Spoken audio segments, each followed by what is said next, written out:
We Love Katamari Reroll plus Royal Revelry, released June 1st of 2023. Available for all modern platforms. Retailing for $29.99. This is a modern-day remaster of the second Katamari Damacy game. Originally released for the PlayStation 2, this was a sequel that was very much more of the original. But where the first game was mostly about getting to a certain size in a time limit, the sequel is more inclined to see how many of a particular item type you can collect in a level. So your main goal is often not simply size, but rather how many flowers you can collect, or some other arbitrary item. You do get levels that have concepts wholly original to this game, such as trying to help a sumo wrestler get large enough to defeat his rival. Also, your reason for doing things has changed a bit. In the first game, God got drunk and misplaced all the stars. In this game, you find a lot of regular people who want you to make Katamaris for various reasons. Almost as if you're answering prayers. But really, the reason you're doing things doesn't matter. You're just here to roll things up into balls. Much like the original game, things start off pretty small. But before too long, you're taking buildings along for the ride. Being a remaster that strives to be true to the original release, everything is still presented in a stylized, low-poly fashion. And of course, like the first game, there is just some wonderful music that perfectly sets the tone for what you're doing. However, there is more here than a remaster of a PlayStation 2 game. You also get the Royal Revelry content. This is a series of levels where you play as a young version of the King of all Cosmos. And these levels are much more challenging and have much tighter time limits than your average levels. So these levels serve to be more of a challenge, kind of master levels, if you will. If nothing else, these provide us with some new levels, which are very nice to have. And playing these new levels does make me hopeful that we will have a new Katamari game before too long. So is this remaster of We Love Katamari worth your time and money? Well, it's a $30 game that can be completed in about 5 hours. And if you're inclined to really do everything, you can double that to about 10 hours. And no, this is not the most challenging game in the world, but rather a rather relaxing experience. Something that I enjoy playing and coming back to when I'm stressed out about something and just sort of want to zone out for a little bit. Just relax while I listen to a quirky soundtrack and roll up low-poly models. So yes, I absolutely recommend We Love Katamari. Please do subscribe, comment, like, and tell your friends.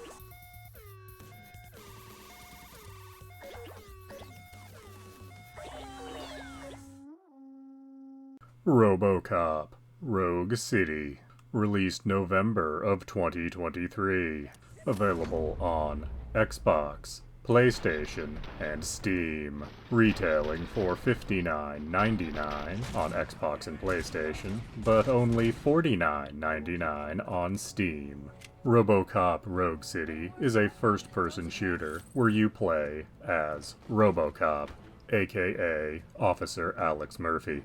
This game takes place in the same universe as the original RoboCop movies, and features Peter Weller returning to his role as RoboCop. Many other characters from the movies are in this game, however none of them are voiced by their original actors, and some of the impersonations of them are better than others. This game takes place after the second film and before the third film. Certain events that take place within this game are incompatible with the third film, so it could be said that RoboCop Rogue City actually takes the place of RoboCop 3. And that might be for the best, as I don't think anyone wants to remember RoboCop 3. As mentioned, you play as RoboCop, and the gameplay is broadly broken up into two portions. One part where you're acting as a cop, wandering about a small, semi-open world, looking for crimes and deciding how best to deal with them. Do you uphold the law and issue tickets for everything? Or do you let people off with warnings, thus upholding the public trust? I can't believe you've actually done it! Do you think I could take that car back to the owner and say I'm sorry? Maybe she won't press charges. This car is now in police custody. Oh, please, I could really use a helping hand right now. Otherwise, I'm back in juvie.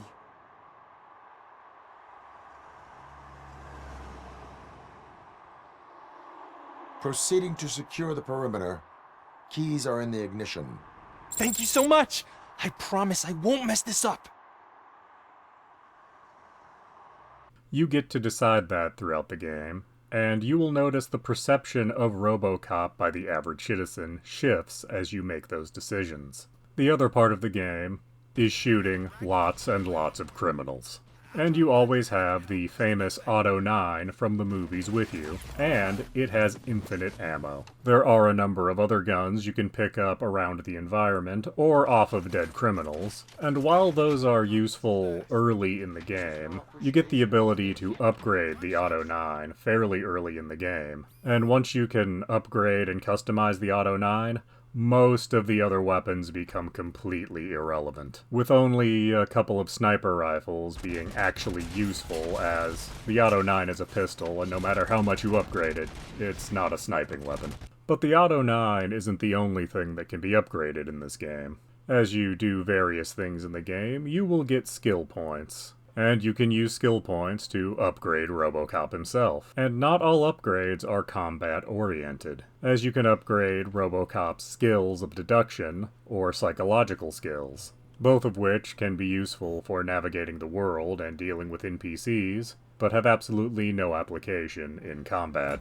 And some tasks in the game can use more than one of your skills. For example, 6 points in engineering allows you to crack any safe, but with only 2 points in deduction, you can find clues to get the combinations to these safes. So many of the skills have applications that are not obvious at first. There is of course a story here, and your actions do have some impact on it. At the end of the tutorial mission, RoboCop malfunctions. So, OCP, Omni Consumer Products, decides to install a chip on RoboCop to monitor and evaluate his behavior, and set him up with a psychologist to interview him after every mission. And it should come to no one's surprise that there are shady ulterior motives behind both of these things.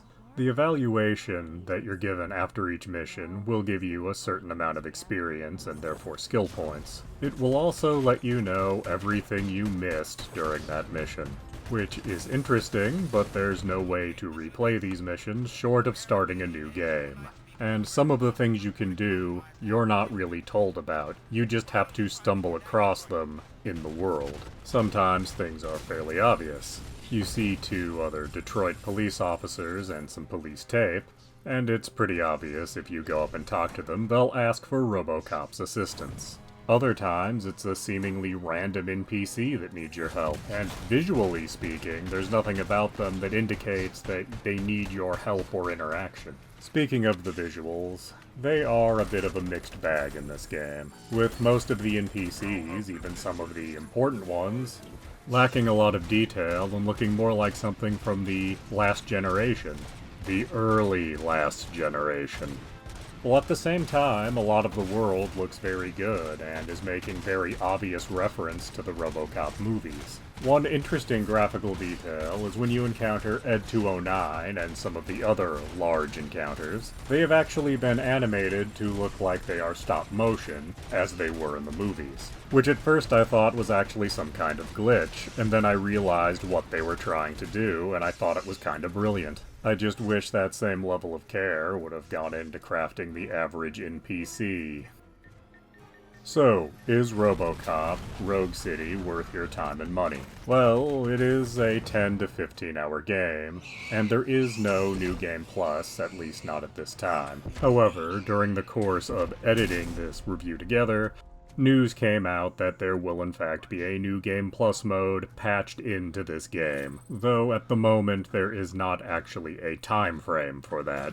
It does manage to stay true to the satirical tone of the first movie, which is more than I can say for the vast majority of RoboCop media. You are clearly in that same world, where yes, RoboCop is accomplishing some kind of goal and having some kind of impact, but none of your actions are going to lead to any permanent change in this world situation that's making everything as bad as it is. So your situation in the game is somewhat interesting, as your choices will definitely have an impact on the world and how things play out, but none of them will ever really lead to a happy ending, at least not in the long run. The lack of replay value is also something of an issue, as early on in the game you get in situations where an ability you get after several skill points would be very useful, but there isn't a way for you to have enough skill points that early in order to get that ability. So it seems fairly obvious that a New Game Plus type feature is exactly what this situation was made for.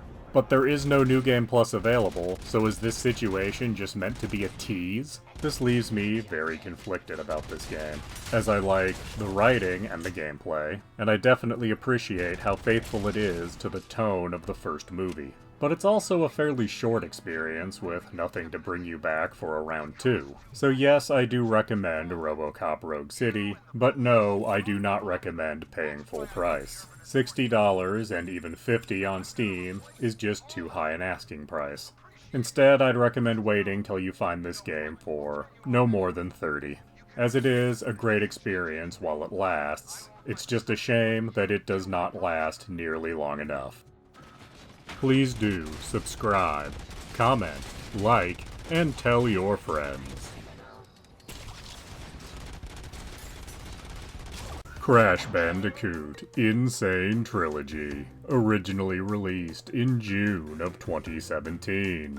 Available on all modern platforms, retailing for $39.99. The Crash Bandicoot Insane Trilogy is a collection of the first 3 Crash Bandicoot games, those being Crash Bandicoot, Cortex Strikes Back, and Warped.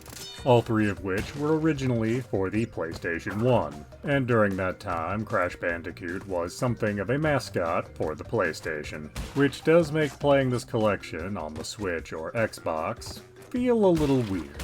But what we have here are 3 classic Crash Bandicoot games, and Crash is a pretty straightforward platformer. Some of the levels have you going into the screen, some others are side-scrolling, and the bane of my existence are the few levels that have you coming towards the screen, trying to outrun some kind of animal or boulder. These levels are incredibly frustrating when they show up, though admittedly slightly less frustrating in this collection, as they've added things like checkpoints and other quality-of-life improvements. Though one thing that may be off-putting to longtime fans of Crash Bandicoot is that the hitboxes are slightly different in these 3 remasters. And in the grand scheme of things, this is a fairly minor issue, but if you have a lot of time under your belt playing the original versions of these on an actual PlayStation, you will notice it, and it will take some time to get used to. But aside from the additions of checkpoints, autosaves, and hitboxes being slightly different, these are fairly faithful remasters. All of the various secrets and challenges are in the same places. And at least as far as I can tell, every single breakable box is in the same place. And yes, trying to get 100% on all the boxes is just as frustrating as ever. But at least this time around, thanks to autosaves, when you inevitably rage quit, at least you'll come back having not lost a great deal of progress. Crash Bandicoot is a very 90s franchise, as these games take a lot of elements from both Mario and Sonic, and paired them together with a somewhat obscure animal. Only unlike the vast majority of mascot platformers from that time and place, the Crash Bandicoot games were actually well made, and were challenging without being overly frustrating. As with enough practice and repetition, any challenge in these 3 games can be overcome. And it is much easier to put in that practice this time around, since you can have autosaves enabled. So, is the Crash Bandicoot Insane Trilogy worth your time and money? Well, at the $40 that it goes for on various digital storefronts, I would say no. But you can find this game for $20 physically at most retailers these days. And $20 for these three games is an absolute bargain. Alternatively, if you're not interested in a physical copy, this does go on sale on various digital storefronts for $15 or $16. And there again, that is a great deal. If you remember playing the original versions of these games, this is a great collection to revel in a bit of nostalgia. The graphics are a little shinier, and a few things have changed to overall make things less frustrating. Maybe this time around you'll actually find the hidden items to get the good endings in these games. I know I never did back on the PlayStation. Please do subscribe, comment, like, and tell your friends.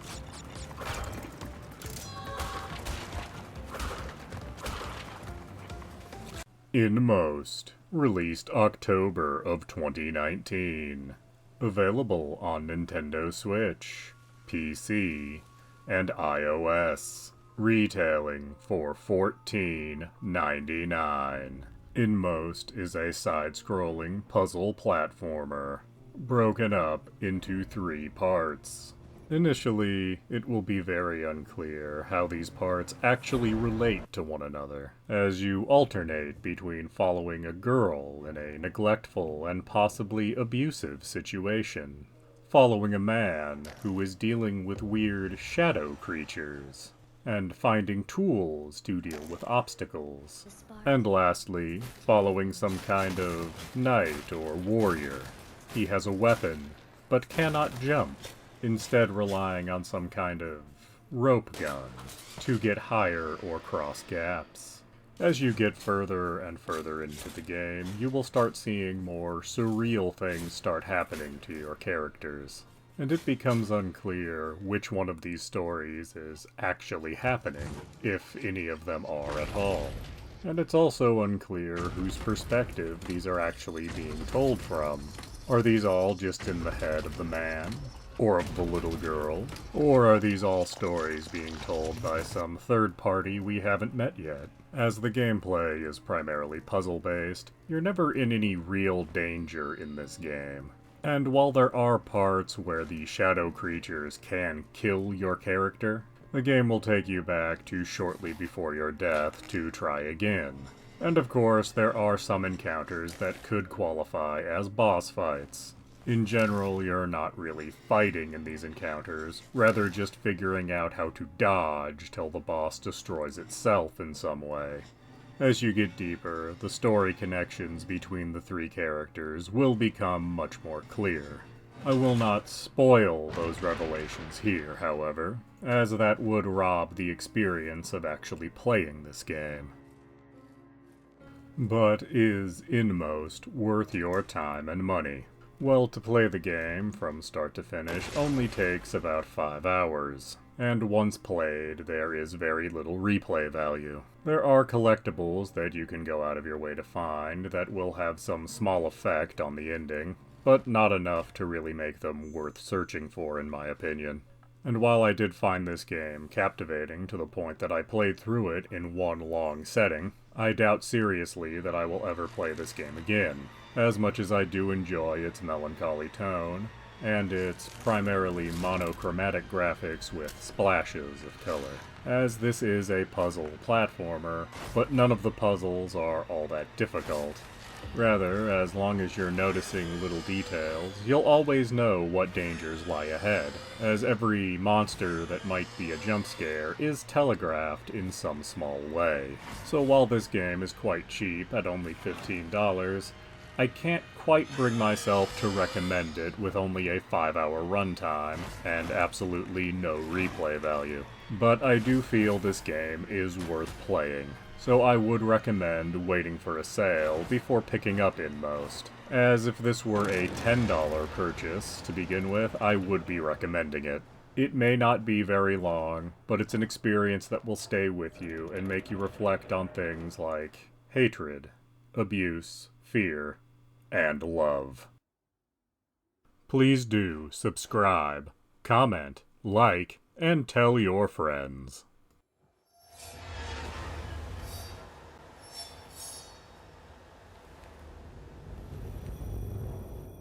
Bloodstained: Curse of the Moon.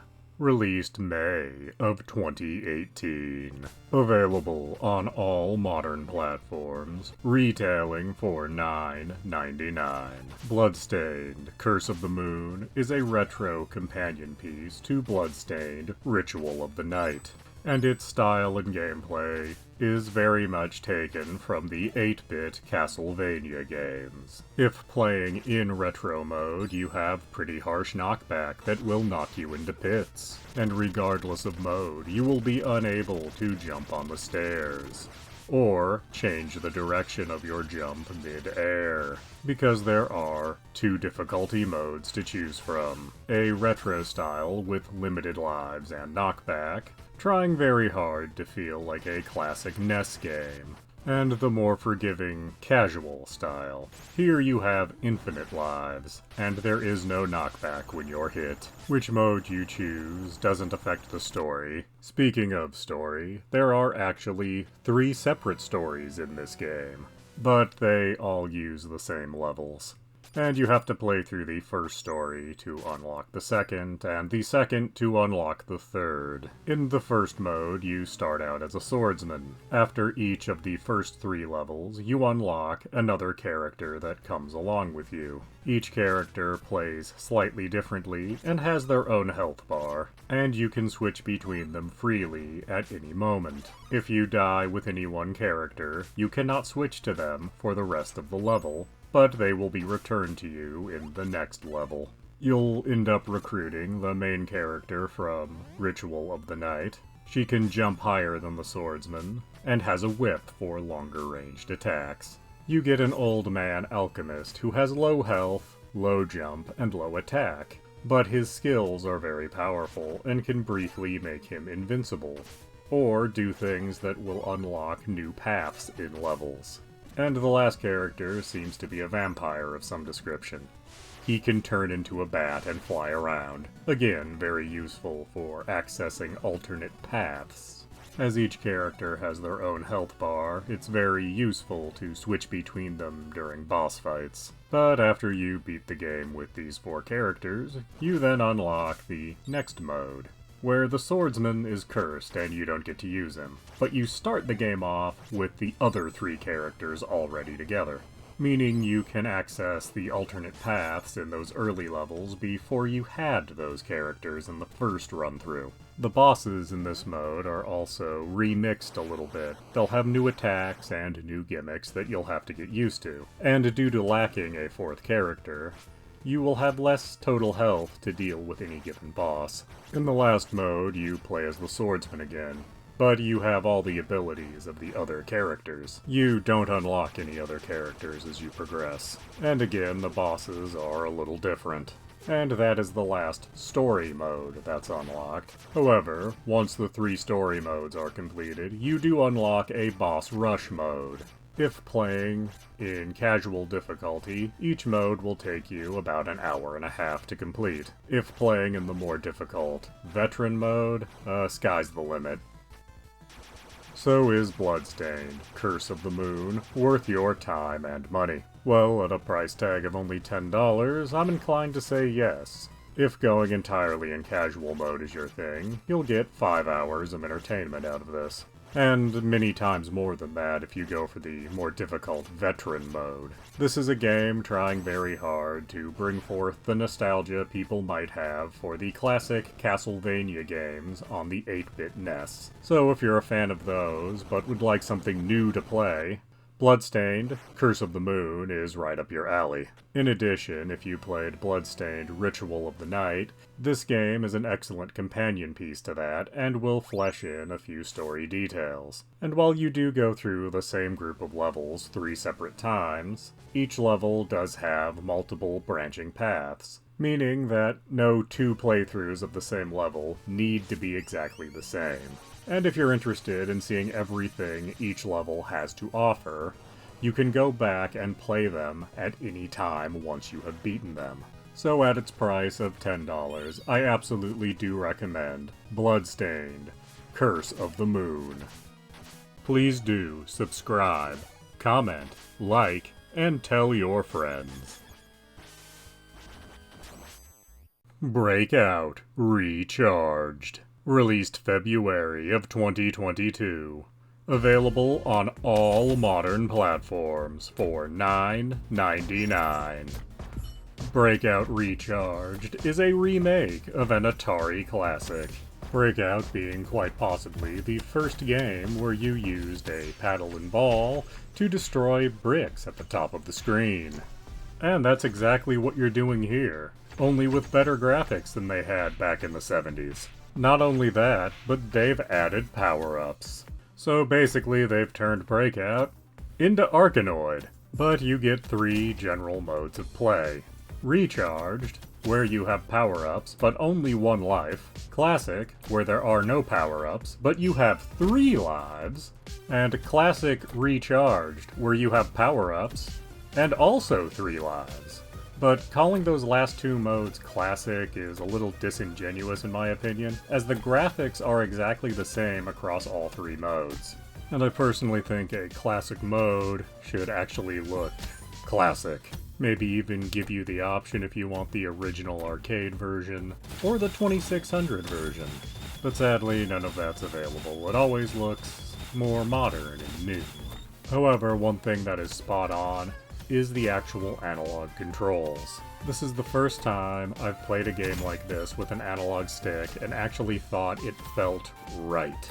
It didn't seem too sensitive, nor were there ever odd spikes in acceleration. It seemed to be just as good as using an old-style paddle for a game like this. Other than the main game, and the power-ups available here, there is also a series of challenge levels to play. As you beat challenge levels, you unlock more challenge levels. And these are very enjoyable, but some of them can be quite frustrating, as there definitely is a random element with how some of these play out. But is Breakout Recharged worth your time and money? At its price of only $10, I would say absolutely. Breakout is one of those games that's endlessly replayable, and with the addition of the challenge maps and the power-ups that are available in the main game, there is a lot to do here. Breakout is a game that's great to play no matter how much time you have on your hands. Do you got 5 minutes to kill while you're on break? Great, play some Breakout. Did you just get off a horrible shift at work and you just want to veg out for a couple of hours? Great, play some Breakout. Please do subscribe, comment, like, and tell your friends.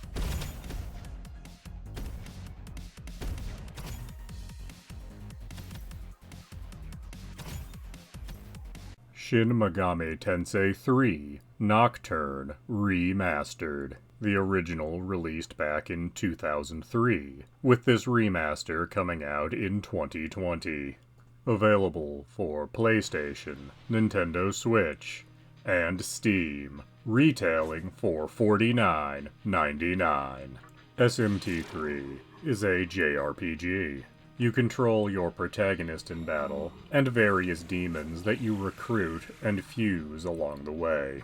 It is similar to Pokemon, but each of your demons has more than 4 attacks, and rather than being animals, they are various characters and creatures from mythology across the world. The game starts with the protagonist and a small group of his friends going to a shockingly empty hospital.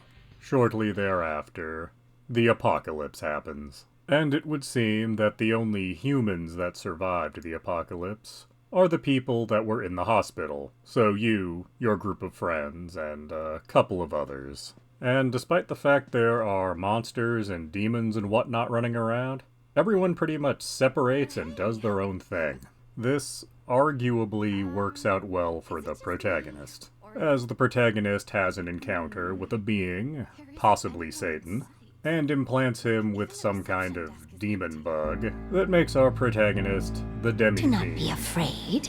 My little master has taken an interest in you. Pitiful human though you are, he wishes to grant you a gift. It is vital that you receive it, and I'm afraid you have no choice. Please try not to struggle. It will only hurt for an instant.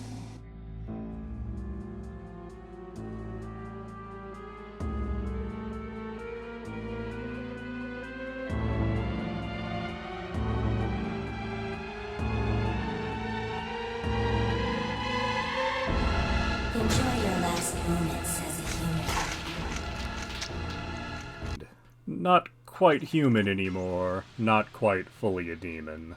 Something in the middle, having the best of both worlds. As the Demi-Fiend, you can select how your stats grow, and you can select what abilities you learn based on your equipment. And you can also do the major thing in this game, recruit demons. Basically, you try to talk to a monster you encounter in battle. If they are willing, you have a little conversation, answer a couple questions, and maybe they join you, maybe they don't. Maybe they try to extort money or items from you before they join you. Many things affect if a demon will join you, including the current phase of the moon, which also affects virtually everything else in this game. How hostile demons are going to be, how powerful they're going to be, and what's going to happen when you fuse two demons. Because unlike later games in the series, you don't get to select what skills the result of a fusion will have. Each phase of the moon will have a different selection of skills coming from the two parent monsters. So you'll spend a lot of time outside of the Cathedral of Shadows trying to get the moon at the right phase. And sometimes you'll find out that you can't actually get all the skills you want to take, which can be a little frustrating. It's worth noting that the demons you recruit usually learn new skills as they level, and sometimes can even become different demons if you level them enough. But what two demons will produce when they're fused together is pretty much locked in. Only the skills that it might have are subject to change. Now, as the apocalypse happened, there aren't very many other humans around the world. And this is unfortunate, because the various kinds of demons that are in the world have lots of ideas about what the world should be reborn as. But in order for the world to be reborn, a demon can't do that on its own. No. They need the help of a human to actually make it happen. So various factions of demons that have like-minded ideas try to recruit both you and your friends as you encounter them on rare occasions, to remake the world in the image they desire, such as a world where the strong dominate, or one where the weak are protected, or possibly a world of peace and neutrality, and several other options.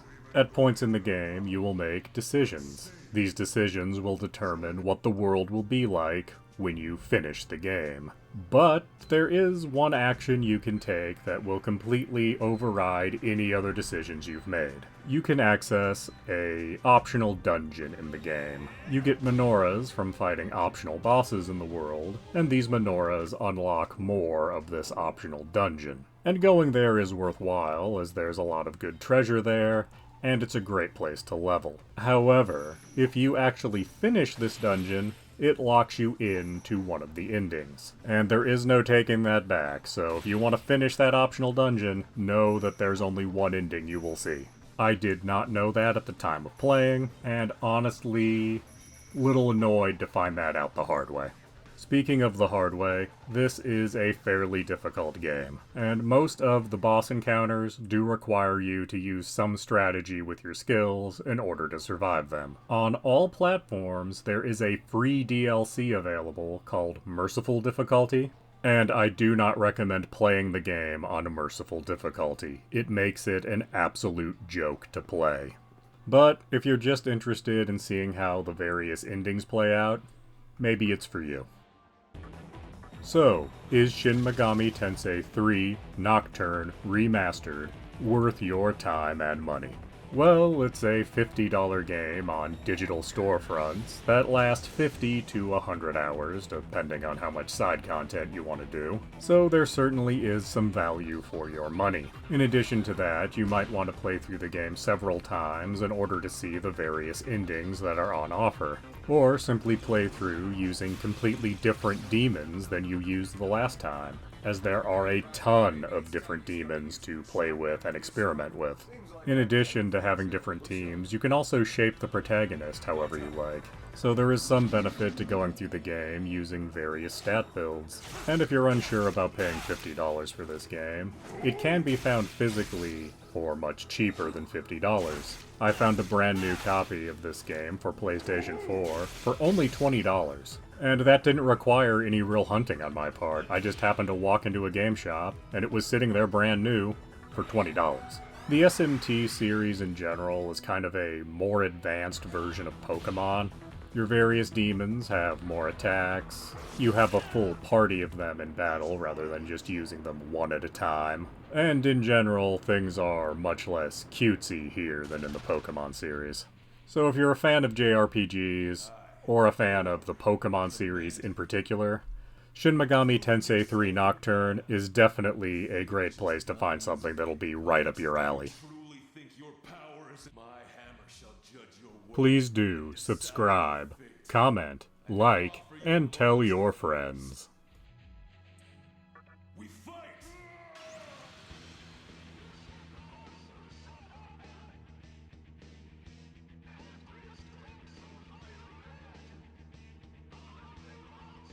Ion Fury, originally released in August of 2019. Available for all modern platforms. Retailing for $24.99.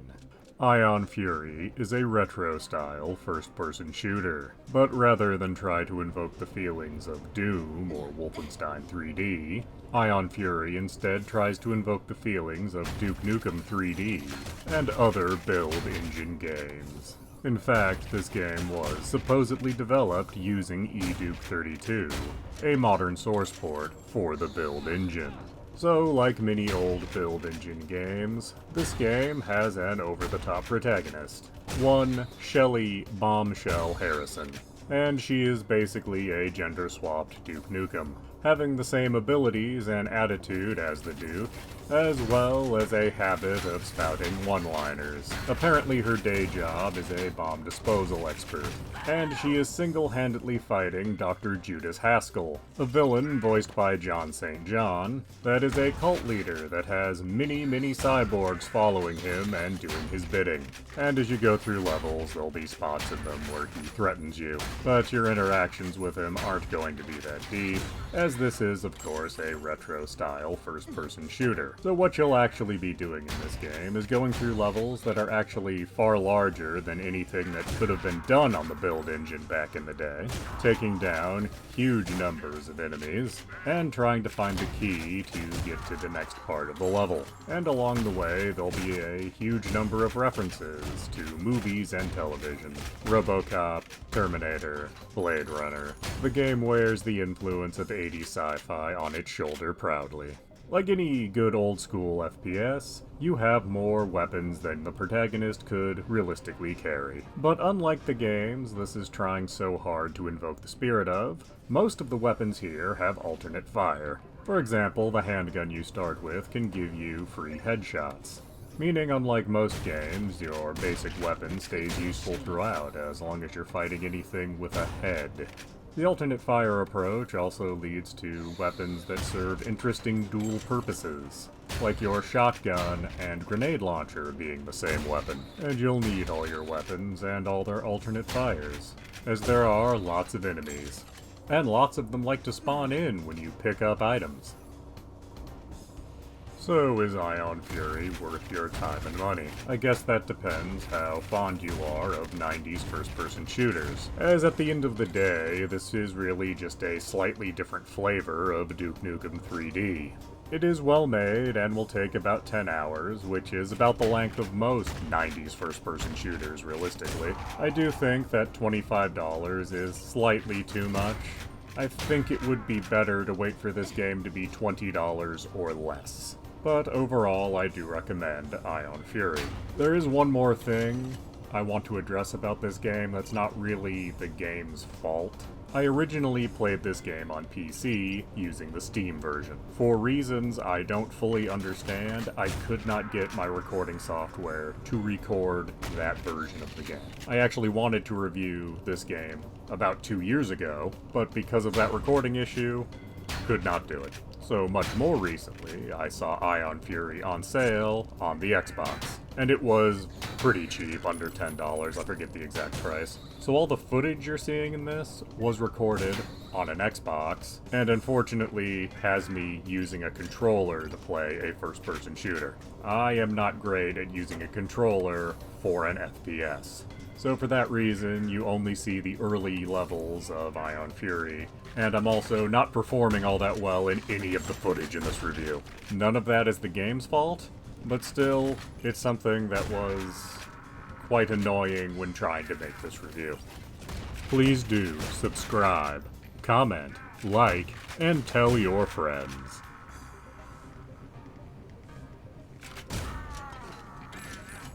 Turnip Boy Robs a Bank. Released January of 2024. Available on Xbox, Nintendo Switch, and PC. Retailing for $14.99. Turnip Boy Robs a Bank is a sequel to Turnip Boy Commits Tax Fraud. And it is a direct sequel, as the events of the first game are referenced throughout. However, it is not the same kind of game. While the art style and combat are almost identical, the game's structure is entirely different, as the first game was something of a Zelda-like. And this game is a pseudo-rogues-like, as you are repeatedly robbing the same bank, and the general structure of the map doesn't change between your runs. However, elements within the map do change. So, while the layout is the same, the objects you are stealing are in different places, and the elevators that are scattered throughout the map will always take you to different places on each run. You also have a soft time limit for each run that you do. If the timer reaches 0, the cops will show up and they will be after you. And the longer you take to leave the bank at that point, the more intensely the cops will try to get you. And if the cops do capture or eliminate you, you only get half the money you made on a given run. And money turns out to be very important in a game about robbing a bank. In between your attempts at robbing the bank, you go back to your hideout with your fellow criminals. Here, you can buy upgrades for yourself with money. Research weapons to take with you into the bank by scrapping weapons that you actually find in the bank. And sometimes you have to actually buy items from the dark web to complete quests within the bank. Which does mean there are certain quests that simply cannot be completed in a single run. And because of how the elevators take you to random places each time you go to the bank, it can sometimes be very frustrating trying to actually complete some of the quests, because you might find yourself taken to a place with an NPC that wants something. You find what they want inside the bank, but then the cops show up, so you need to get out of there quick. So you start a new run wanting to turn in that quest, except no elevator you can find will take you back to that NPC to turn in that quest. And there's not a time limit or anything on these quests, because once you find the item they want, you have it until you find that quest giver again. But as someone who likes to turn things in as soon as possible, it really got on my nerves. Now, when the game first starts, you're not going to be able to see very much of the bank. For one, you'll have a very small time limit until you upgrade it a couple times. And secondly, you'll need to beat a couple bosses to get key cards so you can actually access more of the bank. And the bosses are always in the same rooms. And after you beat them once, you don't need to fight them again, but you do have the option to if you're so inclined, which can be a very good way to get particular weapons that are very valuable when scrapped. But it's worth noting that the timer doesn't stop when you're having a boss fight. However, if your timer runs out while you're fighting a boss, the cops will not actually interrupt the boss fight to show up. but they will be waiting for you as soon as you leave that boss room. So is Turnip Boy Robs a Bank worth your time and money? Well, that all depends. Are you okay with doing a large amount of grinding? As most of this game will be doing runs entirely to collect more money so you can buy more upgrades. When you do get access to a new area, you'll find that it's usually much easier to grind in this new area, as everything you rob is worth more money than it was in the last area. You will also find a few more quests to do, and you'll find a few more elevators, so you have more chances at going back to areas you need to get to again. But it doesn't change the fact that things get very, very repetitive through your repeat runs. Every time you start a new run, look, there's 3 people for you to shake down for money. In the first room, there's always a few pieces of treasure that aren't worth all that much, and so forth and so on, so your runs start to, well, run together. And honestly, I don't think there's enough variety in the gameplay or writing to really keep you coming back for all that long. And once you've fully upgraded yourself, and you've reached every room in the bank, what really is the point of ever coming back to this game? So no, I do not recommend Turnip Boy Robs a Bank, even at its budget price of $15. Please do subscribe, comment, like, and tell your friends. Final Fantasy Pixel Remaster Bundle. Available on Nintendo Switch, PlayStation platforms, and Steam. Retailing for $74.99, which saves a little over $20 versus buying them individually. This is a collection of the most recent remakes of Final Fantasy 1, 2, 3, 4, 5, and 6. These remakes are in theory meant to be the definitive versions of these 6 games. Definitive in that they remove any extra content that has been added in other remakes over the years to try and preserve some semblance of what it was like playing these games the first time. How successful they were at that goal does vary greatly between the 6 games. For example, the original Final Fantasy does have a number of quality of life improvements over the original 8-bit version. Your characters will never swing at an enemy that's already dead, and you are not limited to only 9 casts of any level of spell. And of course, they've made all weapons, spells, and items actually work as intended, meaning the original Final Fantasy in this collection bears very little resemblance to its original 8-bit form. While on the other hand, Final Fantasy 4 and 6 do look slightly nicer than they did back on the Super Nintendo. They play very close to their 16-bit incarnations, but have received a better translation than they had back in the 16-bit days. Of course, we didn't receive Final Fantasy 2, 3, and 5 until years after the fact here in the States. And then it wasn't on original hardware, it was already enhanced versions on the PlayStation 1, and then again on the Game Boy Advance. And it is a little harder for me to critique them versus their originals for that reason, as versions of Final Fantasy V I played had more classes to choose from by the end of the game, but those were classes I personally never found particularly useful, so I can't really say that I missed them in this version. This is a collection very much aimed at the Final Fantasy fanbase, and even though some of these have been made easier than their original counterparts, they are still 8 and 16-bit RPGs, meaning that these games will be a bit obtuse at times, and of course will require a lot of grinding. But if you're a fan of Final Fantasy, or Japanese role-play games in general, you already know that going into this collection. I can't say there's a lot of genre diversity, as these are all games from the same series. But is the Final Fantasy Pixel Remaster Bundle worth your time and money? That really depends on how much you enjoy the Final Fantasy series, and if you don't already have other versions of these games.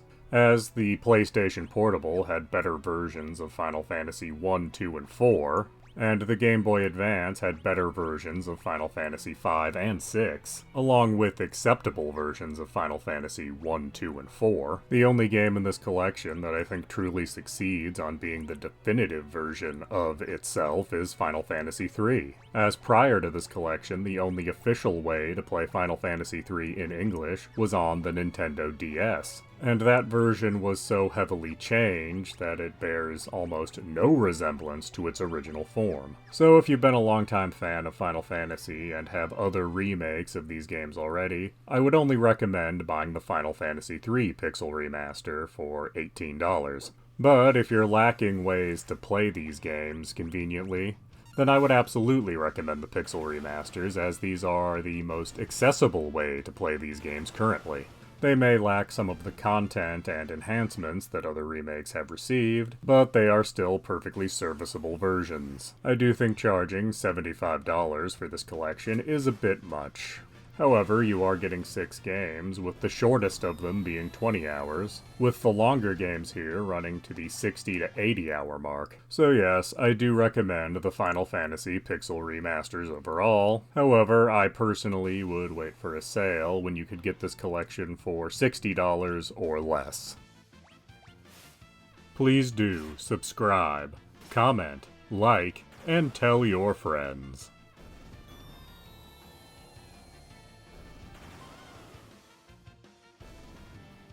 Chasm, released July of 2018. Available for all modern platforms. Retailing for $19.99 on all platforms. Chasm is a procedurally generated Metroidvania, meaning that in each playthrough, the map will be somewhat different. In theory, this leads to infinite replay value. Not so much once it's been put into practice. But semi-random dungeon aside, there is actually a story here. There is a small mining town, which is under attack from creatures that are originating from the mine. Most of the citizens of this town have been captured, and apparently the best response to this is sending in one low-ranked guy to take care of the problem. And you play that low-ranked guy. When you get to the town, there isn't very much for you to do, as most of the citizens are being held captive inside the mine. Now, even if the map is different each time, the things you will find in each given area are always the same. In this first area of the mine, you will always find the same few townspeople. When you beat the boss of this area, you'll go to the catacombs.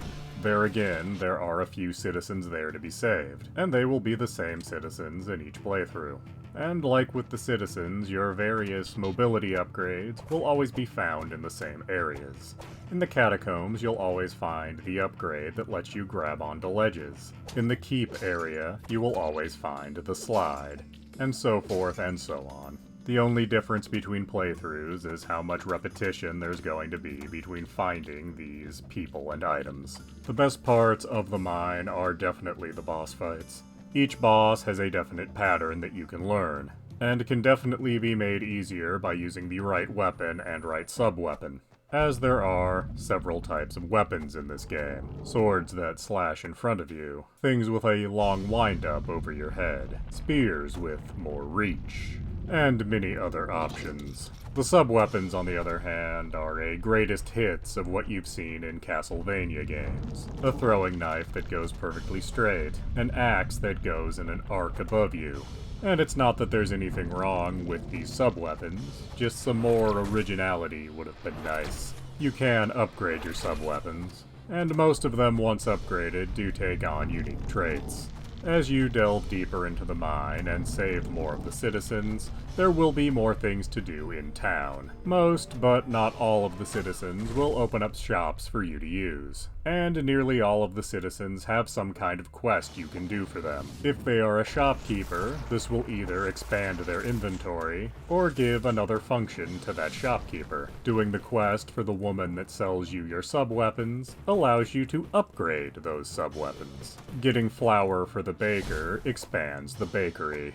Finding the blacksmith's hammer will allow you to craft equipment with raw materials. But unfortunately, most of what the shopkeepers are selling in town is not all that useful to you. Most of the time, you will be able to find better equipment in the mine than you can have the blacksmith sell you or make you. The baker sells you food, which can heal you, but a lot of enemies also drop food that can heal you, so why bother spending money on it? Only the woman selling you sub-weapons and the potion maker serve much of a function. So is Chasm, worth your time and money. Even at its modest price of only $20, I don't think so. While the boss fights are good, the procedurally generated map usually isn't. I played through this game 4 times to see what the map might have to offer, and each time I found that things were repeated a little too much, like there's not enough parts to choose from to make the procedural generation really work. And it doesn't help that there isn't really a compelling story here. This town means so little to the kingdom, they sent one guy. And once you get there, there's some kind of professor who's trying to find a lost civilization, but that really never gets interesting. And the areas of the mine don't really make sense after a certain point. You go through the mines and the catacombs. Those both make sense to be underground. But then you find this area that's supposed to be like a lush forest or jungle, and it seems weirdly well lit for something that's underground. And you also find some kind of fortress, which, okay, that could also be underground, but you can clearly see a red sky above you. What exactly is the logic of these areas? It's also odd that all of the citizens that you rescue seem entirely too calm with the whole situation. They were being held in cages underground, and once you free them, they just go back to business as usual. I think at least a few of these people would opt to leave town. So no, don't spend your $20 on Chasm. There are other, better Metroidvania experiences to be had at that price point, and in some cases even less than that price point. Please do subscribe, comment, like, and tell your friends. Samurai Showdown Neo Geo Collection. Released June of 2020. Available on all modern platforms. Retailing for $39.99. This is a collection of 7 Samurai Showdown games, containing Samurai Showdown 1, 2, 3, and 4, and also 3 different versions of Samurai Showdown 5. And to be clear, these are the Neo Geo versions of these games, as many of these games did receive ports at various points in the 90s. But thankfully, none of the inferior ports are here. If you are unfamiliar with Samurai Showdown, they are a fighting game. One of several fighting options that was available on the Neo Geo. And like all fighting games on the Neo Geo, you played Samurai Showdown when all the Street Fighter and Mortal Kombat machines were in use. However, the Samurai Showdown games did strive to stand out somewhat, mainly by having every character use a weapon. But the weapons were not permanently attached, they could be knocked out of your character's hand. And of course, that put your character at a massive disadvantage till you could pick your weapon back up. Samurai Showdown also included a rage meter. The meter would fill as you took damage, and what it actually did varied greatly from game to game. This is a collection aimed at a very specific kind of fan, as unless you are very invested in Samurai Showdown as a series, there's not a whole lot that's going to keep you entertained here. There are bonuses here, such as artwork, interviews with creators, and even recordings of professional matches. However, my personal experience with this series comes from the 90s in arcades, where I played only the first 2 games, and was kind of surprised how many ended up being in this collection. And while yes, I had some mild interest in seeing how this series actually developed in the later games, nothing in any of the extra content caught my eye at all.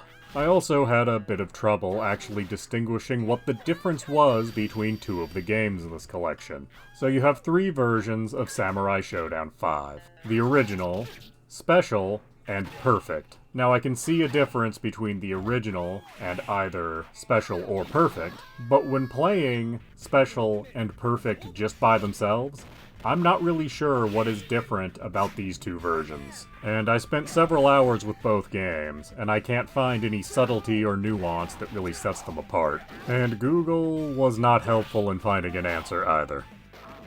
So, is Samurai Showdown Neo Geo Collection worth your time and money?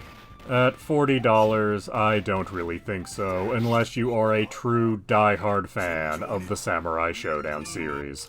I got a lot of enjoyment playing the first two games again, having not seen them in many years.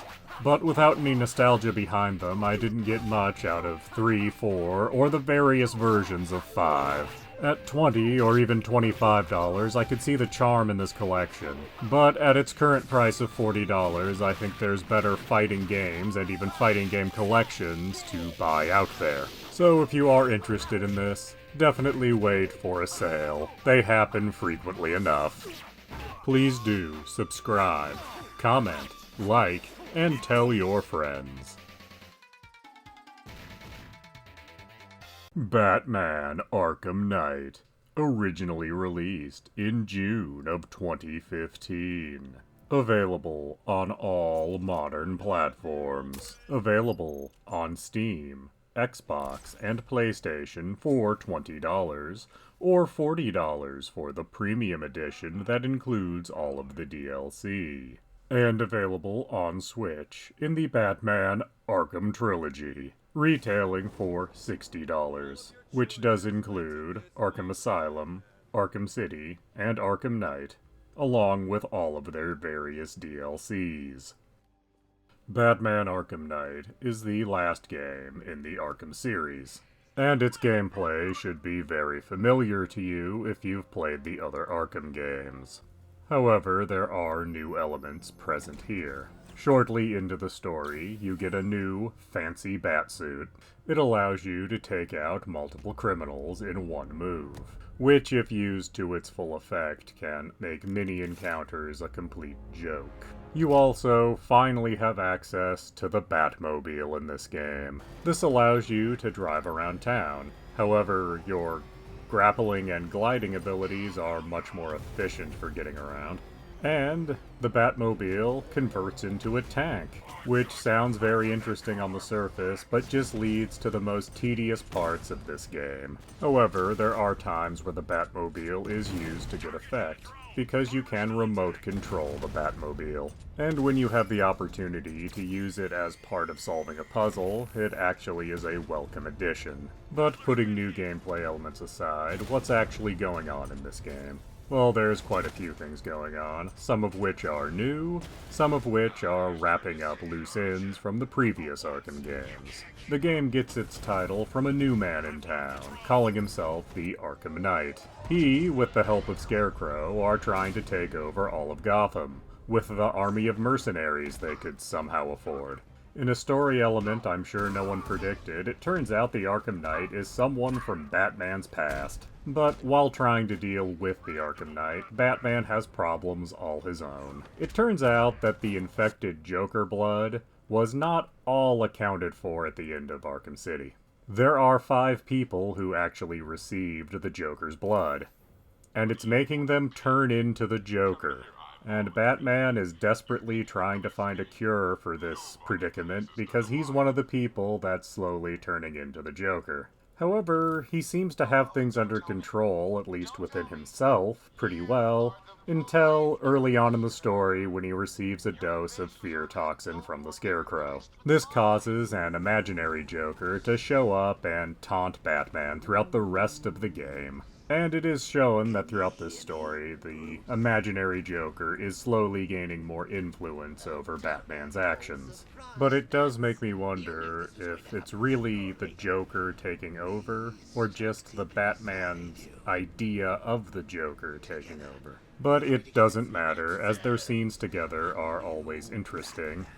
And of course, it doesn't hurt that you have Kevin Conroy and Mark Hamill voicing the characters again. And that leads to a rather odd fact about the characters presented in Arkham Knight. Some characters, like Batman, the Joker, Riddler, Catwoman, are consistent with how they've been portrayed throughout the other Arkham games. But other characters, including major characters like James Gordon, the Scarecrow, Mad Hatter, and Killer Croc, are wildly different from how they were portrayed in earlier games. And for the most part, we're not really offered any explanation as for why this is. In one of the DLCs, we find out Killer Croc was experimented on, I guess explaining his differences. But why does Scarecrow come off as a completely different character than he did in Arkham Asylum? Why is Firefly completely consistent with the version we saw in Arkham Origins? But Commissioner Gordon seems like a completely different character compared to Arkham Asylum and Arkham City. And it's not that these portrayals of these characters are necessarily bad in this game, it's just odd that some characters are so radically different from their earlier appearances in games that are supposed to be part of the same universe. And it's made further confusing by the fact that it's only some characters. As with all of the Arkham games, there is a ton of side content, and that's even before the DLC that added even more side content. Though not all of the side content was created equally. While there is interesting and even unsettling side content, like the Professor Pig story, or side content that just wraps up loose ends from previous games, such as with the Penguin and Two-Face. Some of it is just sort of tedious, however, like all of the tank battles you have to have with the Batmobile, which these would have been a nice change to the gameplay at times if they weren't so overused, as they aren't very challenging, but they are very time-consuming. And of course, the Riddler's back, with his trophies and puzzles hidden everywhere around the city. And this time he also built a few racetracks for the Batmobile. Still wondering how he pays for any of this. The Riddler also captured Catwoman, so midway through dealing with him you end up rescuing her. But if you actually want to fight and apprehend the Riddler, you have to do all of his stuff first. The DLC also added a lot more side content to the main story, mostly serving to wrap up loose ends again. As you might guess, it deals with characters that didn't show up in the base game. Ra's al Ghul, Mr. Freeze, etc. There was also DLC added that's independent of the main story. In these episodes, you control a character other than Batman, and they explain how certain events got set up in the main game. Like Harley Quinn freeing Poison Ivy, or the Arkham Knight taking over the Black Mask's organization. These are mostly pretty short. So, is Batman, Arkham Knight, worth your time and money? Well, it is certainly more of a mixed bag than earlier Arkham titles. That's not to say that it's bad, it's just certain elements are overused. Mostly the Batmobile. The main story will take about 15 hours, with the side content maybe adding another 10, meaning that's about 25 hours for what is a $20 game on most platforms. The DLC adds about another 10 hours, give or take, but that also doubles the price to $40 on Steam, PlayStation, and Xbox. On Switch, it's a rather moot point, as the only way to play Arkham Knight is in the Arkham Trilogy, which is $60, but you're getting 3 games and all of their DLC. However, being on Switch, you're also getting a compromised experience for Arkham Knight at least. But I do think the base game of Batman Arkham Knight is strong enough to justify the $20 price tag, and if you've been a fan of this series and Batman in general, it will be worthwhile to spend that extra $20 to play all of the extra content. So yes, I do fully recommend Batman Arkham Knight. Please do subscribe, comment, like, and tell your friends. The Messenger, released in August of 2018. Retailing for $19.99, and available on all modern platforms. This game begins in a faux 8-bit style.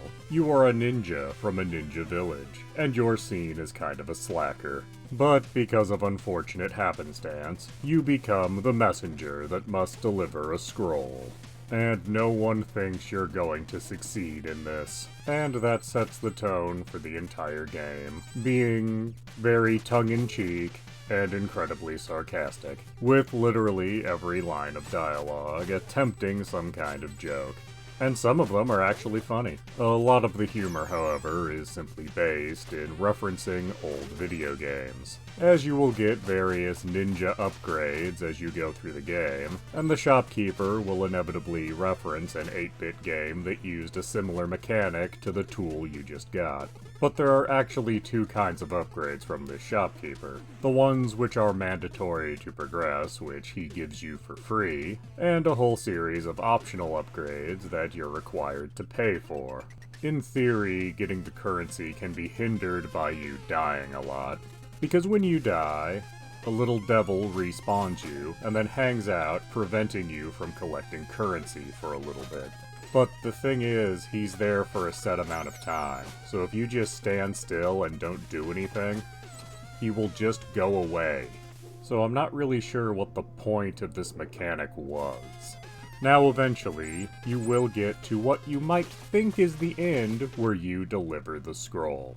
But after a boss fight, it turns out you're nowhere near the end, because the world is going to shift from faux 8-bit to faux 16-bit, and now things look quite a bit nicer. But the difference is only visual. The gameplay is pretty much unaffected, but this is another fake out on the part of the game, as after a number of levels culminating in a very annoying boss fight with a devil, the game shifts one more time. It becomes a Metroidvania with a time travel mechanic.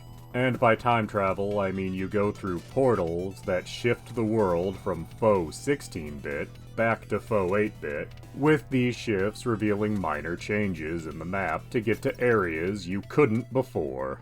And during this Metroidvania part of the game, you can actually do quests for various NPCs you've encountered, and doing them will always give you some kind of fancy upgrade.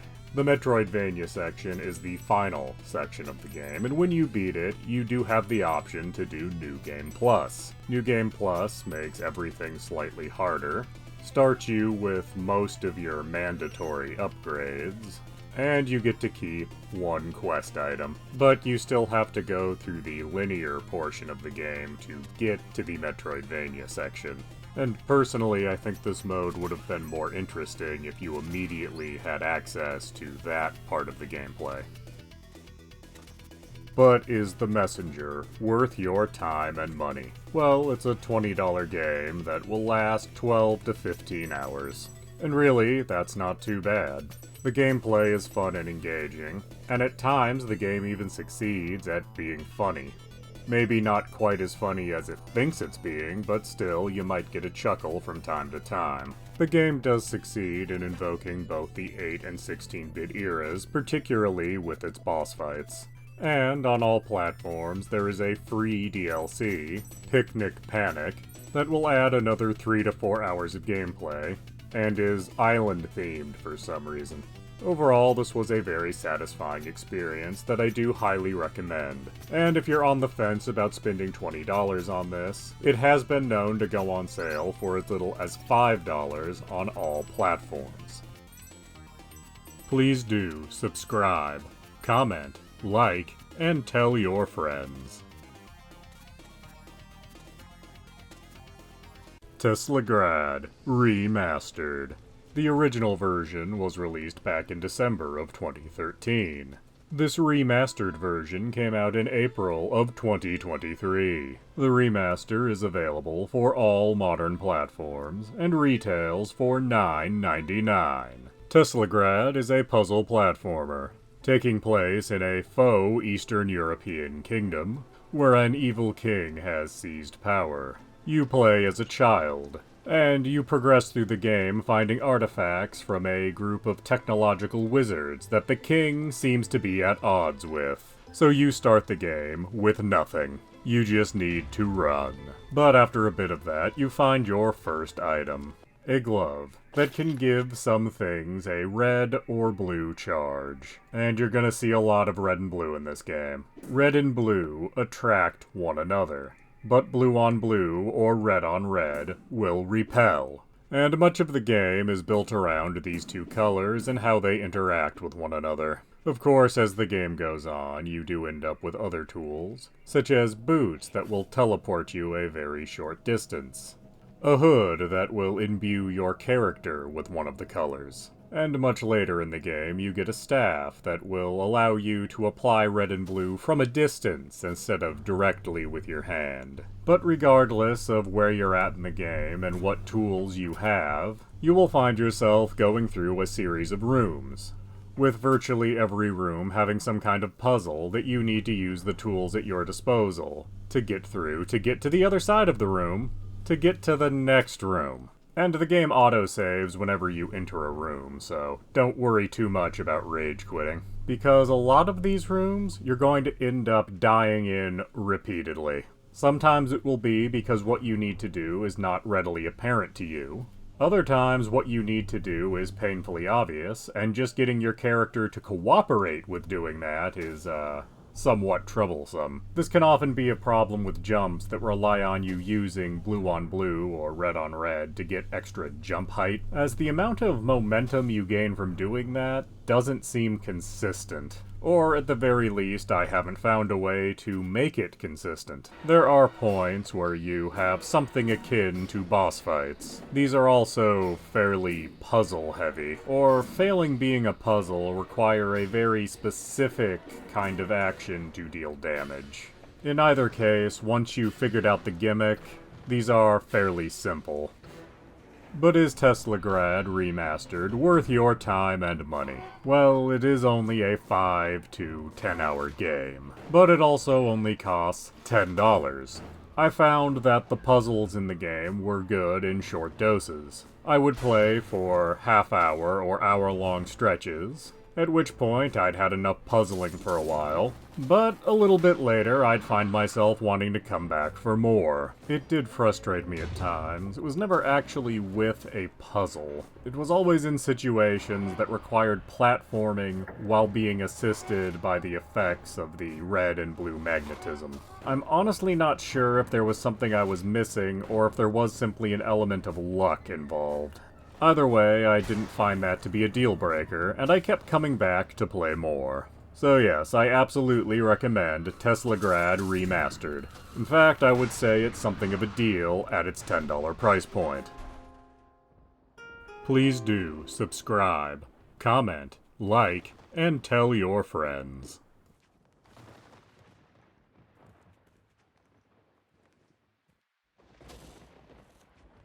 Panzer Dragoon Remake, released March of 2020, retailing for $24.99 and available on all modern platforms. As you might guess from the name, this is a remake of the original Panzer Dragoon released for the Sega Saturn back in 1995. And while the graphics have been updated, the gameplay is faithful to the original, as you get a cutscene where you see a man on a dragon die.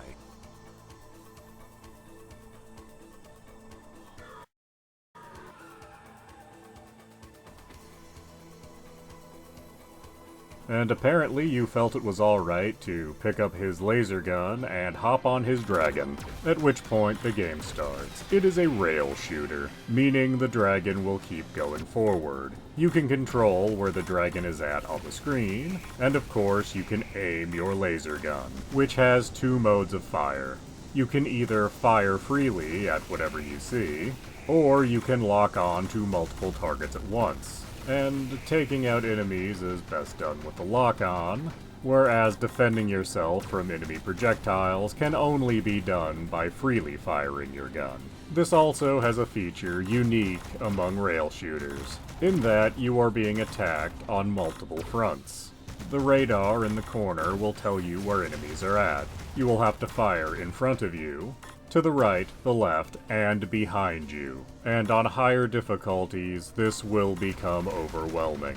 Your health is not fully refilled between levels. It does, however, get partially refilled, and depending how you do in a level, will determine if you get any extra lives at the end of the level, here called credits, which is fitting as this does seem like an arcade experience. with a complete run of this game, watching all cutscenes, taking less than an hour and a half. But this is not a game that's really about getting to the ending.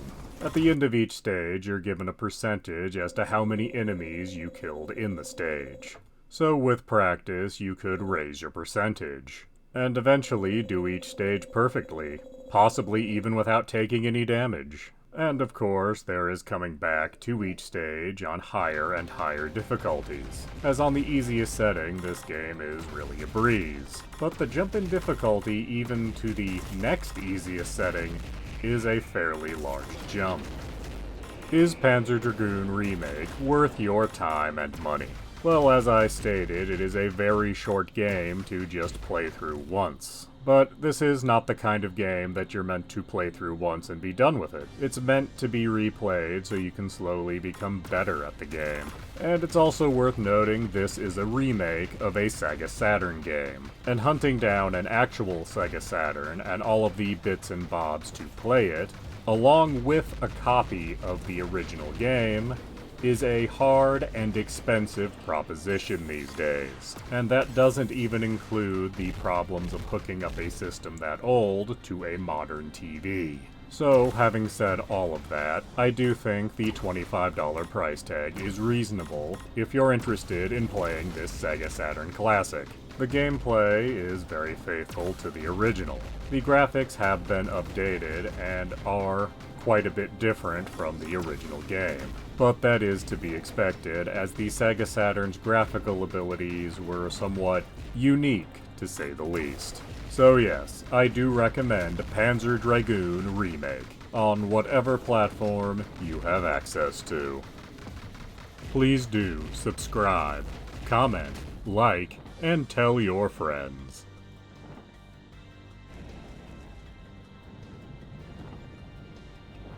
Toe Jam and Earl, Back in the Groove, released March of 2019.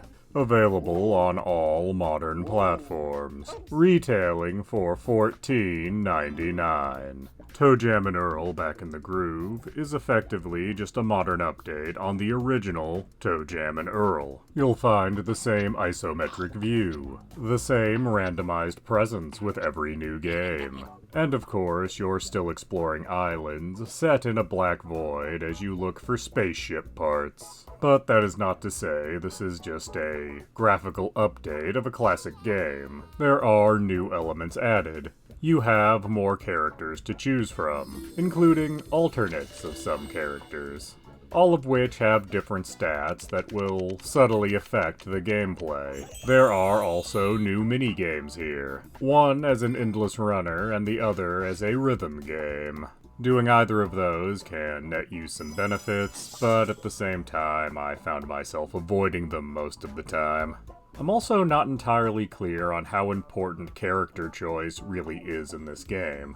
As yes, every character has different stats, but almost everything in the world is randomly generated, so how important are these stats in the actual long run? I also thought the updated graphics lacked charm compared to the original Sega Genesis version, with the graphics of this game looking more like a Flash game I would have played a decade ago than an actual modern game. And that's not to be a slam on 2D graphics in general, as many modern games have done wonderful things with 2D graphics, like Streets of Rage or Hollow Knight. But it is possible that flashier and more refined 2D graphics might not suit Toe Jam and Earl, as this game isn't really a grand test of skill or series of challenges.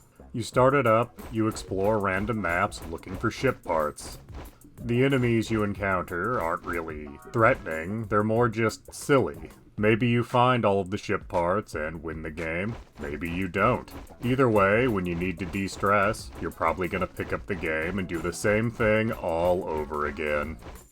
So is Toe Jam and Earl Back in the Groove worth your time and money? Well, it is definitely one of those infinitely replayable games. Maybe not quite as addictive as something like Tetris, but it does have some appeal for an evening where you're very burnt out on a bad or hard day, and you just want a relaxed experience where you can sort of chuckle at the silliness of what's going on. And with a price of only $15, that seems pretty reasonable for what it's offering. So yes, I do recommend Toe Jam and Earl Back in the Groove. Please do subscribe, comment, like, and tell your friends. Bloodstained Ritual of the Night, released June of 2019. Available on all modern platforms, retailing for $39.99. Bloodstained Ritual of the Night is a Metroidvania, and it's also a crowdfunding success story. It is a spiritual successor to the Castlevania franchise, taking elements from Castlevania Symphony of the Night, as well as the two trilogies of Castlevania games from the Game Boy Advance and Nintendo DS. So you have a very large map to explore, with many secrets to find, many different pieces of equipment for you to find, with many weapon types that all attack differently, and you can take the abilities of the monsters you are fighting. Doing this in this game is not a soul, here it is called a shard, and these shards can be upgraded, both by collecting multiples of the same shard, and through sacrificing particular items to power them up. And having the right shards and weapons for a situation will be key to your success. Now, story-wise, this is not a Castlevania game. There are no Belmonts, and Dracula is nowhere to be found, but you might encounter a vampire or two. Instead, this is a story about how alchemists are apparently terrible. They are the reason you can absorb shards to use enemy powers, but they're also the reason that all of these enemies are around anyway. And you're primarily here to confront the main alchemist who has gone off the deep end. But there's actually several ways to go about doing that, and several endings you can find. Alchemy is also key to a number of mechanics in this game. You can use alchemy to improve your shards, and use it to create items and pieces of equipment. You can also apparently cook using alchemy, which actually serves two functions within the game. First, every time you eat a new piece of food, you get a permanent stat bonus. Secondly, one of the 3 types of quests you have in this game is making an old woman food. You make her the dish she wants, she gives you an item. The other 2 types of quests you have are killing so many of a particular type of enemy, which is very straightforward, and the other involves bringing back a requested item to the quest giver. These are apparently items to remember particular people by. But since you can just make a new version of most of these items with alchemy, and complete the quests with that, I'm not really sure getting her these items is actually helping with her trauma. But all 3 types of quests are just to give you reasons to keep exploring the castle. So, you'll explore the castle, noticing areas you can't quite get to for whatever reason.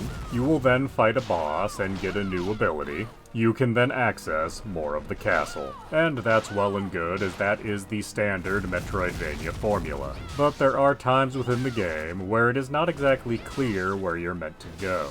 And it is very possible to accidentally sequence break at these points. This did happen to me in my first playthrough of the game.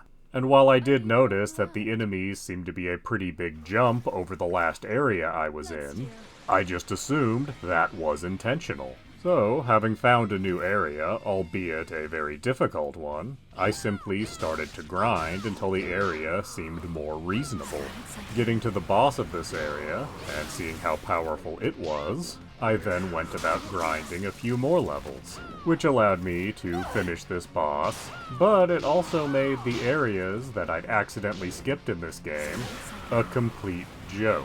And this is a problem that very much could have been avoided. Because if you go to the woman that sells items in this game, you have little conversations with her where she gives you hints of what to do next. But when I got to the point where this happened, the hints she gave me were not really doing much in the way of helping me. As it turns out, you need to get your picture taken, and then talk to the guy that runs the library, but I did not get that at all. So instead, I found some torches that allowed me to get up to a higher area I wasn't supposed to be at, apparently. And it's not that I want the game to just spell out exactly what to do, but it is possible that what the game was saying in its hints was maybe just a little too subtle. But is Bloodstained, Ritual of the Night, worth your time and money? Well, yes. Yes, it is.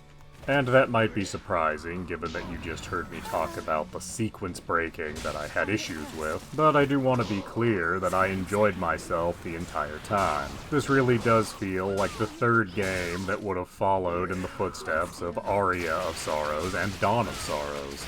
But because this isn't actually a Castlevania game, we don't have to sit through another contrived explanation as to why someone thinks it's a great idea to bring back Dracula one more time. The game itself is 15 to 20 hours long, assuming you're not doing a completionist run, and since release there have been various modes of play added to the game, with the alternate characters you can play as giving you very different experiences.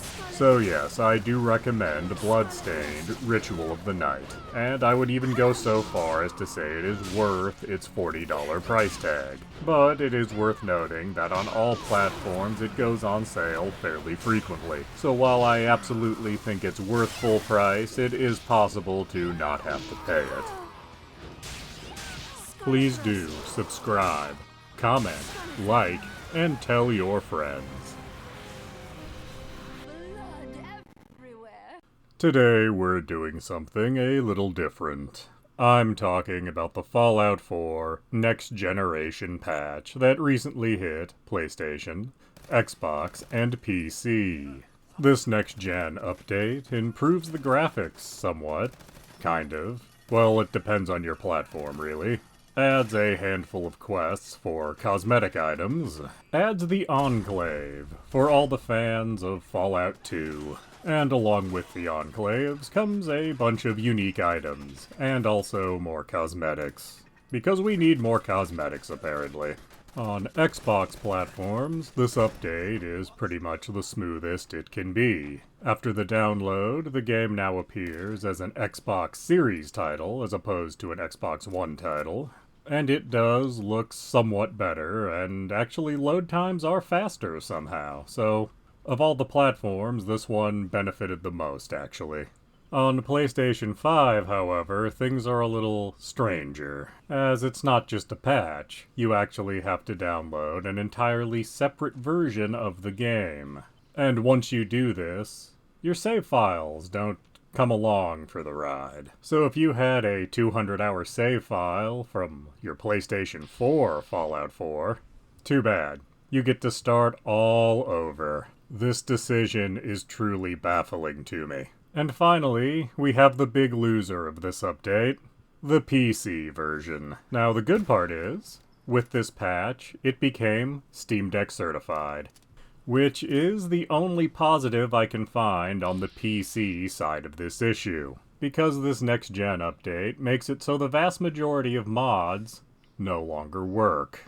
And if you were really inclined to be playing Fallout 4 on the PC in the year 2024, you were probably playing it heavily modded. So because of the graphical enhancements of this patch, all of the mods that did much better graphical enhancements, they don't work anymore. So your game is going to look noticeably worse. The same goes for any mods that added quests or new items. Those don't work anymore either. So you have to make do with the small pittance of things that was added by this patch. That is, if your save file from a heavily modded game even still works with this patch. And mileage may vary on that. And it's very telling that the #1 mod that's out there nowadays is one that just removes the next-gen patch, so all of the old mods will work again. So I guess my review of the next-gen patch for Fallout 4 is that it's a complete waste of time.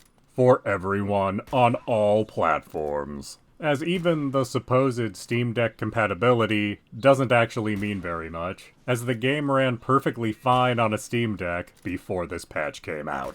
I usually don't review individual patches of games, as usually it's just small improvements and bug fixes.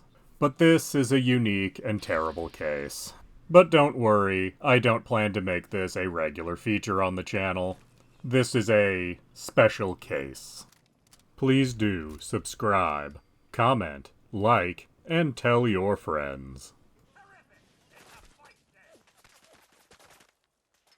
Warhammer 40k Bolt Gun, released May of 2023, retailing for $21.99 and available on all modern platforms. Bolt Gun is a first-person shooter, but it is a throwback first-person shooter more in the style of Doom or Quake as opposed to more modern first-person shooters. What is generally referred to as a boomer shooter. So you will go through levels, shooting lots of things, finding keys for doors, and in general, looking for the exit. Although you can't simply look for the keys and exit, as there are times when it forces you into a situation where you have to empty out a room before you can progress. As this is a Warhammer game, you are given an order that you must purge the heresy. Of course, if you're unfamiliar with Warhammer, that probably doesn't mean much to you. Just imagine that Dune had a very edgy but not terribly original little brother. And without going into too much detail, that's pretty much all Warhammer 40k is. But anyway, you play as a Space Marine from the Imperium of Man. Which particular chapter of Space Marine? Why, Ultramarine, of course. What else could it possibly be? So you're big, blue, generic, and probably great at doing paperwork.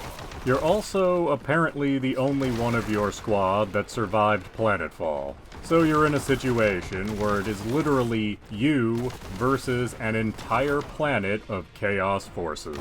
Which particular variety of chaos? It seems to be some kind of Chaos United force, as you see demons representative of more than one kind of chaos, so that's what I'm forced to assume anyway. The Chaos Space Marines you encounter kind of look like Black Legion, but it's a little hard to tell with this sort of retro sprite style they're going for. But that's not a complaint about the style of the game. I actually very much like the 2D artwork that's used throughout. It does legitimately give off the feeling of this being some lost game from the mid-90s. It also uses this style to great effect. Like later in the game when you start seeing this pink stuff. This is, I think, meant to represent energies of the warp leaking into normal reality. And you encounter more of this as you go deeper into the game. And it gives the impression of having something there that you can see but not fully perceive. And it's a rather interesting and quite nice looking effect for the game. The game itself is not an overly hard or long affair. You will end up with quite the arsenal of Warhammer 40k weapons by the end of the game, and unless you're playing on the highest difficulty setting, you'll never want for ammo, as there is ammo pickups everywhere in this game. But is Warhammer 40k Bolt Gun worth your time and money? It is certainly not a very deep game, but a very enjoyable game, clocking in at about 10 hours, which is standard for a game of its kind. But honestly, I think you're being overcharged at $22 for this game, as you could go and get the modern ports of Doom, Doom 2, and Doom 64, and still be $7 cheaper than what you're paying for Bolt Gun. Or you could get Quake 1 and 2, and you'd still be $2 cheaper than Bolt Gun. In either case, the only thing you'd really be missing out on are the superficial touches of the Warhammer 40k franchise. And honestly, you're probably in for a better experience without them. But then again, none of those other games have a dedicated taunt button. Please do subscribe, comment, like, and tell your friends.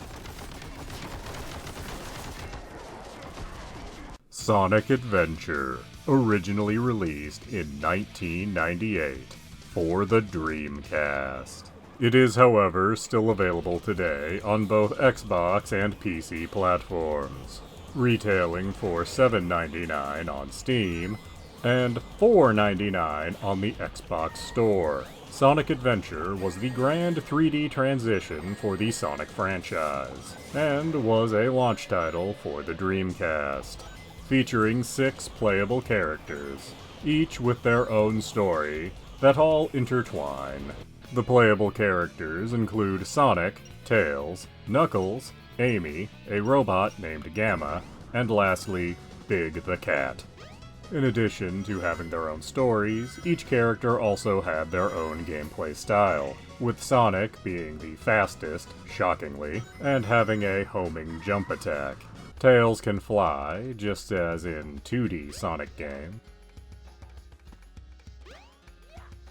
Knuckles could glide and also climb the walls with his, well, knuckles.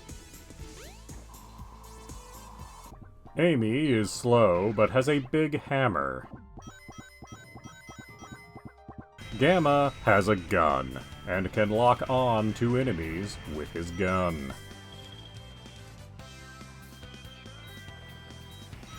Big the Cat can move heavy things and fish.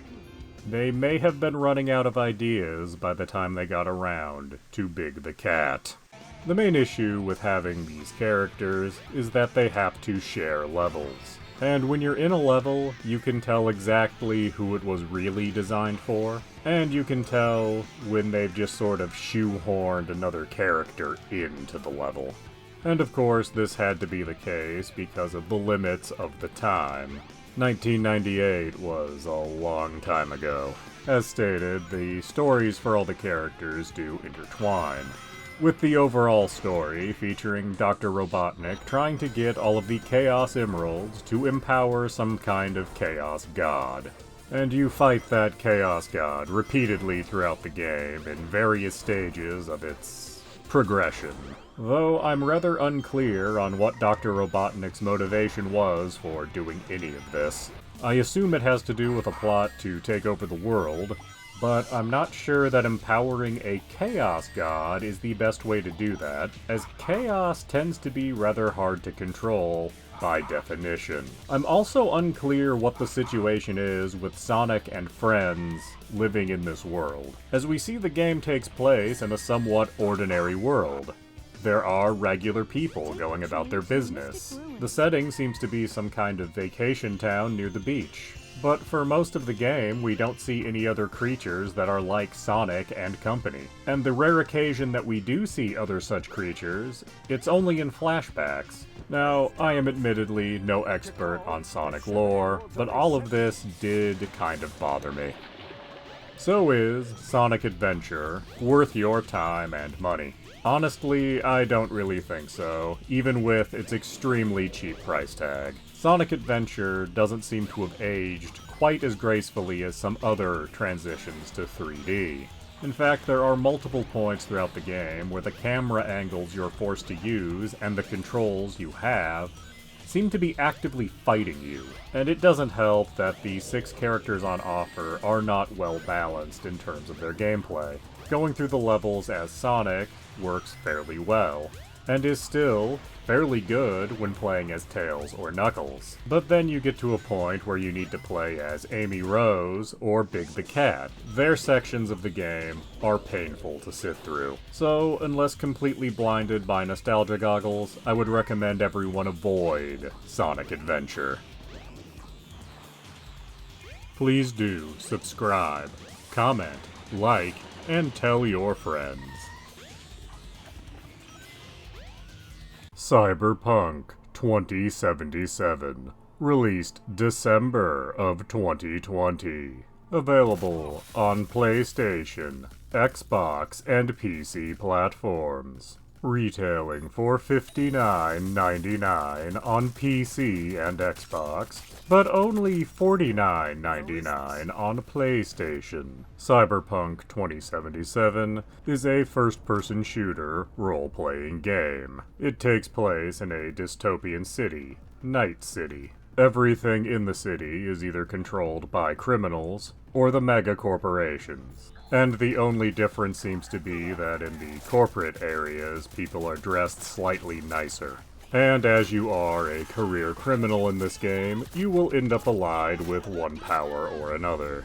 In fact, the first few hours of the game are you and your partner in crime trying to make a name for yourself by doing a big job. But things don't go quite as planned, with your partner ending up dead, and you ending up in a situation where you supposedly have only a few weeks left to live. And that is where my first disconnect with this game occurs, as you're directly told you only have a matter of weeks to live, as there is a day-night cycle in this game, and there are things in this game which are time-sensitive. But your condition that's marching you towards death will only get worse when you do story missions. So you could spend months of in-game time doing all of the side content in the game, and never have to worry about your character suddenly dying. This game is also very big on presenting you with a seemingly important choice that will turn out to be completely meaningless as you progress. And this starts right at the very beginning when you're creating your character, as you have to choose a backstory for your character. Are you a Night City native? Are you a nomad from the wasteland? Are you a corporate stooge? But outside of having a different tutorial, this choice makes almost no impact, as on very rare occasion, you'll get a dialogue option connected to your origin, but so far as I can find, they never actually affect anything. And this type of fake choice happens a lot in quests. At one point, you can help an AI that runs a cab company. The AI is malfunctioning. Now, you can reset the AI, you can destroy the computer that stores it, or you could make major alterations to this AI.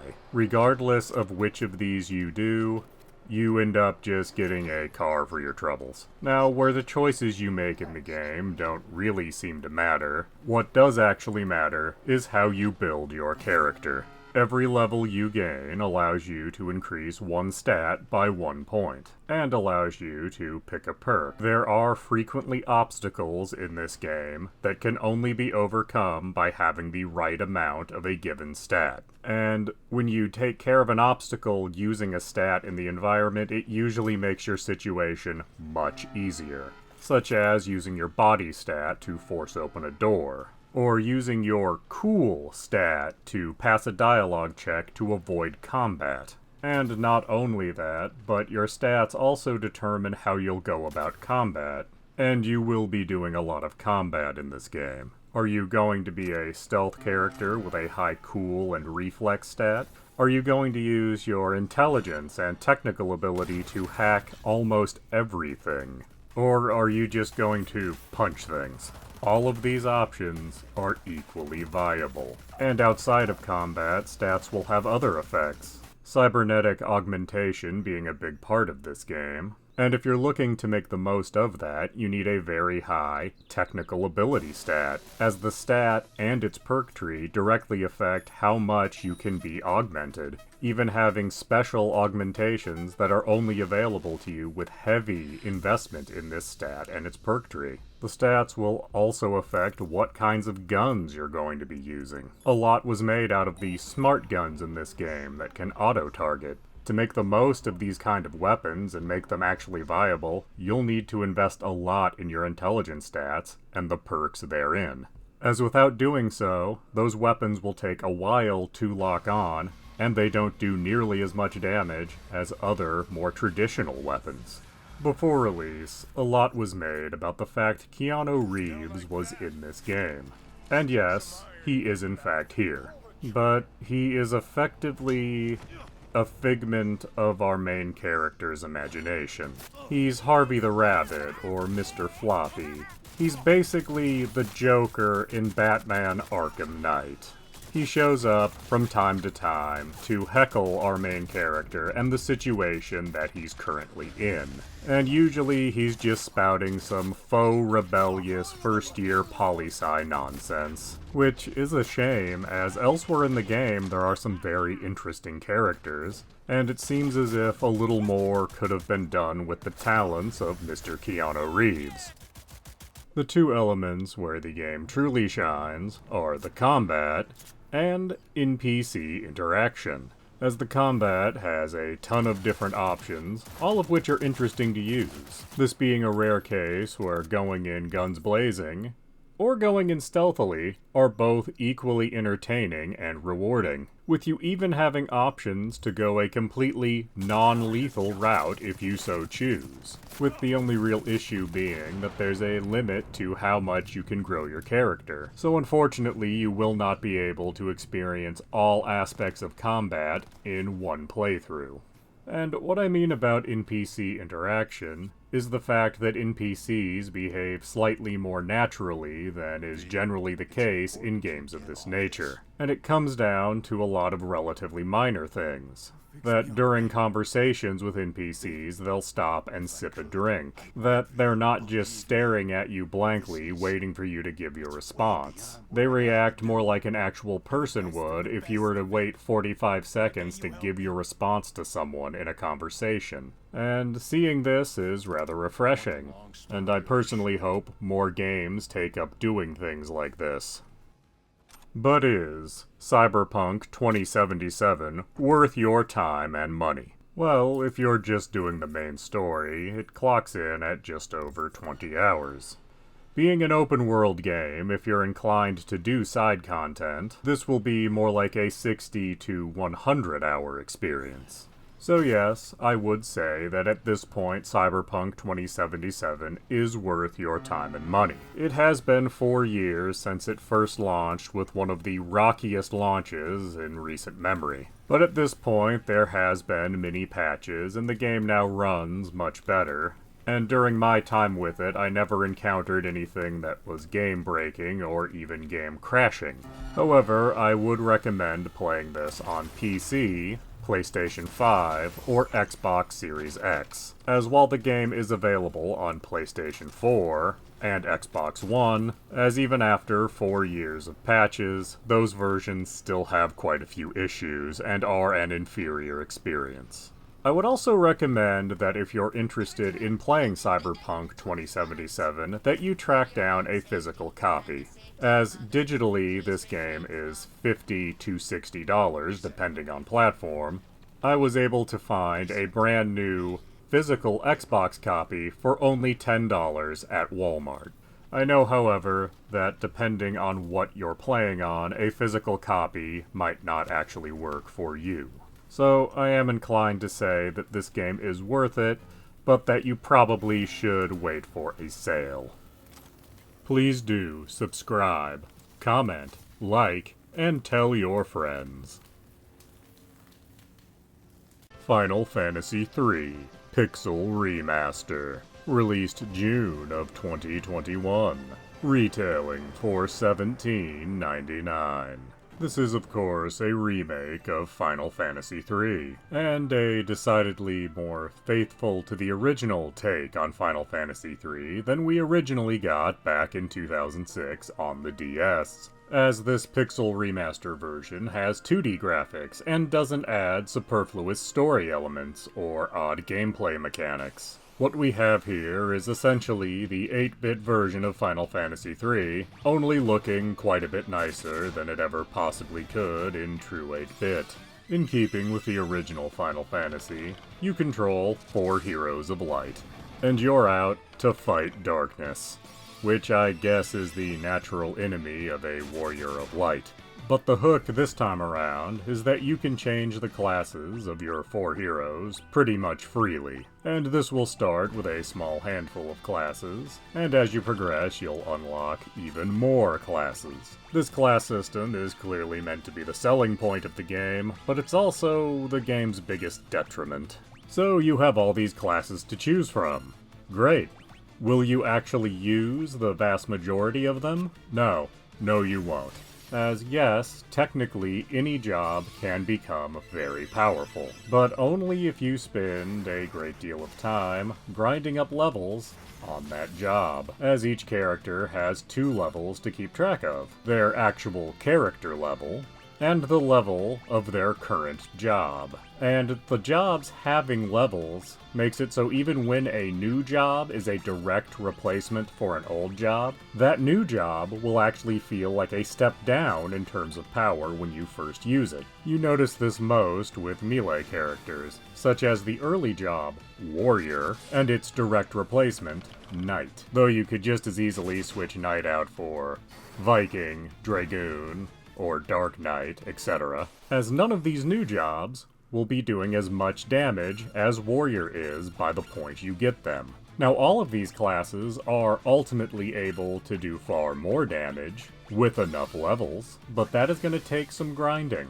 and that is going to take some time, even if you are using the auto battle that was added to this version of the game. Another problem with the class system in this game is that you don't have a way to mix and match your classes on one character. So you can't, for example, have a character train in Black Mage and then White Mage and have both kinds of magic. No, they will have one or the other. And this alone makes most of the other caster-type classes completely superfluous, as you're going to want to have a Black Magic user and a White Magic user with you at pretty much all times. And if you are really hung up on having characters that do both Black and White Magic at the same time, good news, you can make that happen. You have to do a very long and hard optional dungeon to get that, but technically you can do it. Now, the fact that most of the jobs are completely worthless would make the class system completely unnecessary in this game, except for one fact. Throughout the game, you repeatedly go to dungeons where you need to be using specific jobs. This first happens where you do a dungeon where you have to be in the mini state.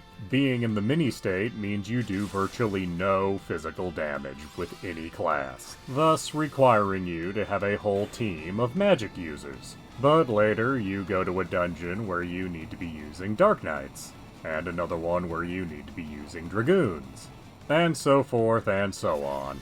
And every time you have to do one of these dungeons, you're required to do a whole lot of grinding, or have a very weak party. So is Final Fantasy III Pixel Remaster worth your time and money? Well, that does depend. Are you a huge fan of the Final Fantasy series, and eager to see how this series evolved over time? Then yes, you should probably pick up the Final Fantasy III Pixel Remaster for its $18 price tag. As if nothing else, this version is preferable to the 3D remake we saw on the Nintendo DS. However, if you're just a fan of RPGs and you're looking for a new one to play, don't come looking to this one. This is a game from back on the 8-bit NES, and unless you're someone who remembers when those were current like myself, this game is just going to be an exercise in frustration for you. And that's even with acknowledging that this is a huge improvement over Final Fantasy 1 and 2. And honestly, what I'd recommend to someone interested in playing an early Final Fantasy, take that same $18 and buy the Final Fantasy IV Pixel Remaster, as Final Fantasy IV is going to feel a lot more modern than Final Fantasy III. Please do subscribe, comment, like, and tell your friends.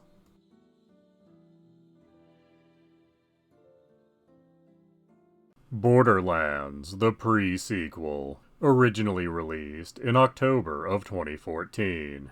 Available on all modern platforms, retailing at this point in several different collections at several different price points. But on all platforms, you can get the Handsome Jack collection, which is pretty easy to find for $20. And it also comes with Borderlands 2 and all the DLC for both games.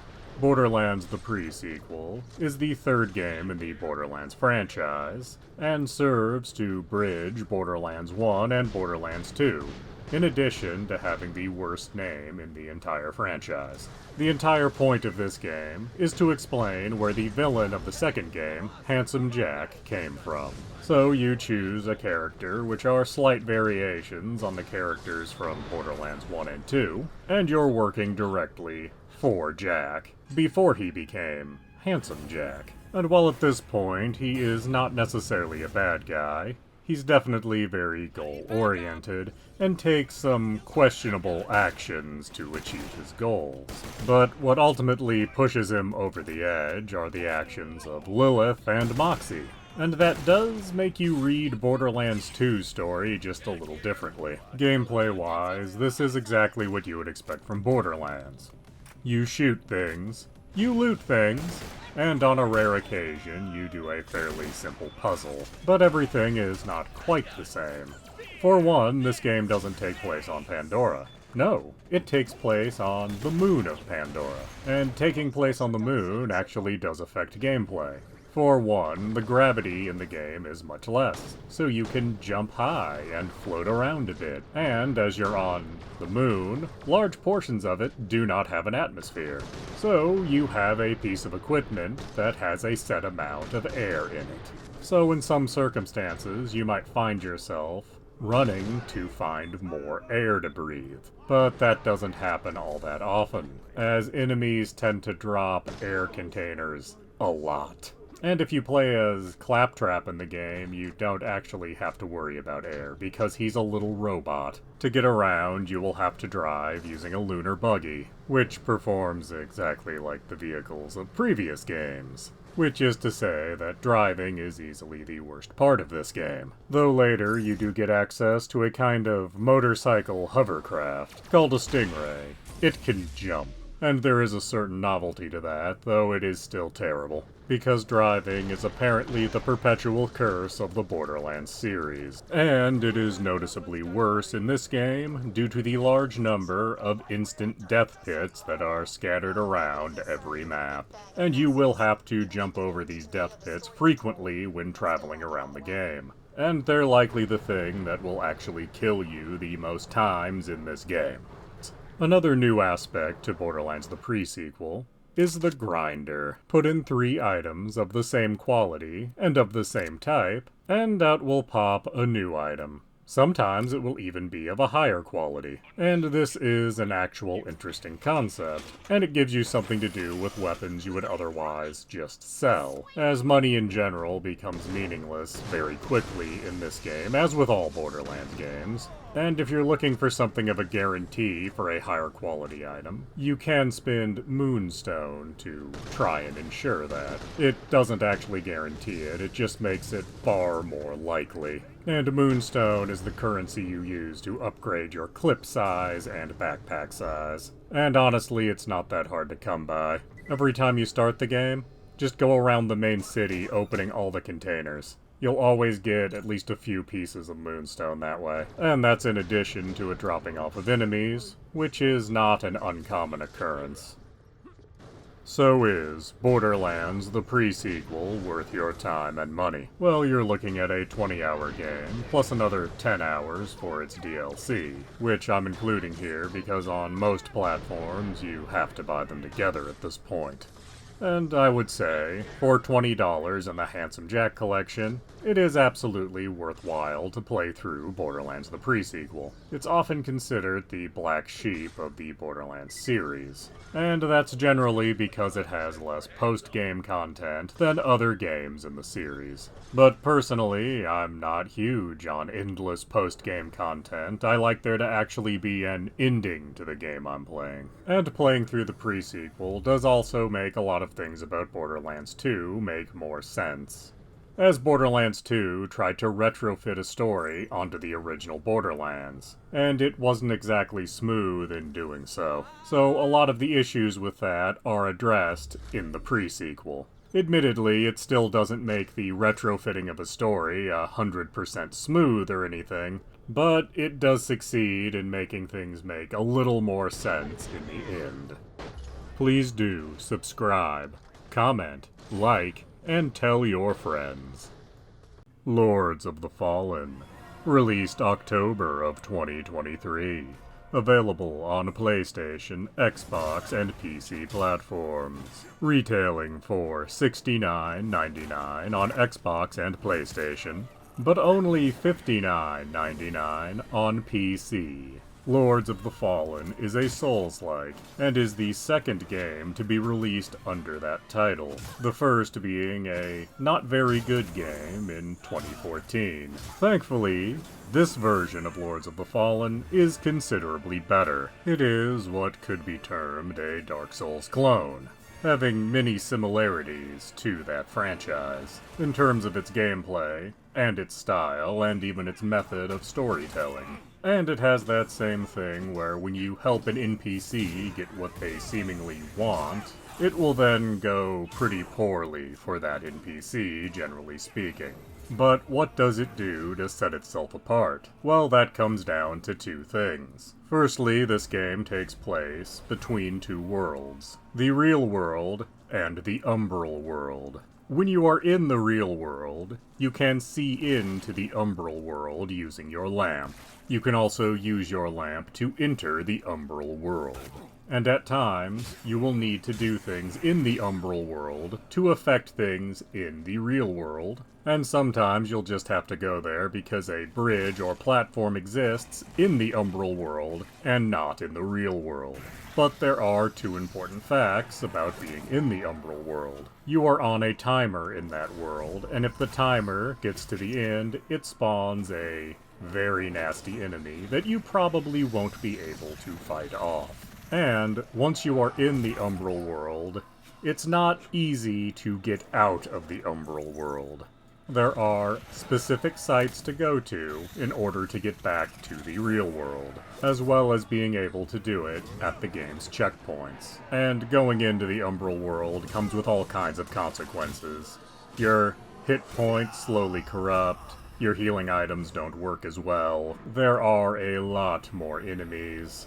But it exists not just for you to progress and solve puzzles, it's also something of a second chance for you, because if you run out of hit points in the real world, you are then taken to the umbral world. And that will also happen during boss fights. The second major difference from Dark Souls is that you can't see item descriptions, at least not all of them when you first start the game. There are two stats you need to be concerned about to see item descriptions.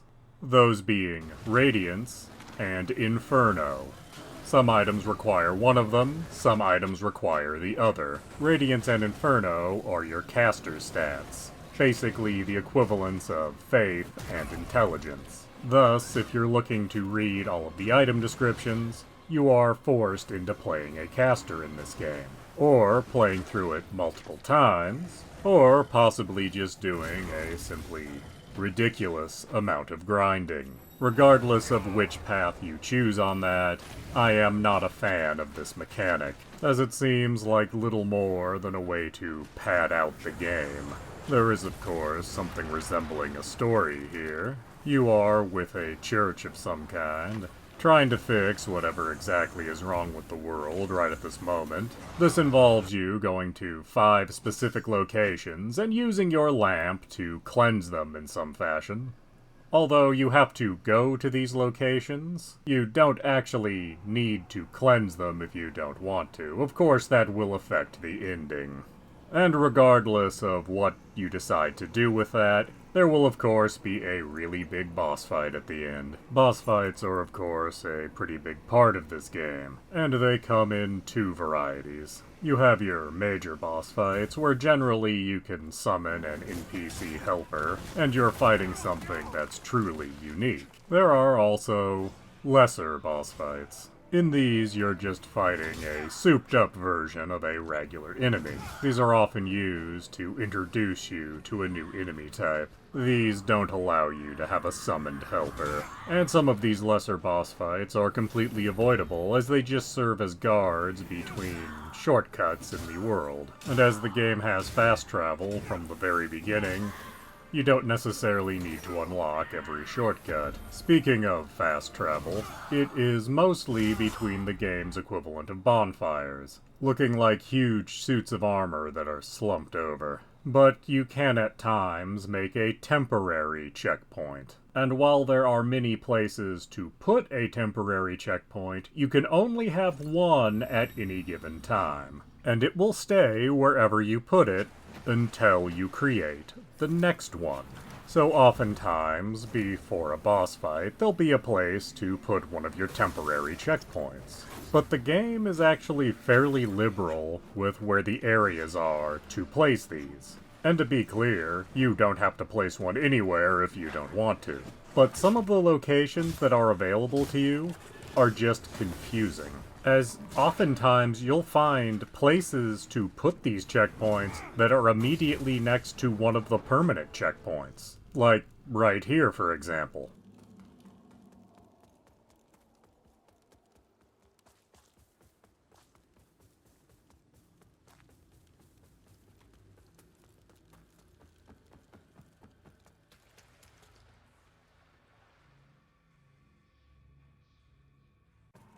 And these areas where you can plant them aren't always spaced very far apart, and it's not as if there's something extremely dangerous between the two areas you could plant one.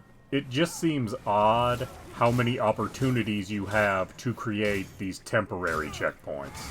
And each time you plant one of these things down, it does eat an item. So if you were intending to put one in every single location, and I don't know why you would do that, it could get very expensive, or require a lot of grinding on the same enemies to get them to drop. And the idea of having these temporary checkpoints is a great idea in concept, I just think the execution of them is flawed in this game. So is Lords of the Fallen worth your time and money? Well, if you've already played through everything From Software has to offer in the Souls department, then perhaps Lords of the Fallen 2023 is actually worth your time and money. But if you're not desperate for this kind of content, then I think you could seek better versions of this elsewhere.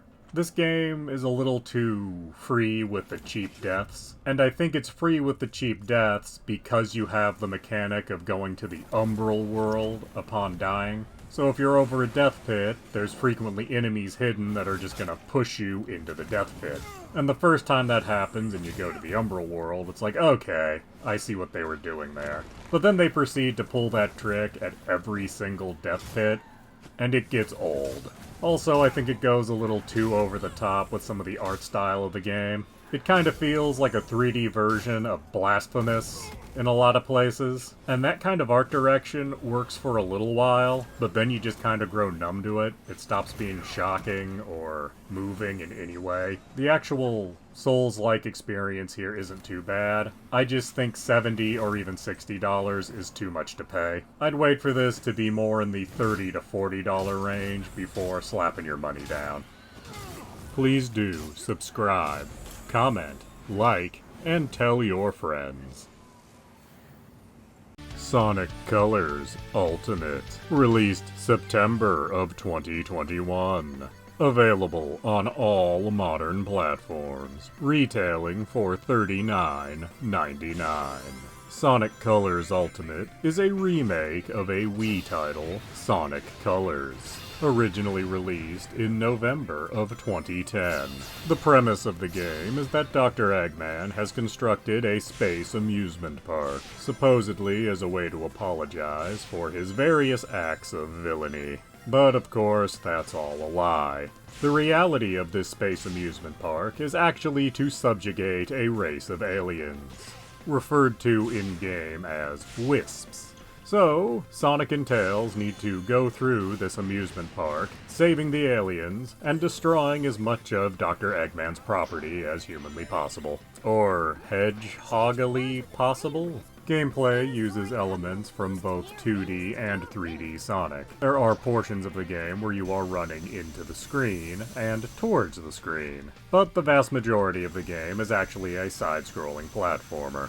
But even when it is a side-scrolling platformer, you still have the ability to jump and home onto enemies like in 3D Sonic. And as you save the various alien wisps, it becomes clear that there are various types of wisps, and each one acts as a different kind of power-up for you. And these various types of wisps are actually what sort of destroy the game for me, as even in the earliest of levels, you see where wisps will be available to you once you free that particular type of wisp. So essentially, until you have all the colors of wisps free, you cannot 100% any of the levels. So I guess what you're expected to do in this game is play through the vast majority of it to the point that you're almost at the very end, and then go back and do all of the levels all over again. Which that right there tells me I am never 100%ing this game.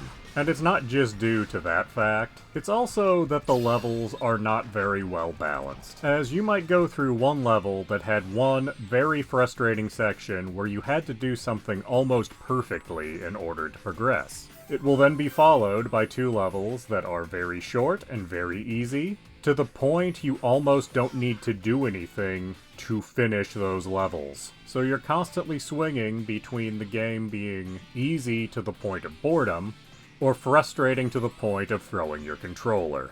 There is very little in between. But one bright spot is the lack of a live system. So when you do get to one of the frustrating bits, you don't need to worry about running out of lives or having to start over, as there is usually a checkpoint right before one of these frustrating bits, and you can just indefinitely respawn at that checkpoint. And of course, between every major section of the game is a cutscene where they try their hardest to be funny. Try their hardest to be funny. They don't ever succeed at it, but they're trying. So, is Sonic Colors Ultimate worth your time and money? Well, it certainly isn't at the $40 price tag. There is some enjoyment to be found in this game somewhere, but there are better ways you could spend your $40. And some of those ways actually include other, better Sonic games. This is at best a $15 experience, and even then, I think you'd have to be a pretty hardcore Sonic fan to actually get much enjoyment out of this. So, I would say just completely pass on Sonic Colors Ultimate. Please do subscribe, comment, like, and tell your friends. Metal Gear Solid Master Collection, Volume 1. Available on all modern platforms, retailing for $59.99. This is a collection of Metal Gear games, starting with the MSX2 original, and going all the way till Metal Gear Solid 3 Snake Eater. Included are the MSX2 versions of the original Metal Gear, and Metal Gear 2 Solid Snake, the NES version of Metal Gear, along with its sequel, Snake's Revenge, the PlayStation 1 classic, Metal Gear Solid, including the VR missions and other content, and from the PlayStation 2, Metal Gear Solid 2, Sons of Liberty, and Metal Gear Solid 3, Snake Eater. Taken as a whole, these games show the evolution of stealth gameplay, and also show attempts at making games cinematic, actually making me wonder if Hideo Kojima would have preferred to make movies at times. In addition to the games, you also get other content, motion comics and artwork and strategy guides, screenplay books, all of which can be interesting, though I was very annoyed when I went to watch one of the motion comics and found out I had to download it, after having already installed the game. And it added to my annoyance when I found out you have to download each of the motion comics separately. Also, in the annoyance department with this collection, instead of installing everything as one item, it instead installs 5 separate items. One for the MSX games, one for your bonus content and the NES games, and then one for each of the Metal Gear Solids. And in the PlayStation version that I was playing, for some reason, the Metal Gear Solid 1 section used the O as the accept button, whereas every other section of this collection uses X to select. And that's a minor thing, but it's a very annoying thing. As if they're going to install this as 5 separate things, all of those things should have the same controls in the interface. I understand these games span a couple of decades here, and that when actually playing the games, the controls are going to be wildly different. But the interface, when trying to select your game, should always be the same. Now, on the other hand, once we're actually in the games proper, I don't have really any complaints. The translations for the original MSX games are great. The NES games are as good as they can possibly be. They're easily the weakest things in this collection, though. Metal Gear Solid 1 has all of its various extra content, which is lovely to see. And Metal Gear Solid 2 and 3 are both based off of the HD releases from the PlayStation 3 and Xbox 360, meaning that they look great, and have most of their content, though not quite all, from the Substance and Subsistence releases of those games. But is Metal Gear Solid Master Collection Volume 1 worth your time and money? Absolutely yes. In fact, if this was only a collection of Metal Gear Solid 1, 2, and 3, I would still say yes. But you are getting more than that. The MSX games in English are both very strong and worth playing. The NES games are, as I said, the weakest things here, but are still interesting if you're a longtime fan of the series. And getting a lot of the extra content that was released over the years for Metal Gear Solid 1, 2, and 3 all in one place is great. So yes, even at its full price tag of $60, I absolutely think you should pick up the Metal Gear Solid Master Collection Volume 1. Please do subscribe, comment, like, and tell your friends. No More Heroes 3. First released August of 2021. Available on all modern platforms. Retailing for $39.99 on most platforms, but $49.99 on Nintendo Switch. No More Heroes 3 is a series of boss fights. Between the boss fights, you'll do a few mini-games, and a little bit of hacking and slashing too, all in a rather limited, semi-open world.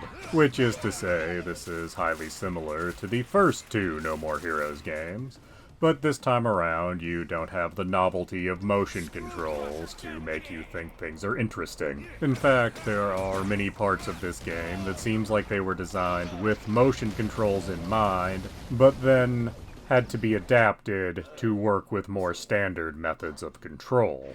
Like, for instance, every time you have to unlock a save point by unclogging a toilet. Or literally anything you ever have to do in combat. At all. But outside of that, what's going on in this game? Well, you're playing as Travis Touchdown again, with his off-brand lightsaber. He's supposed to be a little older here, but he still basically acts the same. But this time you're not dealing with assassins.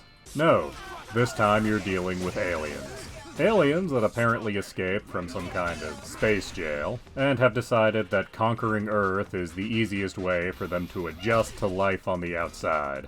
The alien that's in charge of all this actually had a E.T.-like relationship with a human many years ago. And one of the only really good things in this game is the animated cutscene you get explaining this. When you actually get into the game, you'll find it is a repetitive and grindy affair. You essentially only progress through combat. When you're doing the mini-games that aren't directly combat-related, you're just unlocking cosmetic items. So unless you're looking to farm cosmetics, you never actually get a break from the combat that's fairly lackluster. And your only real reward for slogging through the combat is to get to a boss fight. Each boss fight will have a gimmick you need to adjust to. Once you adjust to that gimmick, the boss fight is over. And never will you see that gimmick ever again. You will then get some cutscenes that go on just a little bit too long, and find out who the next boss is going to be. Then you're off to do some hacking and slashing. I can't really believe I'm saying this, but these games actually worked better on the Wii. I don't really miss motion controls for the most part, but they actually made a game like this seem like there was a lot more to it than there actually was. So is No More Heroes 3 worth your time and money? No.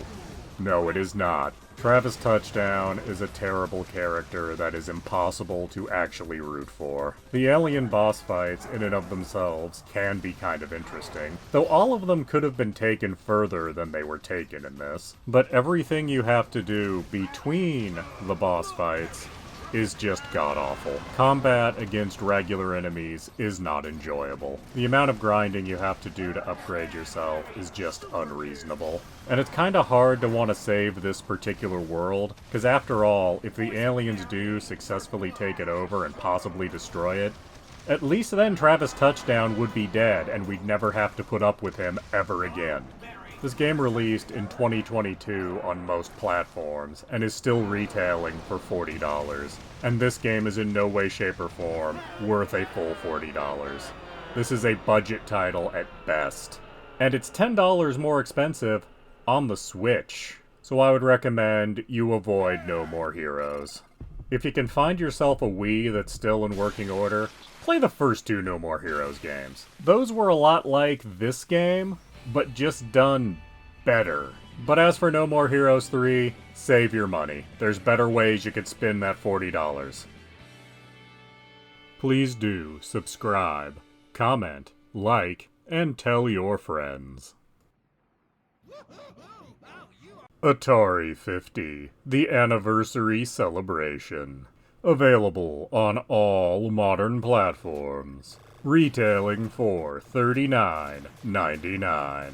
This is a collection of 115 games. However, 6 of them do need to be unlocked, and in the other 109, you get different versions of the same game. And what I mean by that is, you get the same game as it was made on different platforms. So you could play the arcade version of Millipede, but also play the versions of them that were made for Atari home consoles, such as the Atari 2600. And that is actually what makes this collection interesting and worthwhile, as this is not just an arcade collection, or a collection of 2600 games. It has games from most of Atari's hardware over the years.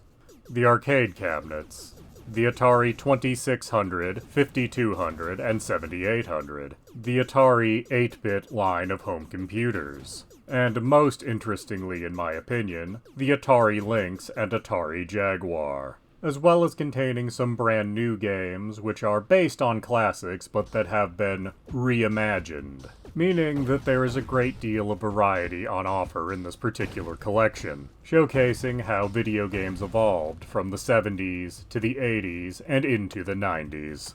But it is not just games that are on offer in this collection. There is also a great deal of information on offer here about the history of Atari, including a timeline of events, various marketing materials from over the years, and a surprising amount of videos to watch, meaning that this truly is a celebration of Atari, and not just of the games they made over the years. The only thing I would criticize in this collection is that the only games on offer are games that were made for Atari hardware. And while yes, Atari did make many pieces of hardware, they also made games for hardware that Atari didn't produce. Machines like the Commodore 64, or the Nintendo Entertainment System, and many others are completely unrepresented in this collection, despite that Atari developed software for these and many other platforms. I did dig around a little to find out why this is the case, but I couldn't actually turn up anything that sounded definite. Still, it is nice to have a collection that contains more than just arcade and Atari 2600 games, as those platforms have many collections representing them, whereas the libraries of the 5200 and 7800 are far more scarce in collections. And the Atari 8-bit computers, Lynx and Jaguar, have gone almost completely unrepresented in any other collection. And while certainly these platforms could have had more titles in this collection, it's still nice to see any titles from these pieces of hardware represented. And hopefully we'll see other collections with even more of their software libraries represented. So is Atari 50, the anniversary celebration, worth your time and money? Well, let's see. We have 115 games for $40. That's just under 35 cents a game. So, from a games per dollar perspective, I'd say absolutely. And it is interesting to see the same game on different hardware in this collection. Seeing an arcade original and then seeing the 2600 version of it, and in some cases the 5200, 7800 version, and even Atari 8-bit computer version of a game, it shows how home ports changed over time, and how different hardware limitations affected how a port would be made. And with not just having games in this collection, but also a great deal of information about the history of Atari, makes for a great value for your dollar in this collection. And no, this collection doesn't contain every single game that Atari was ever involved in making, but it does contain a very interesting cross-section of games. So yes, I absolutely do recommend Atari 50, the Anniversary Celebration. Please do subscribe, comment, like, and tell your friends. Master of Orion, Conquer the Stars. Released February of 2016, and available on PC, retailing for $24.99. This is the fourth Master of Orion game, and for some reason felt no need to simply be titled 4. Like its predecessors, this is a 4X game. That is to say, it's a game where you explore, expand, exploit, and exterminate. Think civilization in space, and you won't be far off, I promise you. So you'll choose yourself a empire to play as in the stars, each one having their own specialties. But as with most 4X games, there are certain things that are simply better than others the way the game is balanced. And in this particular incarnation of Master of Orion, the two things that take prominence are economics and technology. Economics in that you need to have a lot of money to simply buy the things that you need at any given moment, or technology to put you at an advantage in basically every area. And even if you're using the option to create a custom empire with its own bonuses and penalties, it's very much going to be one or the other. Personally, I prefer the technology route because I like having a lot of fancy things and different options. That also leads me to tell you that playing as the Cylons is the best of the pre-made empires. Sadly, this game does depart from earlier Master of Orion games, in that combat is almost an afterthought, as it was attempted to make combat far more cinematic this time. This has made it so that unless there are huge numbers of ships involved, combat's going to be over very quickly and be kind of boring. This will make you get used to simply auto-resolving combat. This means that by the time you actually do have a huge fleet to do some combat with, you probably will still just be hitting that auto button. Another annoyance is that treaties made with other empires now have time limits. For both trade and research treaties, they are 20 turns long. In previous games, treaties made with other empires were indefinite. Now, every 20 turns, you're going to go to basically every contacted empire and remake the same treaties over and over and over again. And that gets old the second time you have to do it. While the gameplay has largely suffered in this version of Master of Orion, there is a bright spot in the form of voice acting. The cast that's in this game, while there's not a ton of voice acting from them, they are a lot of very big names in the world of sci-fi. People like Mark Hamill, John Delancey, Michael Dorn, Alan Tudyk, and a whole lot more play various characters in this game in the form of newscasters and heads of empires. And the first time I heard them, I was really impressed. Then you realize each of these characters only has like 4 lines and you start being less impressed. So is Master of Orion, Conquer the Stars worth your time and money? Honestly, I'd recommend just picking up Master of Orion 1 and 2 that's available on GOG and Steam. Yeah, those games are much older and graphically will not look nearly as nice, but their gameplay is a lot better than this more modern incarnation. And those two games together only come to a total of $6 versus $25 for this one. It's kind of a shame, as there's a lot of things about this game I want to like, but a lot of the changes that have been made to the series here are not for the better. And apparently this did not set the world on fire, because here we are, 8 years later, and there's no talk of a Master of Orion 5. So unfortunately, I think this game is sort of the death nail in the coffin of the Master of Orion franchise. Please do subscribe, comment, like, and tell your friends.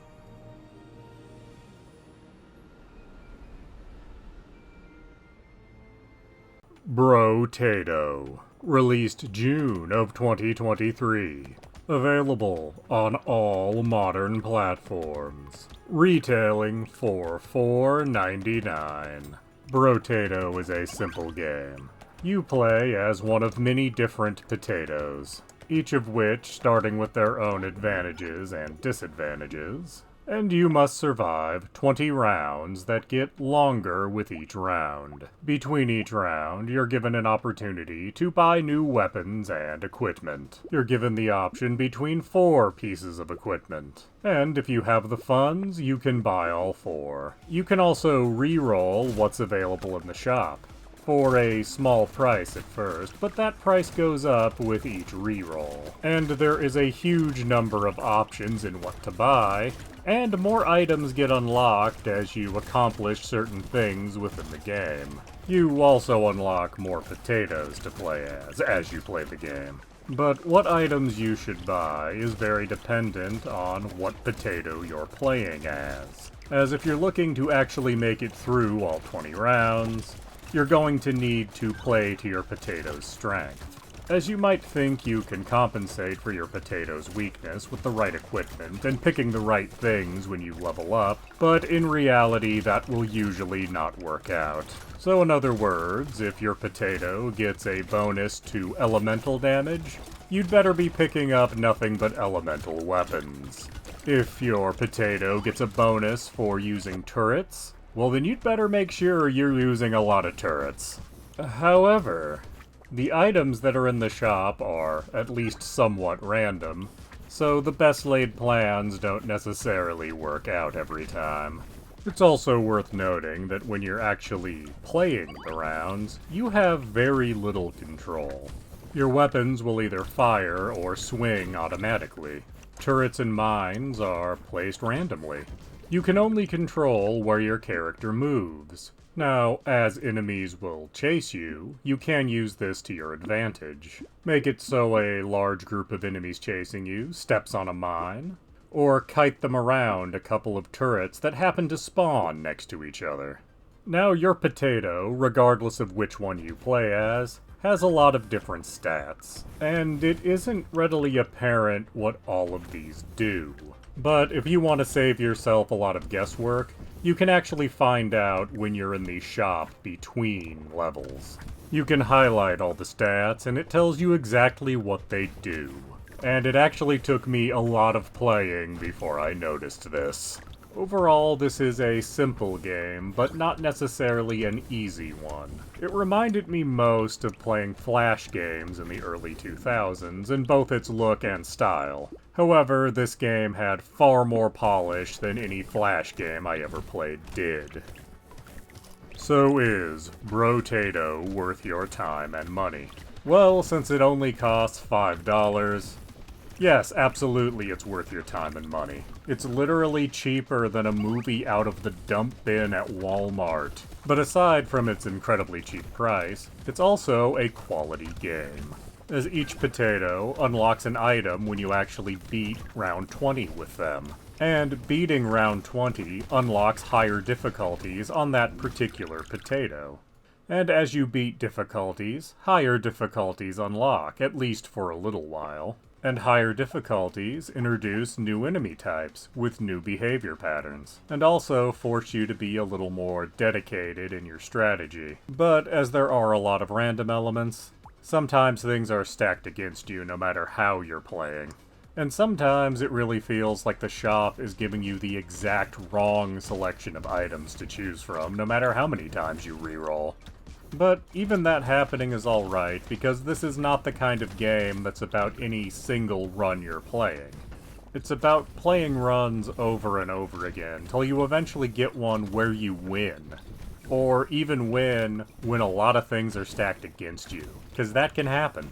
And when it does, it feels really nice. And playing through to round 20 on any potato only takes about half an hour. So this is a game you can play almost any time and have some enjoyment. And if you have to stop in the middle, the game will save what round you were on. So yes, whatever you're playing on, go to the digital storefront and put $5 down for Brotato. Please do subscribe, comment, like, and tell your friends.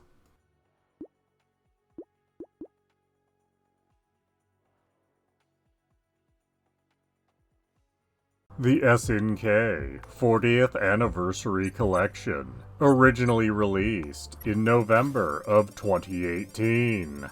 Available on all modern platforms. Retailing for $39.99 on Switch, PlayStation, and Xbox.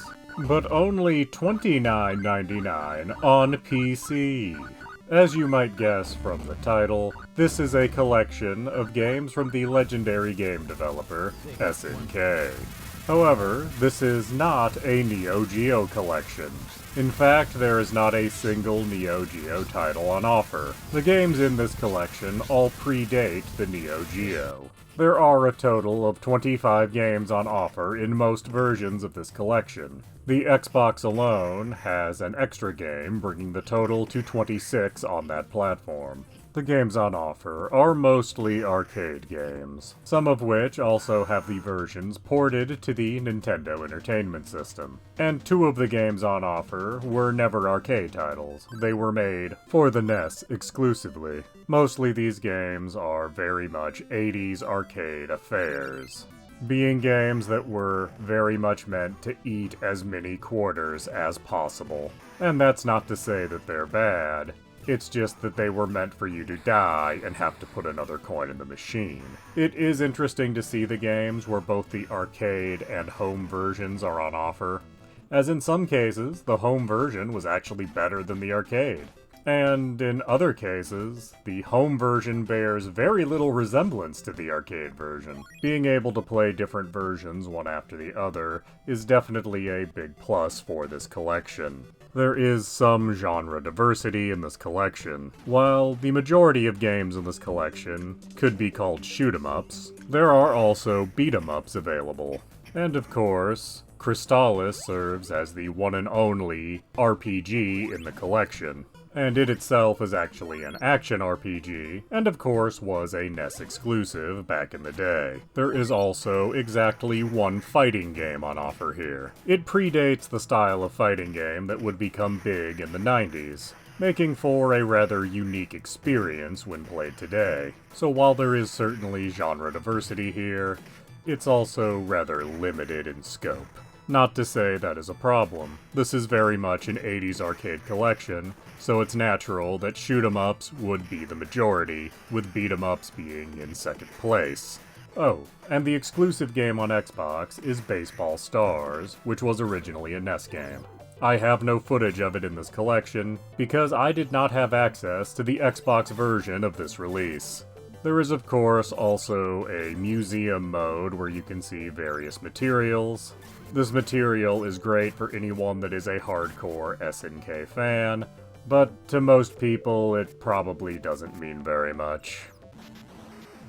So is the SNK 40th Anniversary Collection worth your time and money? Well, as this is a collection primarily of 80s arcade games, it's going to depend on your appreciation for games of that style. If you were actually in arcades back then, you likely played at least a few of the games that are on offer here, and a trip down memory lane certainly can be a fun time. If you're not that interested in arcade-style games, the only thing here for you is Crystallis, which is an excellent NES action RPG, but hardly worth the price of admission all on its own. So, my recommendation is this. If you can actually remember the 80s, you should probably pick up this collection at full price. If you do not remember the 80s, maybe wait for this on sale. Please do subscribe, comment, like, and tell your friends. Streets of Rage 4, released April of 2020. Available on all modern platforms, retailing for $24.99. Streets of Rage 4 is a sequel to the Streets of Rage series made popular on the 16-bit Sega Genesis. It updates the series while staying true to its roots. It is, of course, a beat-em-up, meaning you move forwards, and you fight enemies, and then move forwards again until you get to the boss at the end of each stage. You can attack, you can use heavy attacks, which take a tiny bit of health, but you can get it back if you do regular attacks afterwards without being attacked, and you can use special moves, which are limited by the number of stars you have, so you might want to try and save those for the bosses. You of course have characters to choose from, each of which plays just a little differently. Some are a little faster, some hit a little harder. And you're not just limited to the characters you start with. As you play, you can unlock more characters. You can unlock characters from the previous 3 Streets of Rage games, meaning that there are multiple versions of the same character. And the difference is not just cosmetic, they actually play the same way they would have played in Streets of Rage 1, 2, or 3. This of course means that Streets of Rage 1 characters are missing several key mechanics for the game, but they're compensated for that in other ways. And a fair warning, if you're looking to unlock all of the characters, that is going to become something of a grind. But there is something to help with that grind, at least to some extent.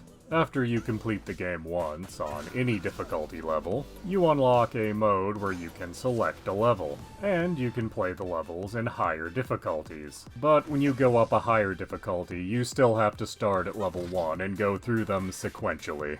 But doing it this way does allow you to bite off small chunks of the higher difficulty when you have time. And as things are unlocked with points, you do get a lot more points for playing on higher difficulties.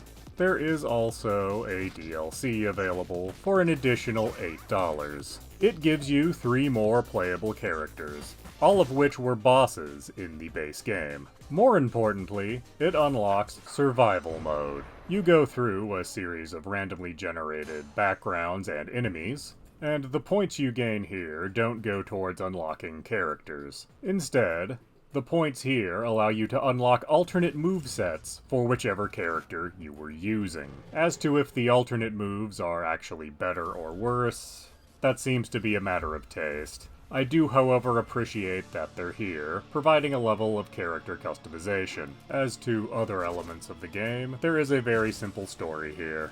Mr. X from the old games had a pair of kids, and the kids are following in Daddy's footsteps. And that might seem very simple, and it is.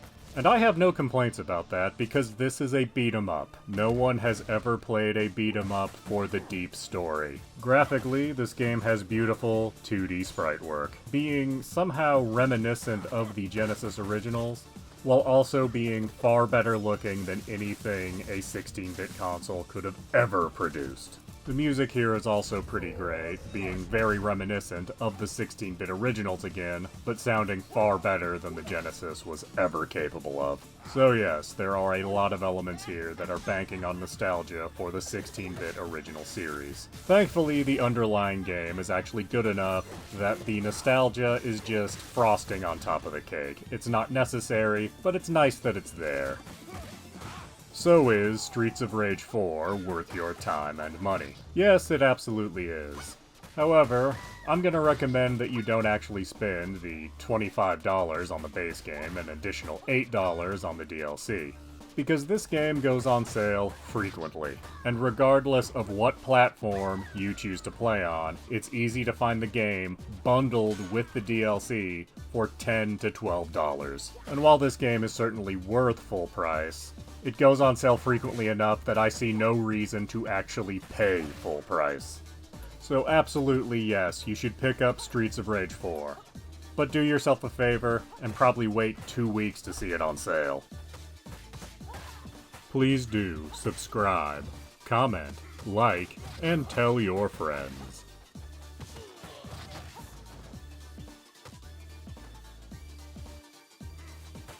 Star Wars Dark Forces Remaster. Released February of 2024.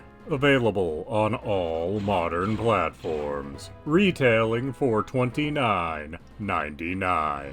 As the title suggests, this is a remaster. A remaster of a game from 1995. Back then, Dark Forces was what you would call a Doom clone. Although it did set itself apart from the standard Doom clone by doing things like having mission objectives that were more than find the exit, being able to jump, and actually being able to look up and down. And yes, back then, those were all fairly novel in a first-person shooter. In this remaster, we have better resolutions. The cutscenes have been redone in a hand-drawn art style. And no longer can you just look up and down, you actually have mouse look, like in a modern first-person shooter. So this is a remaster that does its best to stay faithful to the original. Gameplay being basically unchanged means that if you played this game back in the 90s, you'll have a fairly easy go of it here. However, if you're new to Dark Forces, you will find annoyances around certain corners. Like the fact that you need to go back to the start of every level in order to finish it, which is an idea that has potential, at least on paper, but when put into practice just leads to annoying frustration every time you want to just get to the next level. This game also uses things seen in the original Star Wars trilogy in odd places. Like the little ball that Luke Skywalker trains with his lightsaber. It's just an enemy in some levels.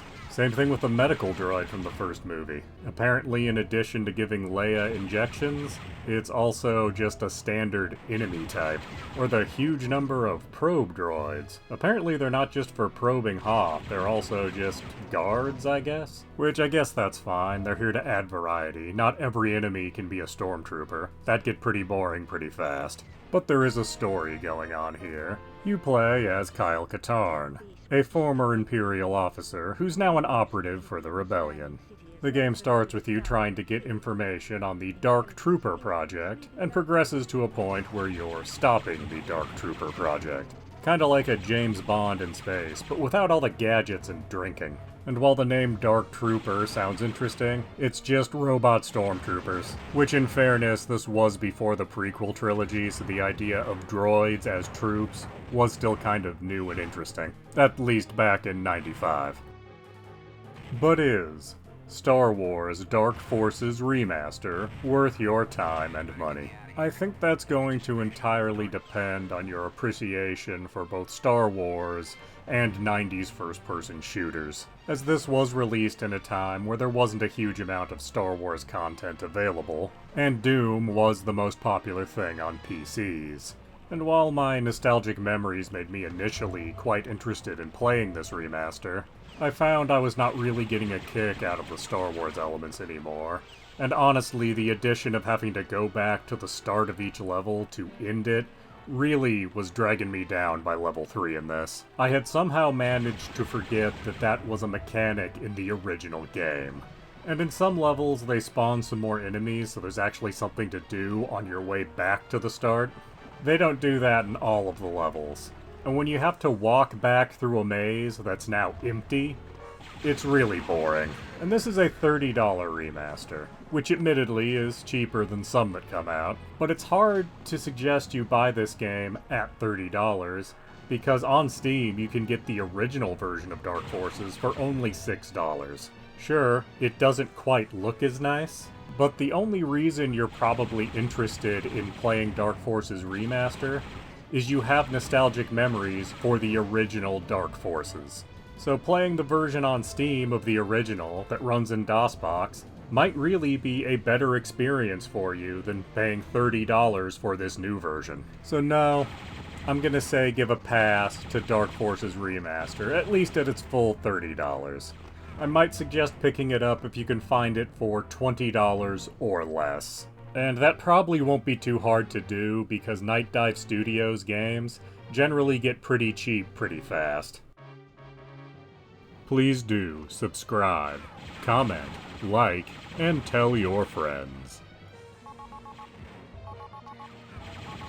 Elwa's Awakening, first released February of 2017, retailing for $9.99. Available on all modern platforms, and some not-so-modern platforms, though buying it on those will be considerably more expensive. Elwa's Awakening is a Metroidvania in a faux 8-bit style, and while it might try to look like a NES game, it is not nearly as difficult as any NES game. You play as Zoe. You find yourself having mysteriously woken up in a strange land. You have to explore the world to find 4 dungeons and beat 4 bosses. And after that, deal with one more final dungeon and boss. To get through this, you have a staff to hit things with. And over the course of the game, you will find 3 more abilities to use, and upgrades for them. First, the ability to spawn a green block that you can push around and jump on to help you with platforming. When upgraded, it'll float on the water, a blue bubble that will float up for a bit before bursting. You can jump on top of it and be taken a little higher, again to help you with platforming. When upgraded, it no longer bursts. Finally, you'll get a lightning bolt. You attack things with it mostly. It also opens specific doors. And there is no upgrade for it. And a lot of the game is centered around puzzle platforming challenges where you have to combine those first 2 abilities. As you explore the world, you'll find little orbs scattered around the map. Collecting enough of these will cause an automatic attack to happen at the beginning of boss fights. The more of these orbs you collect, the more powerful this attack will be. If you're looking for it to do the maximum amount of damage, you'll need to get all of the orbs. And may I say good luck with that. When you're not in dungeons, you'll explore the world and you will encounter NPCs. Some of them will have things they want, and you can help them with that for various rewards. One of the very merciful things about this game is, if you get an item and then die, you respawn back at the save point, and you still have whatever you just found. So you never have to go and get the same item twice because you got it and then died. The game does count your deaths, and does tell you exactly how many times you've died each and every time you die. It also tells you on the save menu. Overall, the game is not that hard to play. The harder part is actually figuring out where to go, especially in the early stages, as you have limited abilities and will see many places where there's platforms you simply can't reach. The other challenge you deal with for most of the game is the fact you only have 3 hit points. You do eventually get an item that doubles your hit points effectively, but that item has to be refilled every time you use it, which, if you keep dying to a boss, can lead you to have to backtrack out of that dungeon repeatedly to refill that item. And that did become a point of frustration for me at a certain point. But speaking of the bosses, they all have a pattern, you just need to figure it out. And all of them seem very intimidating at first, but once you've cracked that code of how they move, they suddenly become very easy. Even more so if you found a lot of orbs to do a lot of damage right at the start of the fight. But overall, once you get over that initial hurdle of what exactly do I do, the game becomes pretty smooth sailing from that point on.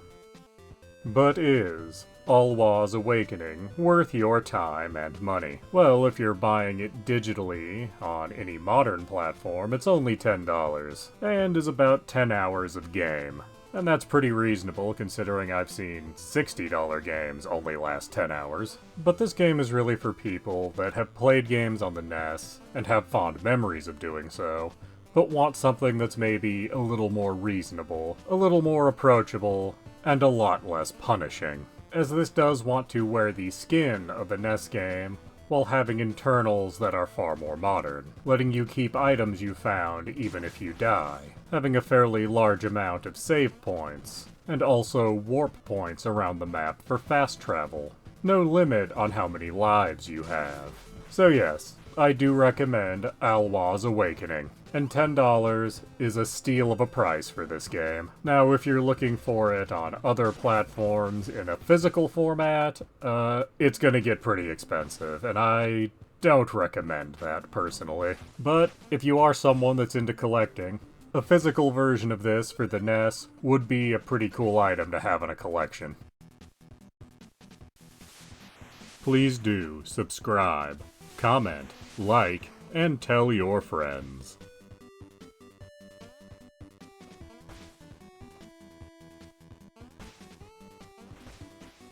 Castlevania Dominus Collection, released August 27th of 2024. Available on all modern platforms, retailing for $24.99.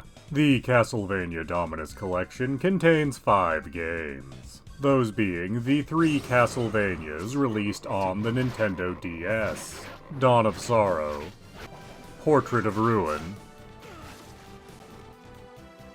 and Order of Ecclesia. In addition, it contains the arcade game, Haunted Castle, and new for this collection, Haunted Castle Revisited. Though really, you're buying this collection for the 3 DS Castlevania games, as really we've been waiting for those ever since the Castlevania Advance collection came out. These 3 games, having originally been made for a system with 2 screens, have several options available to you for how you want them displayed. Personally, I preferred the option that displays everything all at once. There were parts of these games that required the touching of the screen. In this collection, that's now handled with the right analog stick, with the right trigger serving as a signal that you're actually touching with the stylus. Though, for Dawn of Sorrows, you thankfully don't have to rely on your right analog stick for drawing seals. Instead, the seal drawing mechanic is replaced by you doing combinations of button presses. This fact alone makes Dawn of Sorrows far preferable in this collection to on original hardware. Portrait of Ruin and Order of Ecclesia had far less interactions with the touchscreen and are widely unchanged here. As for Haunted Castle and Haunted Castle Revisited, well, Haunted Castle was an attempt to bring Castlevania to the arcade, which is a horribly flawed concept from its very inception. The revisited version is a vast improvement over the original, being far more playable than the original version, to say the very least. And the two make for an interesting pair, as Haunted Castle was a very loose interpretation of the Castlevania formula, and Haunted Castle Revisited is a very loose interpretation of Haunted Castle. It's certainly nice to have these games here, but I don't think anyone is buying this collection for the sake of these 2 games. Of course, in addition to these 5 games, you have galleries and soundtracks for all of the games. And like with all of these features in every collection, you'll look at this stuff and listen to it once, and never touch it again. Really, what's going to drive you to this collection is a desire for the DS Castlevania games.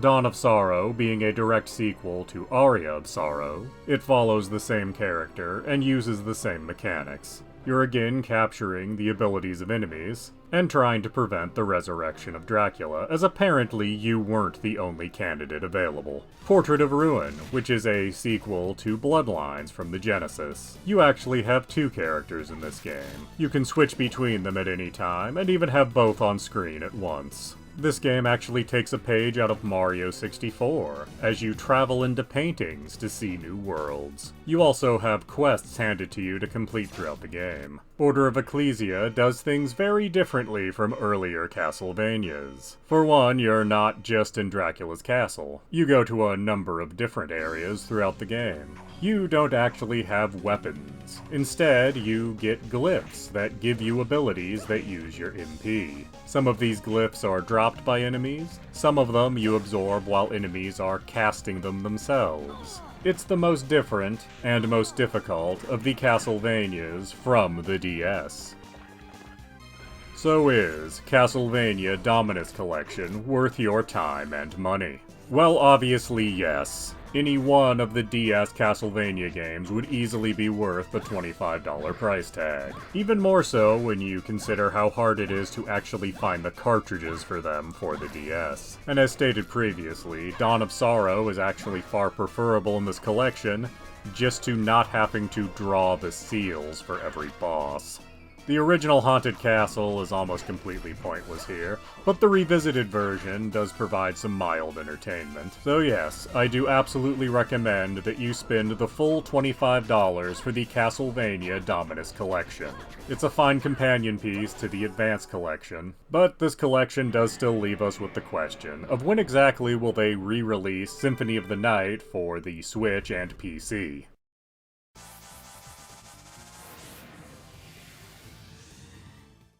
Please do subscribe, comment, like, and tell your friends. Marvel's Spider-Man 2, released October of 2023. Currently exclusively available on the PlayStation 5. However, it is likely to receive a PC port, retailing for $69.99. Spider-Man 2 is the third game in Sony's Spider-Man series, following the events of Spider-Man and Spider-Man Miles Morales. This time around, you get to play as both Spider-Men, and may switch between them freely. However, certain missions, as well as certain side activities, may only be accomplished by one or the other. And if you approach something with the wrong Spider-Man, the game will prompt you to switch to the correct Spider-Man for the mission or side objective in question. But you never need to be in doubt about which Spider-Man to use, as the in-game Spider app will tell you which missions correspond to which Spider-Man exclusively, and which ones can be done by either. And it should be noted that in most ways, the two Spider-Men in question, Peter Parker and Miles Morales, are equivalent, with both having slightly different but highly similar individual abilities. They both share the exact same spider gadgets this time around. There are only 4 gadgets this time, and they are mostly for crowd control. Each Spider-Man has his own skill tree to fill out as you level, but there is also a shared skill tree. Their individual skill trees are more about their special moves, whereas the shared skill tree is about their regular combat abilities, and also their ability to move through the city. Speaking of moving through the city, fast travel is back in this game. However, it takes much longer to unlock it in all the zones than it did in the previous games, as fast travel is actually unlocked by you accomplishing so much within each subsection of the city. And as those activities are actually unlocked as you progress through the game, some zones will take much longer than others to actually be available for fast travel. This lack of immediate fast travel can seem an annoyance at first, but it's somewhat offset by the addition of spider gliding. Either Spider-Man can choose to glide, and there are various wind currents and updrafts for you to enjoy to just keep gliding. And there's even side activities built entirely around you gliding. Unlike the original Spider-Man, this game is far less episodic in its storytelling. Where the first game had you deal with several different events as small arcs, this game has everything feel much more unified. Starting out with a great opening where Peter and Miles work together to stop the Sandman, we next find out that Kraven the Hunter has come to town looking to hunt various Spider-Man villains. And over the course of the game, you will discover that several villains have met their end this way. And while this is happening, Peter's childhood friend Harry Osborn, who was missing in action in the first game due to some kind of horrible, debilitating disease, is back and apparently cured. And we find out this miraculous cure has happened by him being bonded to the Venom symbiote. This leads to Kraven and Venom being the A and B story for the game overall. In addition to this, both Peter and Miles have their own stories they deal with. With Peter, we've seen his story done before in other Spider-Man media. He ends up bonded with Venom. He likes the extra power it gives him, but he doesn't like the added aggression it causes. He has to come to terms with this and overcome the situation. Who could have seen this coming? Miles, on the other hand, has to deal with Peter being busy with his childhood best friend. He also needs to come to terms with maturing and coming into his own as his own kind of Spider-Man. And while this story is a little cliched, it is still better than what Peter got. A lot of the story threads that were left open in Spider-Man and Spider-Man Miles Morales are wrapped up here during side missions, and these are oftentimes quite satisfying conclusions. Gameplay-wise, virtually everything here has been improved. Combat feels even smoother. They've found a good balance between the individual Spider-Man special abilities and gadgets, and Mary Jane comes back this time around with her own missions, but they aren't terrible to do this time around, as this time around she's had a little self-defense training and a stun gun, making these sections considerably more tolerable. The only complaint I have with gameplay, and it's a very minor complaint, is that Miles still has his camouflage abilities, but the game never really does much with them, or gives you much of an opportunity to make use of them. And that's a rather odd decision, as Miles' camouflage abilities is one of the defining differences between him and Peter. And as it is present here, I think something more could have been done with it, especially since there were objectives that only Miles could complete. There are some other things in the game that are a little odd. Despite this being a Venom story, Eddie Brock is nowhere to be found.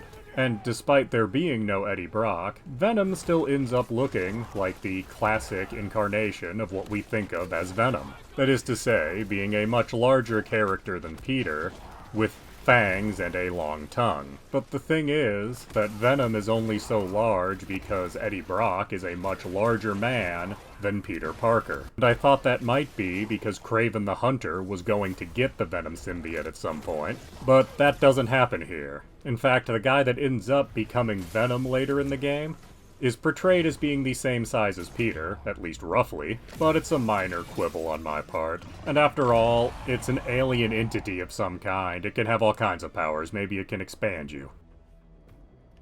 So is Marvel's Spider-Man 2 worth your time and money? Well, its price tag of $70 is a bit steep. However, it does have a fairly good story overall, and excellent gameplay. Gameplay that will last you around 20 hours. And a bit more than that if you're truly looking to be a completionist. The gameplay is great throughout, and I think a lot of the side stories actually end up being more compelling than the main narrative.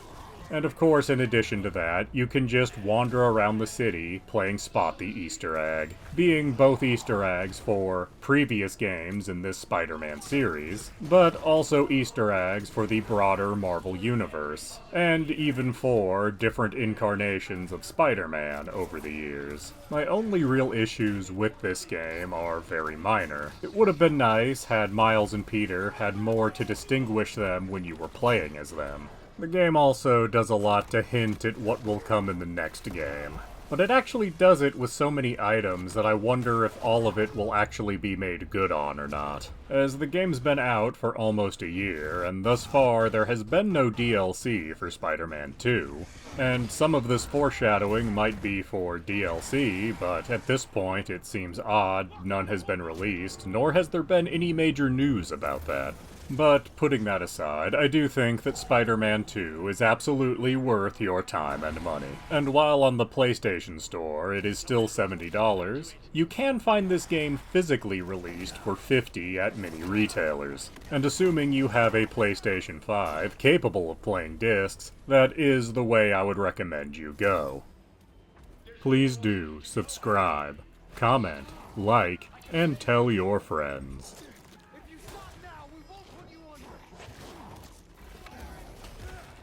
Aro, coming out September 27th for Nintendo Switch and Steam. It will retail for $11.99.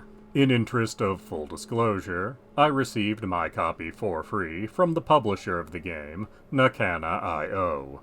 In Aro, you play as a man named Aro. He has some kind of medical problem that is represented by his world becoming filled with darkness. He used to treat his problem with herbs that he would buy at a shop. However, the shop is out of the herbs, and he now has to find another way to deal with his problem. A mysterious person informs him of an elixir that is far away that might help him, and the game centers around your journey to find that elixir. This journey is broken up into several parts, but in each part, you need to find 5 pieces of a symbol.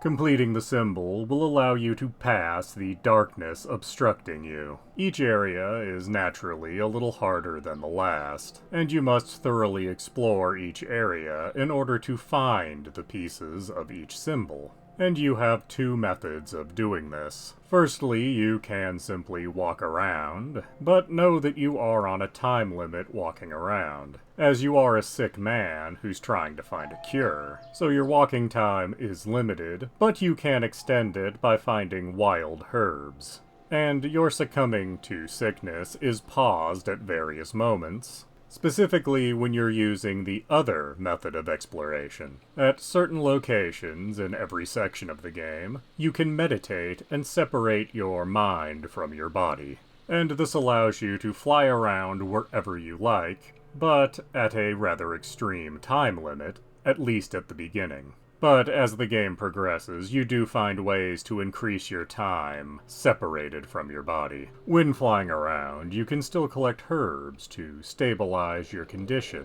You can also use this ability to transport around the map, albeit in a limited fashion, as you can move your body from one of the meditation spots to another, as long as you can reach it in the time limit you have. This will of course take you to places you couldn't reach on foot, and will oftentimes unlock shortcuts that you can take when going on foot. You will of course need to do things both in your body and out of your body to get through every area. Of course, there is more to do than simply explore, as there are monuments to find around the map that will tell you stories, as well as NPCs to, well, I want to say speak with, but that's not entirely accurate, as most things in the game are actually told to you through pictures or simple animations. Though sometimes you are given a QR code to scan with a phone, and these will actually give you text to read. If you're not into scanning things with your phone, the game will give you a brief summary of what that was going to be about had you scanned it.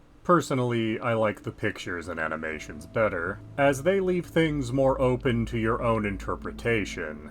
For example, in one of the areas, you encounter a monk and you try to ask him where a meditation area is so you can separate your mind. Despite being a monk in a temple or church of some kind, he has no idea what you're talking about, and you might interpret this as the monks having lost their way, or they could simply be from a different spiritual tradition. There's nothing to definitively tell you that either way. It's open to your own interpretation, and the need to interpret what's going on permeates this entire game. But is RO worth your time and money? Well, it is a very interesting game to play and interpret, and I do think there is great value to be had in having other people play this game and seeing how they interpret it versus your own thoughts. It is a fairly short experience, and truthfully it does not have much in the way of replay value, as each area has you find the pieces to a symbol. Once you know where all the pieces are, you're going to know exactly what you need to do on the next playthrough. But at a price point of $12, I think a lack of replay value is actually forgivable, because I think your interpretation of what's happening in this game is something that will stay with you, and you may actually find yourself reflecting upon it with time. This definitely being a case of games as art, but in a more subtle and thoughtful way than is found in other games trying to do much the same. So yes, I do feel you should check out RO when it releases for $12 on September 27th. Please do subscribe, comment, like, and tell your friends.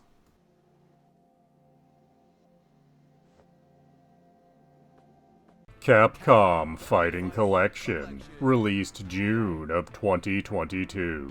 Available on all modern platforms. Retailing for $39.99. This is a collection of 10 games, 5 of which are from the Darkstalkers franchise, 3 of which come from the Street Fighter franchise, and 2 titles that are all on their own, Cyberbot's Full Metal Madness, and Red Earth. What I find most interesting about this game selection is that it's called the Capcom Fighting Collection, but only 9 of the games are fighting games. Super Puzzle Fighter 2 Turbo is here, and while it is a great game, and a competitive puzzle game, I'm hard-pressed to actually think of it as a fighting game.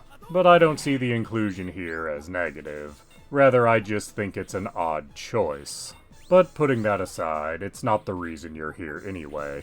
The main reason for excitement with this collection is that it includes all 5 Darkstalkers titles, which despite being a Capcom fighting franchise, they have not received quite the same level of love as, say, the Street Fighter franchise has over the years.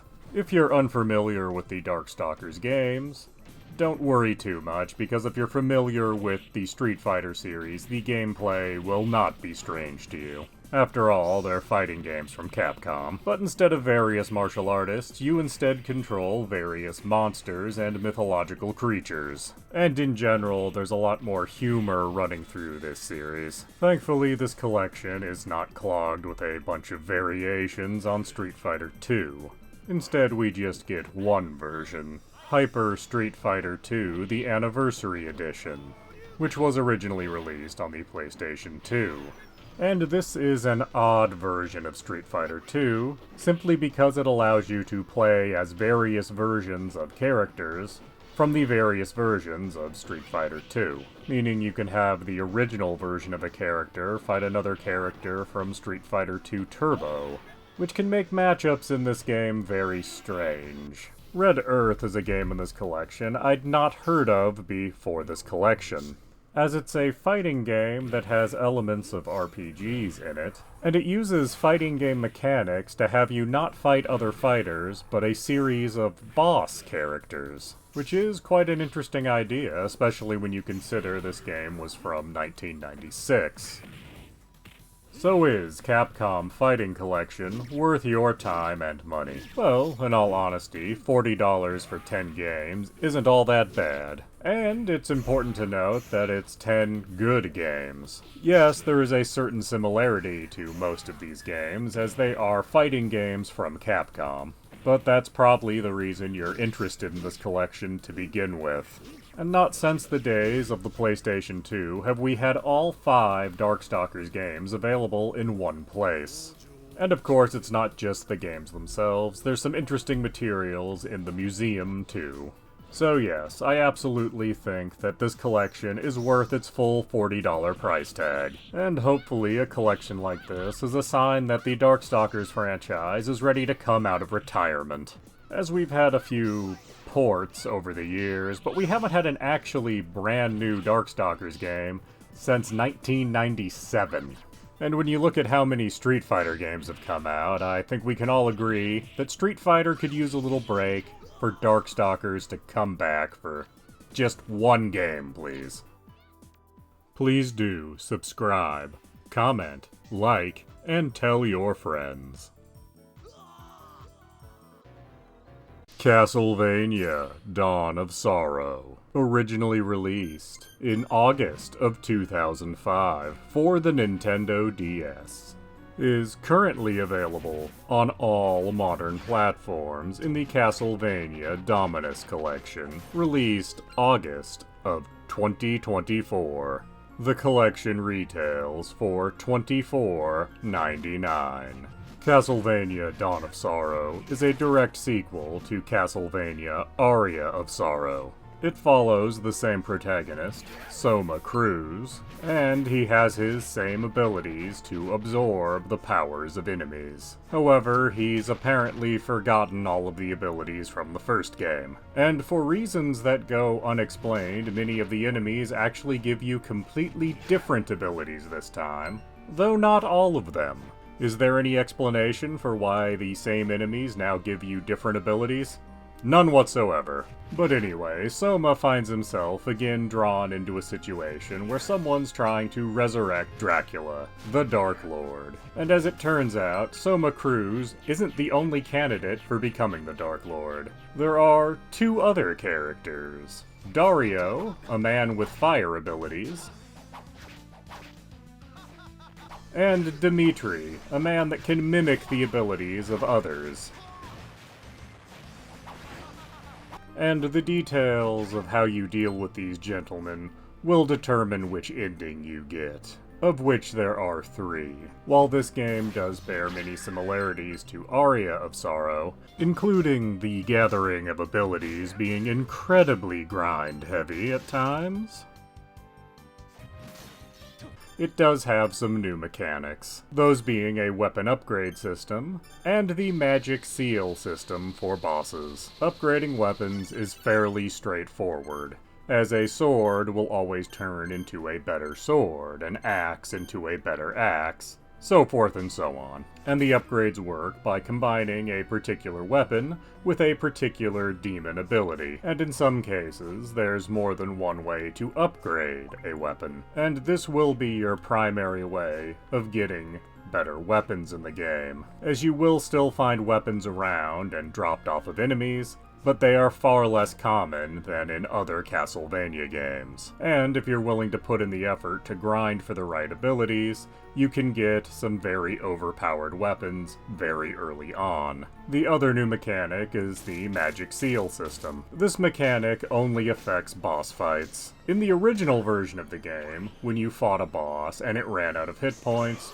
you would then have to draw something on the touchscreen to actually finish the boss. It starts out simply with basically a check mark, but by the end of the game became a very intricate pattern you had to draw. In the collection version of this game, you no longer have to draw anything. Instead, you input a combination of buttons that's somewhat akin to doing a combo in a fighting game, which honestly makes the collection version of this game far superior to the original DS version. It is worth noting that on some bosses, even after completing the seal, you can still die to some of their lingering attacks. It can only happen on a few boss fights, but it's still notable that it can happen. The magic seal system has often been seen as the worst aspect of Dawn of Sorrow, with many claiming it was only in the game to use the gimmick that was the touchscreen on the Nintendo DS. However, I think it may have been an attempt, a flawed attempt, to balance out the weapon upgrading system. Because if you're looking to upgrade your weapons as soon as possible, you're going to be doing a lot of grinding on particular enemies. And grinding on any given enemy will of course give you experience that levels you up, and you'll become overpowered not just from your gear, but from just leveling. Which under normal circumstances would make the bosses completely a non-issue. They'd be jokes. not even challenges. But because of the magic seal mechanic, it's not just about getting their hit points to 0. And in the original version, actually doodling the sketch you need to doodle is difficult at times, and what the DS would actually register as correct seemed completely arbitrary. And that led to much frustration on the part of virtually everyone who ever played it. So this new version doesn't strip out the mechanic, it instead replaces it with a series of button presses, which at the very least is far more reliable, as if you do mess up the seal, you know it's because you hit the wrong button. So you never think that it has to do with the hardware. It is instead entirely a skill issue. After beating the game, you unlock Julius Mode. In this mode, you start out by controlling Julius Belmont. But as you play, you will recruit Yoko and Alucard to your team, all three of which have set abilities and equipment, and you can switch freely between them, as you will need to use the different characters to overcome different obstacles in the castle. The castle's overall layout is exactly the same as in the main game, but there are some small tweaks to specific rooms because of the limitations of the character's abilities. While you can't change your gear, each character does have different skills you can cycle through. And in this mode, there is no need to worry about seals. And if you get to the end of this mode, you get to fight Soma, having apparently actually become the Dark Lord. This mode is an interesting addition, and it's very easy to find yourself in areas of the castle that you're simply not strong enough for yet. So I'd advise you to follow roughly the same path you would follow in the main game.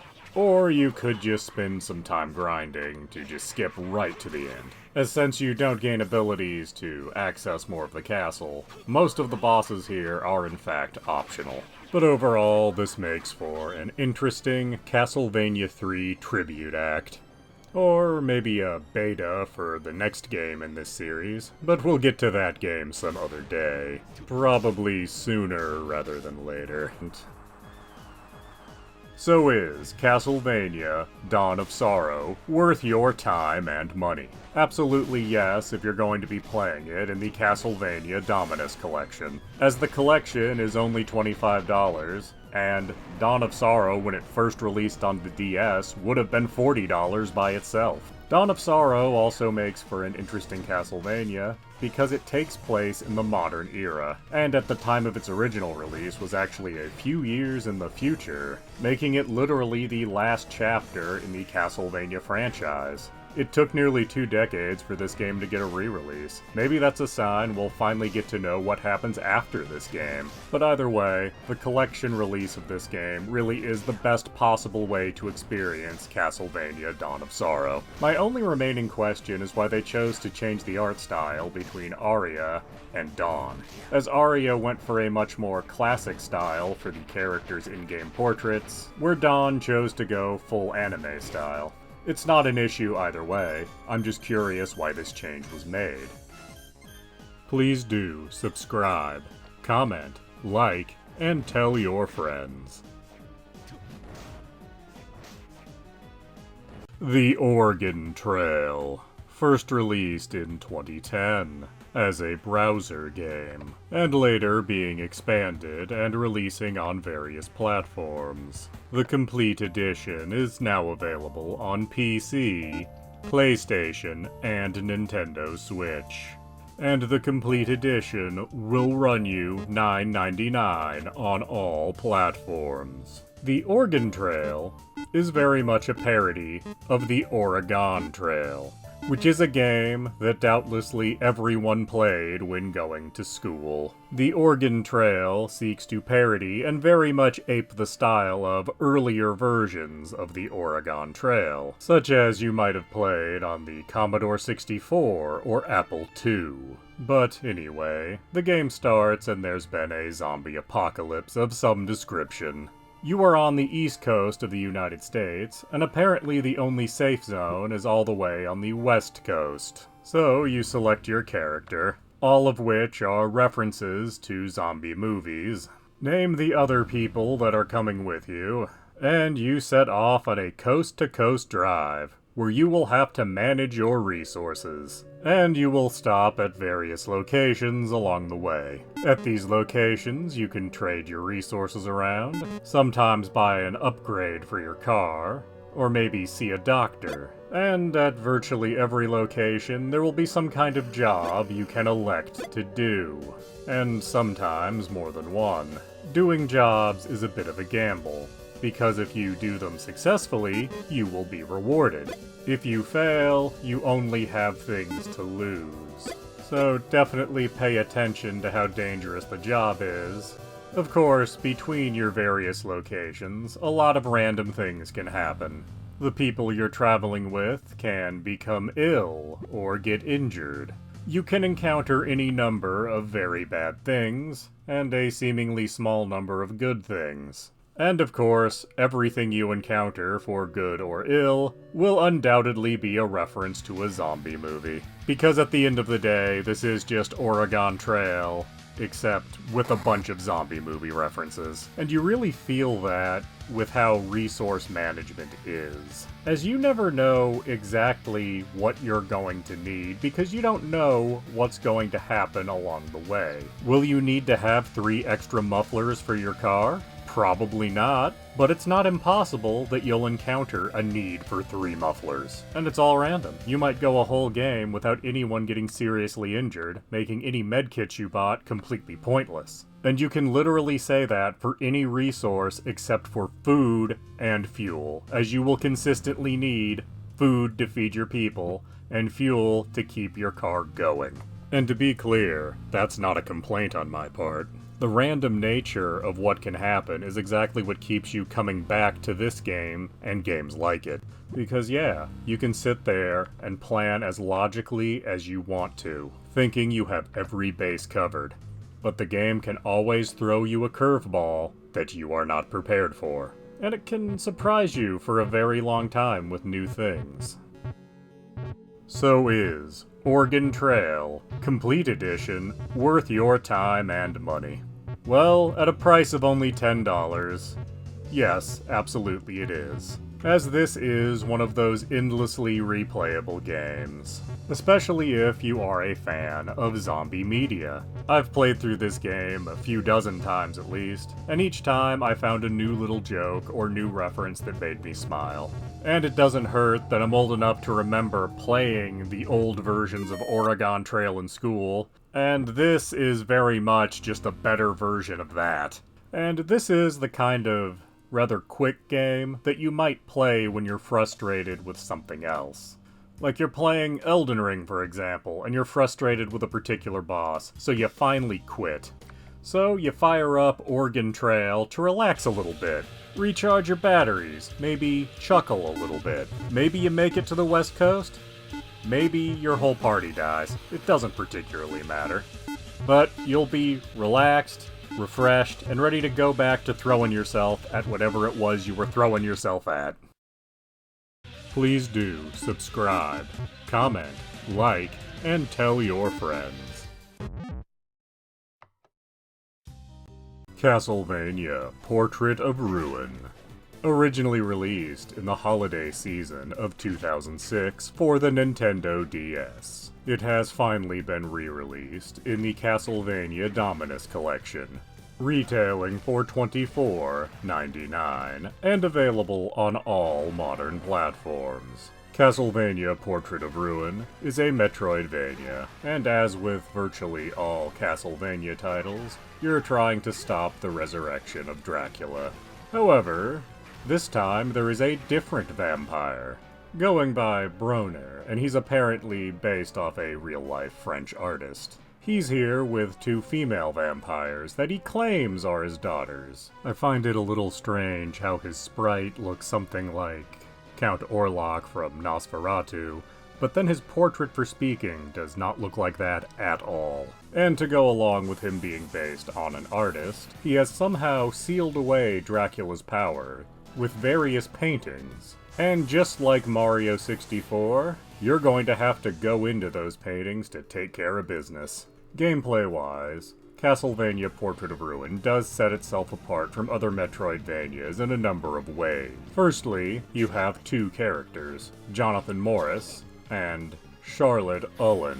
You can switch freely between these two characters, or have both on screen at once, with one of them being AI controlled. Jonathan being your more typical Castlevania protagonist, with your standard array of weapons and sub-weapons, whereas Charlotte is a magic user, having far less gear to use, and spells that take a little too long to cast for the most part. But she can be useful if you have her cast a spell, and then use Jonathan to be a distraction so she doesn't get attacked. If you choose to use both characters at once, the character you're controlling has hit points, where the character controlled by AI will use the magic bar as their hit points. Early on in the game, having these two protagonists is actually used quite a bit, where you have to use both characters to solve puzzles. And you get abilities, such as being able to jump off your partner's shoulders.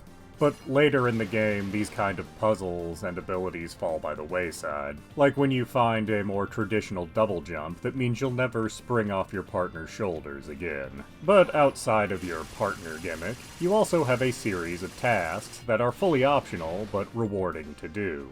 In Dracula's castle, you find a ghost.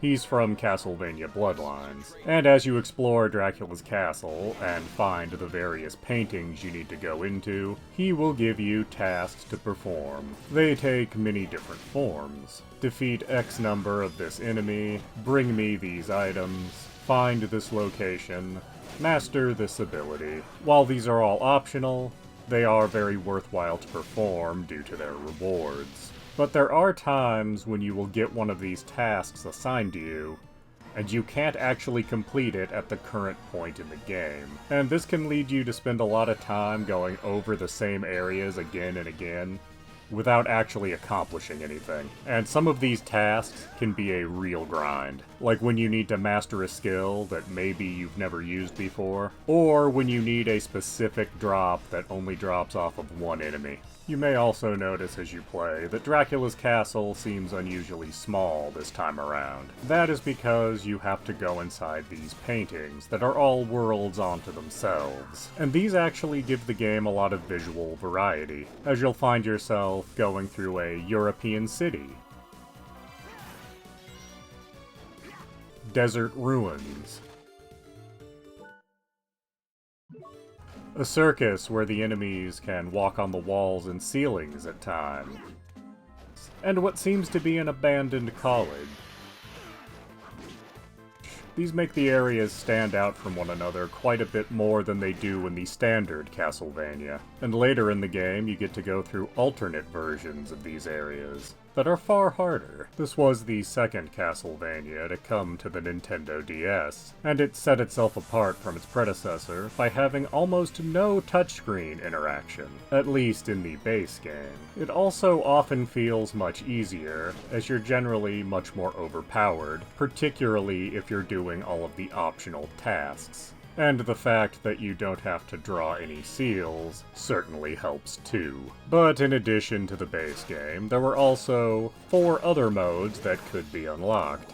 A boss rush mode, which I think speaks for itself, a prequel story, Sisters mode, where you play as the vampire sisters from the base game. And this mode did heavily use the touchscreen of the DS, and while in the modern collection you can play it using the right analog stick, it was clearly meant for a touchscreen and is a little awkward to play in the modern collection. Still, if you're looking to get the complete story, this is certainly worth playing at least once, but coming to terms with using the right stick for attacking will certainly take some time and patience. There is also Richter mode. This allows you to play as Richter Belmont and Maria. He has his whip and array of sub-weapons, she has a handful of spells, and they start off with basically all of the mobility power-ups, so you can freely explore the castle and do things out of order if you're so inclined. Lastly, there's Old Axe Armor mode. This is a mode you play if you truly hate yourself. But in all seriousness, this is the hardest mode, and, play it if you're looking for a challenge. So is Castlevania Portrait of Ruin worth your time and money? Well, absolutely yes, especially in the modern collection, as back in the day, this game retailed for $40 by itself, and now you can get it for $25, and it comes with the other two DS Castlevania games. And aside from being an excellent Metroidvania, and arguably the best Castlevania on the DS, this game actually has a lot of interesting lore for people that are longtime fans of the Castlevania series, as you're dealing with the ghost of a character from Castlevania Bloodlines, and one of our protagonists, Jonathan, is actually a descendant of the other character from Castlevania Bloodlines. And while not everyone playing is going to actually be interested in the wider lore of the Castlevania series, it's good to know that it's here if you're interested. There's also a lot of meat here just in terms of gameplay, considering you have the base game, Julius mode, Sisters mode, and Old Axe Armor mode. And Sisters mode in particular is interesting because it is a prequel to the base game story, and serves to flesh out many details that are just sort of hinted at in the base game. You also have an option to do a New Game Plus, although this is already one of the easier Castlevanias you can play, so a New Game Plus mode is not overly enticing. Still, if you're only inclined to play one Castlevania on the Nintendo DS, I do think Portrait of Ruin is the one to play. So yes, I clearly and absolutely recommend Castlevania Portrait of Ruin. And it is best if played in the Castlevania Dominus Collection, as finding DS carts at this point is a little difficult. And the Dominus Collection is available on all modern platforms. Please do subscribe, comment, like, and tell your friends.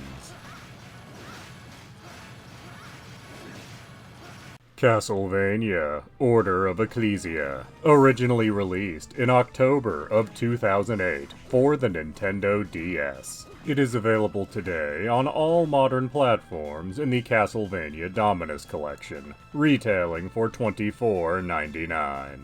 Castlevania Order of Ecclesia was the third and final Castlevania for the Nintendo DS. This time around, you have only one protagonist, a woman named Shenua. She is affiliated with the Order of Ecclesia, an order seemingly dedicated to counteracting Dracula, which only exists because the Belmont clan and the Vampire Killer Whip are apparently nowhere to be found. So as part of this supposed plan to fight Dracula, our hero has been stripped of her memories and emotion, and she is going to bear glyphs that are derived from the powers of Dracula. However, at the last minute, another member of the Order, Albus, steals these glyphs.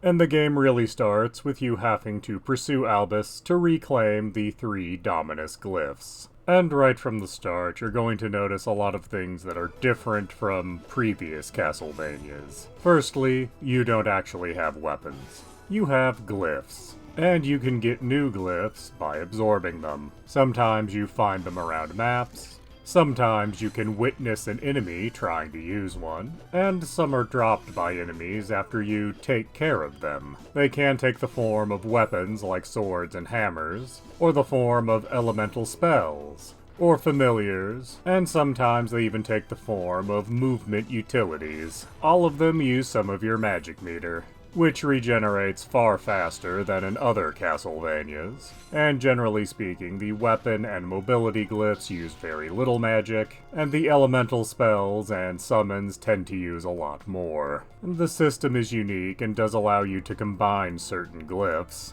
but it also removes a lot of the weapon variety you had in previous Castlevania games.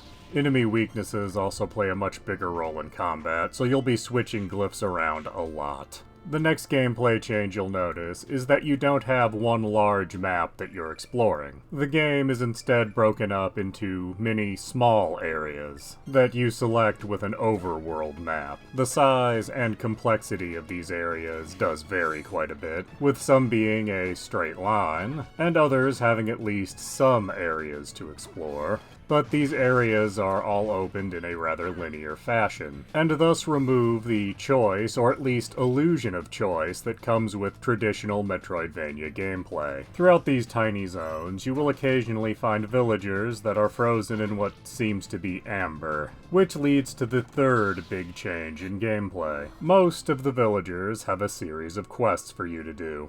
They're all in a nice small village for you to visit. Their quests usually require you to find items that are either in chests throughout the tiny zones, or are drops off of enemies. Which does mean you'll be going back through zones over and over again for chests to spawn, and hopefully spawn as their rare variant, so you can get items. Or, if they need an item that drops off of an enemy, you get to repeatedly defeat the same enemy over and over again till you finally get that item. And that sums up the issue with this game in general. On top of being a very linear affair, it is also a very grind-heavy affair. And not just from doing these quests, which, in fairness, are completely optional, but also every time you encounter a boss, they have a ridiculous hit point pool. So you will likely need to grind your levels up in order to beat every boss you encounter. Either that, or grind for a large amount of healing items, but you'll notice that either option requires grinding. Now, there are two endings to this game. One where you do track down Albus and get the Dominus glyphs, but you haven't found all the villagers. This just ends with our protagonist dying. The other option, if you track down the Dominus glyphs and have found all of the villagers, you're first greeted with a rather shocking twist that I won't spoil here, and then you get to go to Dracula's castle. And as small as most of the other areas have been, Dracula's castle is actually pretty big. Not necessarily as large as it has been in previous games, but still bigger than I was expecting based on the other zones in this game. There's an optional exit in Dracula's castle that will lead you to two optional challenge zones. One of the areas challenges you with platforming and mobility, the other one challenges you with combat. If you're looking to 100% the villagers' quests, you'll need to go to these zones. And all I can say is good luck. But anyway, once you finish up Dracula's castle, you'll get the good/real ending. And you'll unlock two alternate modes of play. Albus mode, where you play as Albus, shocker. You have no items, no gear, and limited glyphs to use. Your only option to get stronger is to grind levels. Oh, and there are no villager quests to do. So it's basically an incredibly stripped down version of the main game. I don't recommend it. And you unlock hard mode, which lets you set a level cap when playing. I also don't recommend it. So is Castlevania Order of Ecclesia worth your time and money? No, not really. It's easily the weakest of the three Castlevanias from the Nintendo DS. The game is incredibly linear, and is so very heavy on grinding, that it completely ruins whatever little it did have going for it. And the game had some interesting ideas going in. The idea that there are other organizations that are fighting Dracula and his forces is actually a great concept. But playing this game, this organization seems to consist of only 3 people. The combat gets pretty annoying, as you need to switch around your glyphs for almost every enemy you encounter. At least if you want to take out enemies with any efficiency, you have to switch them out. You can just keep hitting them with ineffective glyphs and eventually they'll go down. But is it more annoying to keep opening the menu, or to just waste your time? I'm honestly not sure. If it was just this game by itself for the $24 in the Dominus collection, I would say pass on it. But as this game is bundled with 2 much better games in the Castlevania Dominus collection, you will likely end up owning this game if you have any interest in Castlevania, or just Metroidvanias in general. But don't buy the collection specifically just to play this. But if you really feel you must play Order of Ecclesia, play it first before you've played the other 2 Castlevanias from the DS. Because then at least its weaknesses will seem less apparent when playing. So obviously no, I don't recommend Castlevania Order of Ecclesia. I do, however, recommend the Castlevania Dominus collection in general, but that is in spite of the presence of Order of Ecclesia, not because of its presence. I'm actually wondering if Konami stopped making Metroidvanias because of this game. I can't prove that is the case, but I can't help but think the two are connected. Like they wanted to try something new with this game, so they did. They did something new and different, but different does not mean good or better. Please do subscribe, comment, like, and tell your friends.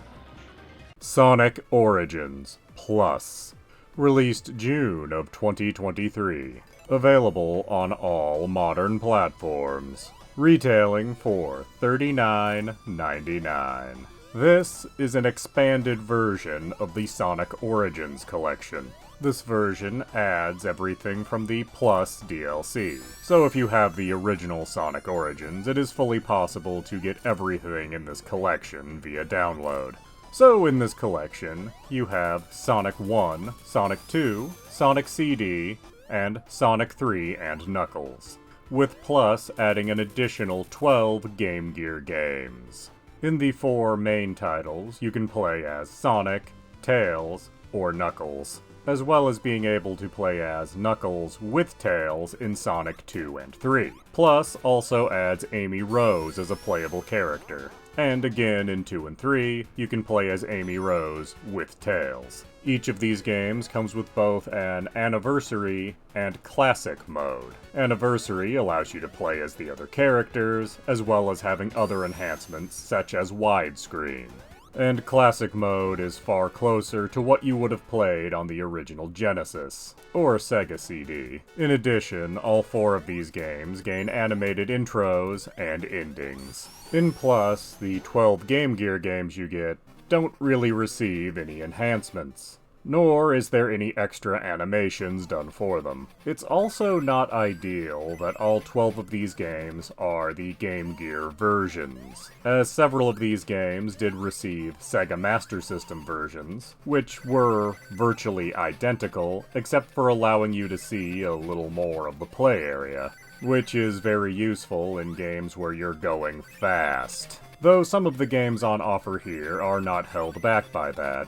Tails Adventure, a puzzle platformer, and Dr. Robotnik's Mean Bean Machine, an excellent puzzle game, both work wonderfully with the limitations of the Game Gear, where other games like Sonic 1 and 2 and Triple Trouble are less playable than they could be. And some of these games I don't think anyone has interest in, like this version of Sonic Spinball and Sonic Labyrinth. Still, I do think the Plus content is worth the extra $10 that they want for it.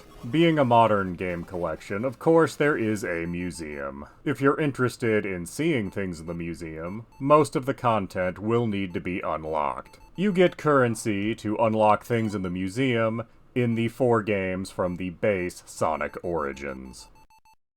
But is Sonic Origins Plus worth your time and money? Well, $40 for 16 games does sound better than the original collection, which was $30 for 4 games. But truthfully, of the 12 Game Gear games added, I'd only recommend playing about 3 of them. I suppose it does come down to how much nostalgia you actually have for Sonic the Hedgehog. But regardless, I think with the games that are on offer here, $40 is simply too high an asking price. And I'd say the same for the $30 for the base version of this as well. Sega has released the 4 primary games in this collection repeatedly over the years, and it's likely you already have them in some form. And while the Game Gear games offered in Plus are much harder to find, they aren't all of a quality that would make you want to find them. So I'd recommend looking for this collection on sale. I think Sonic Origins Plus would be really worth it at right about $20. Unless you are an extremely hardcore Sonic fan, do not spend the full $40. Please do subscribe, comment, like, and tell your friends. Doom plus Doom 2, released August of 2024. Available on all modern platforms, retailing for $9.99. This is actually something of a collection release, containing much more than just Doom and Doom 2. Also on offer are master levels for Doom 2, TNT Evolution, The Plutonia Experiment, No Rest for the Living, Sigil, and Legacy of Rust. with that last one being new for this collection.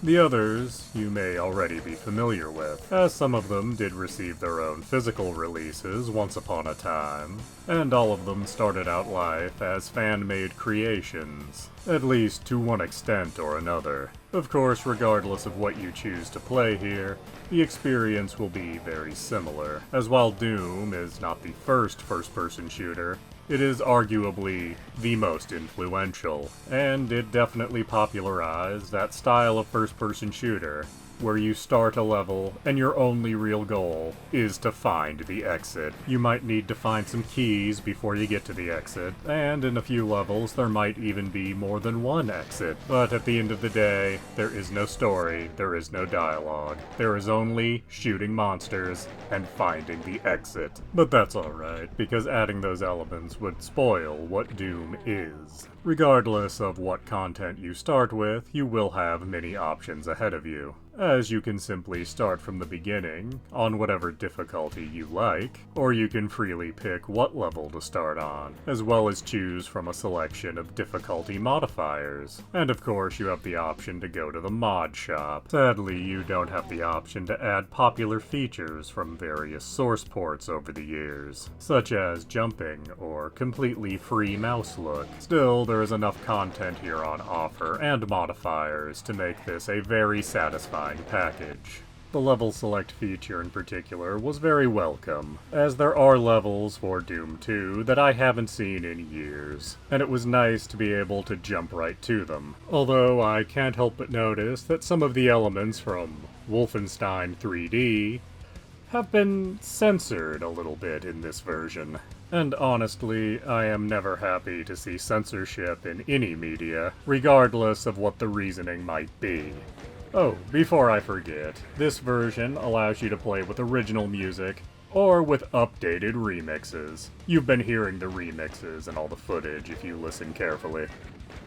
So, is Doom plus Doom 2 worth your time and money? Well, between the price being $10 and there being a lot of content on offer here, absolutely yes. Doom had a huge impact on gaming as a whole, and I do think anyone that is a fan of video games should experience the original Doom. And this is an incredibly cheap and user-friendly way to have that experience. It's worth noting that depending on what platform you're playing on, and what specific versions of Doom you've owned previously, you may already have Doom plus Doom 2 waiting in your collection for free. That was the case for me on Steam, and I was quite happy to notice this. And while I do think this is a must-have collection for virtually all gamers, I did have one issue while playing it, and it's a very minor issue, but it did bother me. By default, the key you use to interact with the environment on the keyboard is space. And you can go in and redefine the controls as you like on the PC, of course,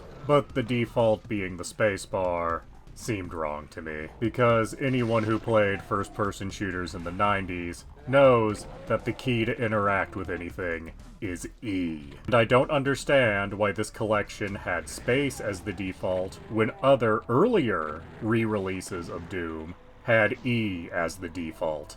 And again, this is a very minor issue that just happened to annoy me. So yes, absolutely buy this collection on whatever platform you play on, but know that if you're using a keyboard, you will need to reassign that key.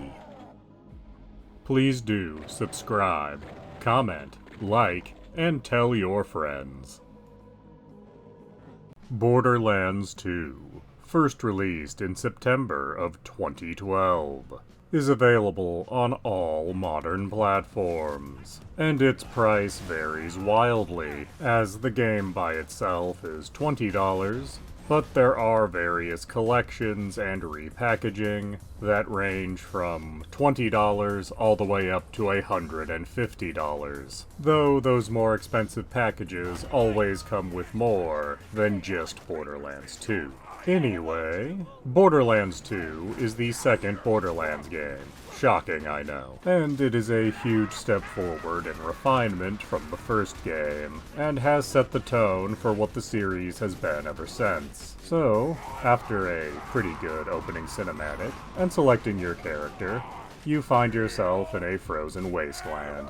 In the base game, you have 4 characters to choose from. They are all highly similar to the characters in the first game. Instead of a soldier, you have a commando. Instead of a siren, you have a different siren, and so forth and so on. If you have a bundle with the DLC, you'll have 2 more characters. But once you select your character, you are in a frozen wasteland, being rescued by the last remaining claptrap. And the fact there is only 1 claptrap in this game is a huge improvement over the first game. But this claptrap lets you know you're only in this frozen wasteland because a gentleman named Handsome Jack tried to kill you. Handsome Jack is the main antagonist of this game. He was never actually mentioned in the first Borderlands, but apparently he was behind the scenes making everything happen in that game. He's from the Hyperion Corporation, and he wants to remake Pandora in his image. And part of that starts with basically wiping out everything that's on Pandora, and also gaining access to a second vault on Pandora that again was not mentioned in the first game. Jack, for his part, is one of those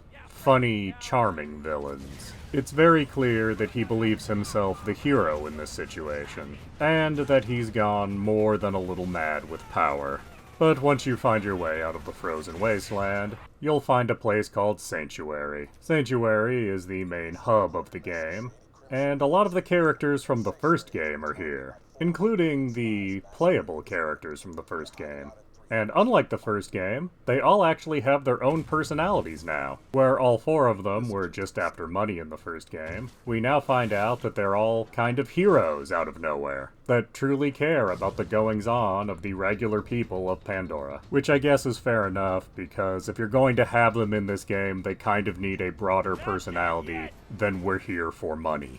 Here you find out they've been fighting the good fight against Jack, but they need help because they're losing.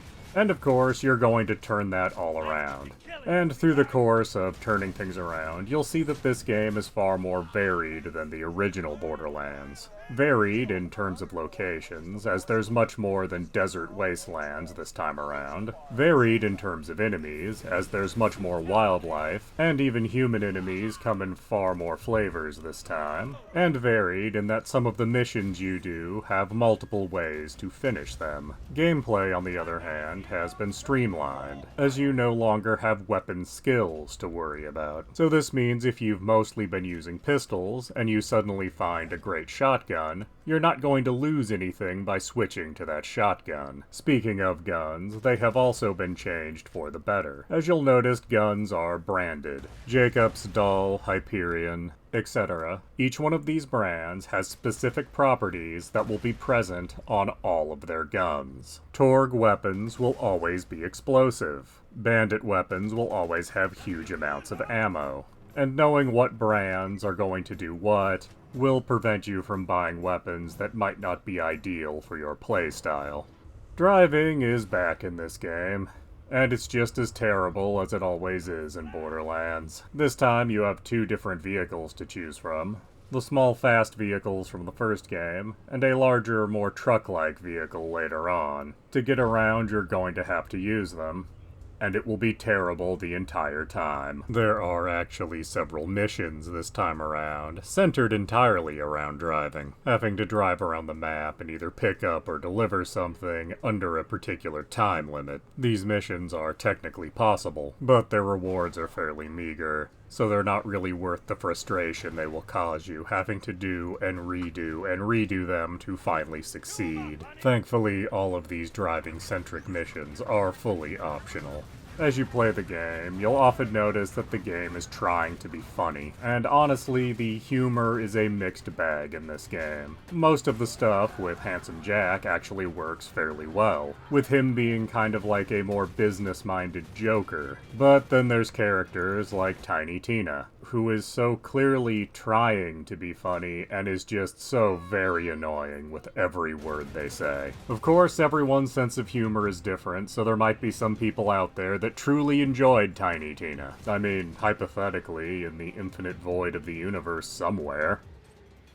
So is Borderlands 2 worth your time and money? Well, Borderlands 2 is the game that very much solidified what a looter-shooter is. And even over a decade later, it's still pretty much the gold standard of what that genre is. And it's much to the game's credit that it is just as enjoyable as a single-player or multiplayer experience. If you're looking to buy it specifically for PlayStation, Xbox, and Switch, I would recommend either the Borderlands Handsome Collection or Borderlands Legendary Collection, as both of these collections can be found physically at places like Walmart for $20, and either collection will give you Borderlands 2, along with all of its various DLC. And there is a whole lot of DLC for Borderlands 2. So yes, I do recommend Borderlands 2. It does an excellent job of combining the gameplay of first-person shooters with the right mix of RPG elements, steadily making you feel more powerful. And despite being the second Borderlands game, it makes for an excellent standalone experience, as very little from the first game is referenced period, and what very little is can easily be picked up from context. Please do subscribe, comment, like, and tell your friends. Arrowheart, released September of 2022. Available on all modern platforms.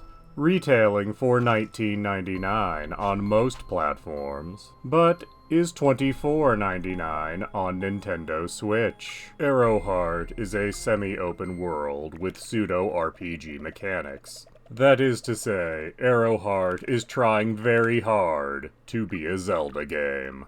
Specifically, the 16-bit incarnation, Legend of Zelda: Link to the Past. But it's not exactly a one-to-one. Arrowheart is much more dialogue-heavy, and gives far more details about our hero, making him much less of a blank slate than Link has ever been.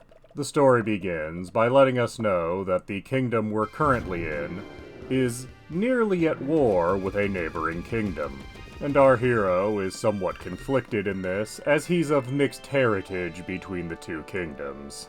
A plot point that surely won't have ramifications later on.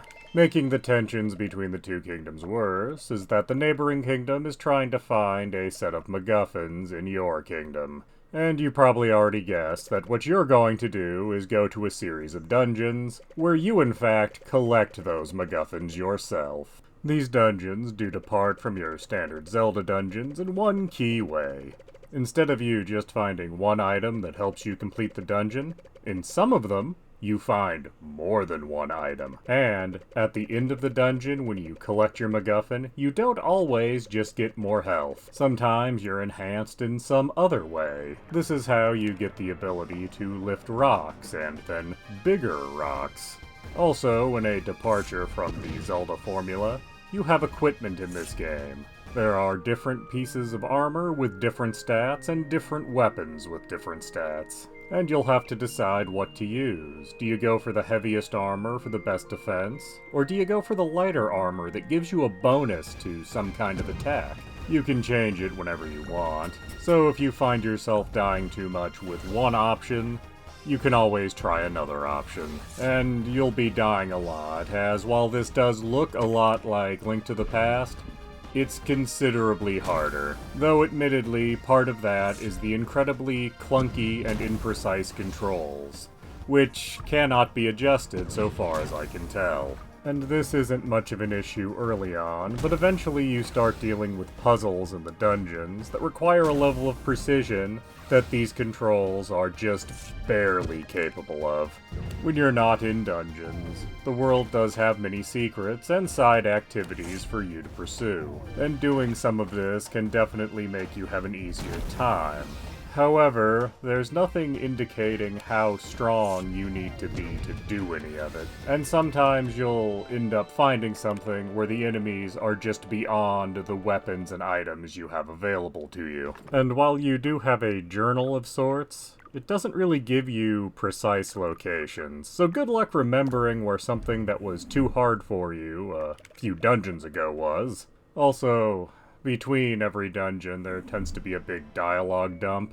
None of it's particularly interesting or relevant. Usually there's just some small detail about what you need to do next buried in there, but the map shows you where the dungeons are and what the order of them is, so you could pretty much go without this dialogue.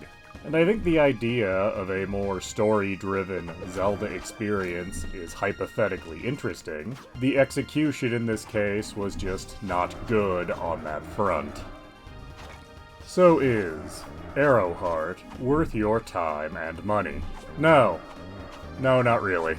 It's a $20, 20-hour experience. And while at the beginning it shows quite a bit of promise, it falls off in execution fairly quickly, as at no point does it reach the heights of any of the Zelda games it's trying so very hard to mimic. And the dialogue that is constantly forced upon you throughout the game is almost completely irrelevant. And about halfway in is when the controls start to show exactly how bad they are, as at that point, the puzzles in the dungeons you're finding require so much precision, and the controls just do not want to cooperate with what you're doing. So no, you don't need to pick up Arrowheart.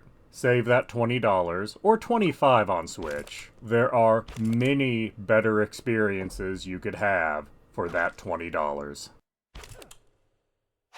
Please do subscribe, comment, like, and tell your friends.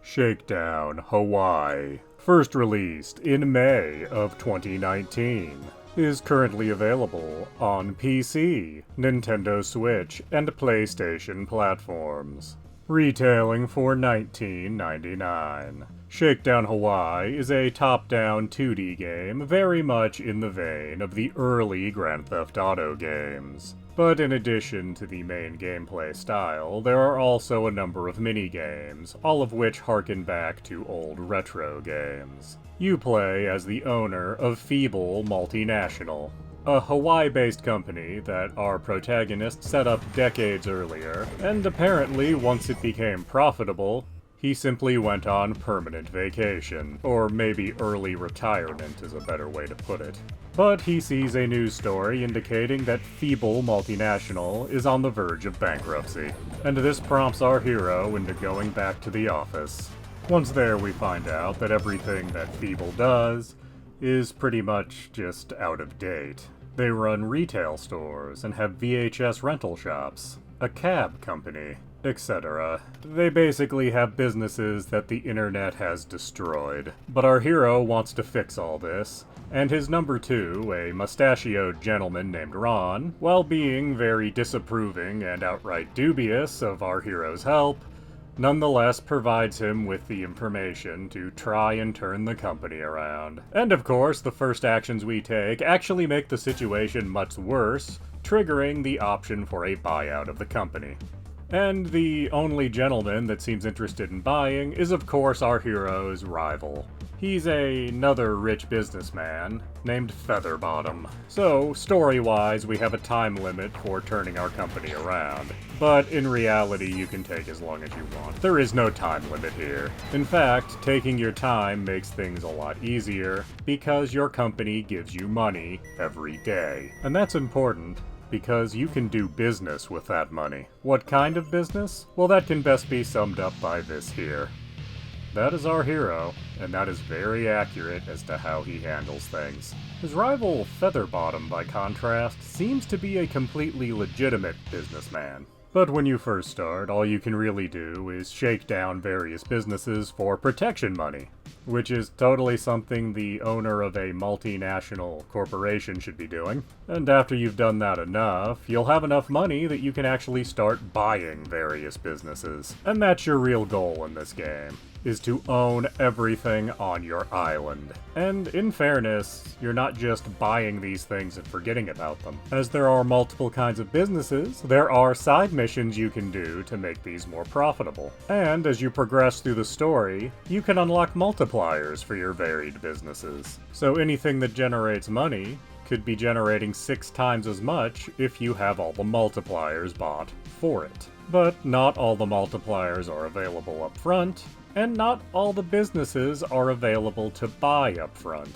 Both of those are unlocked by doing story missions. And our story missions are kind of tongue-in-cheek.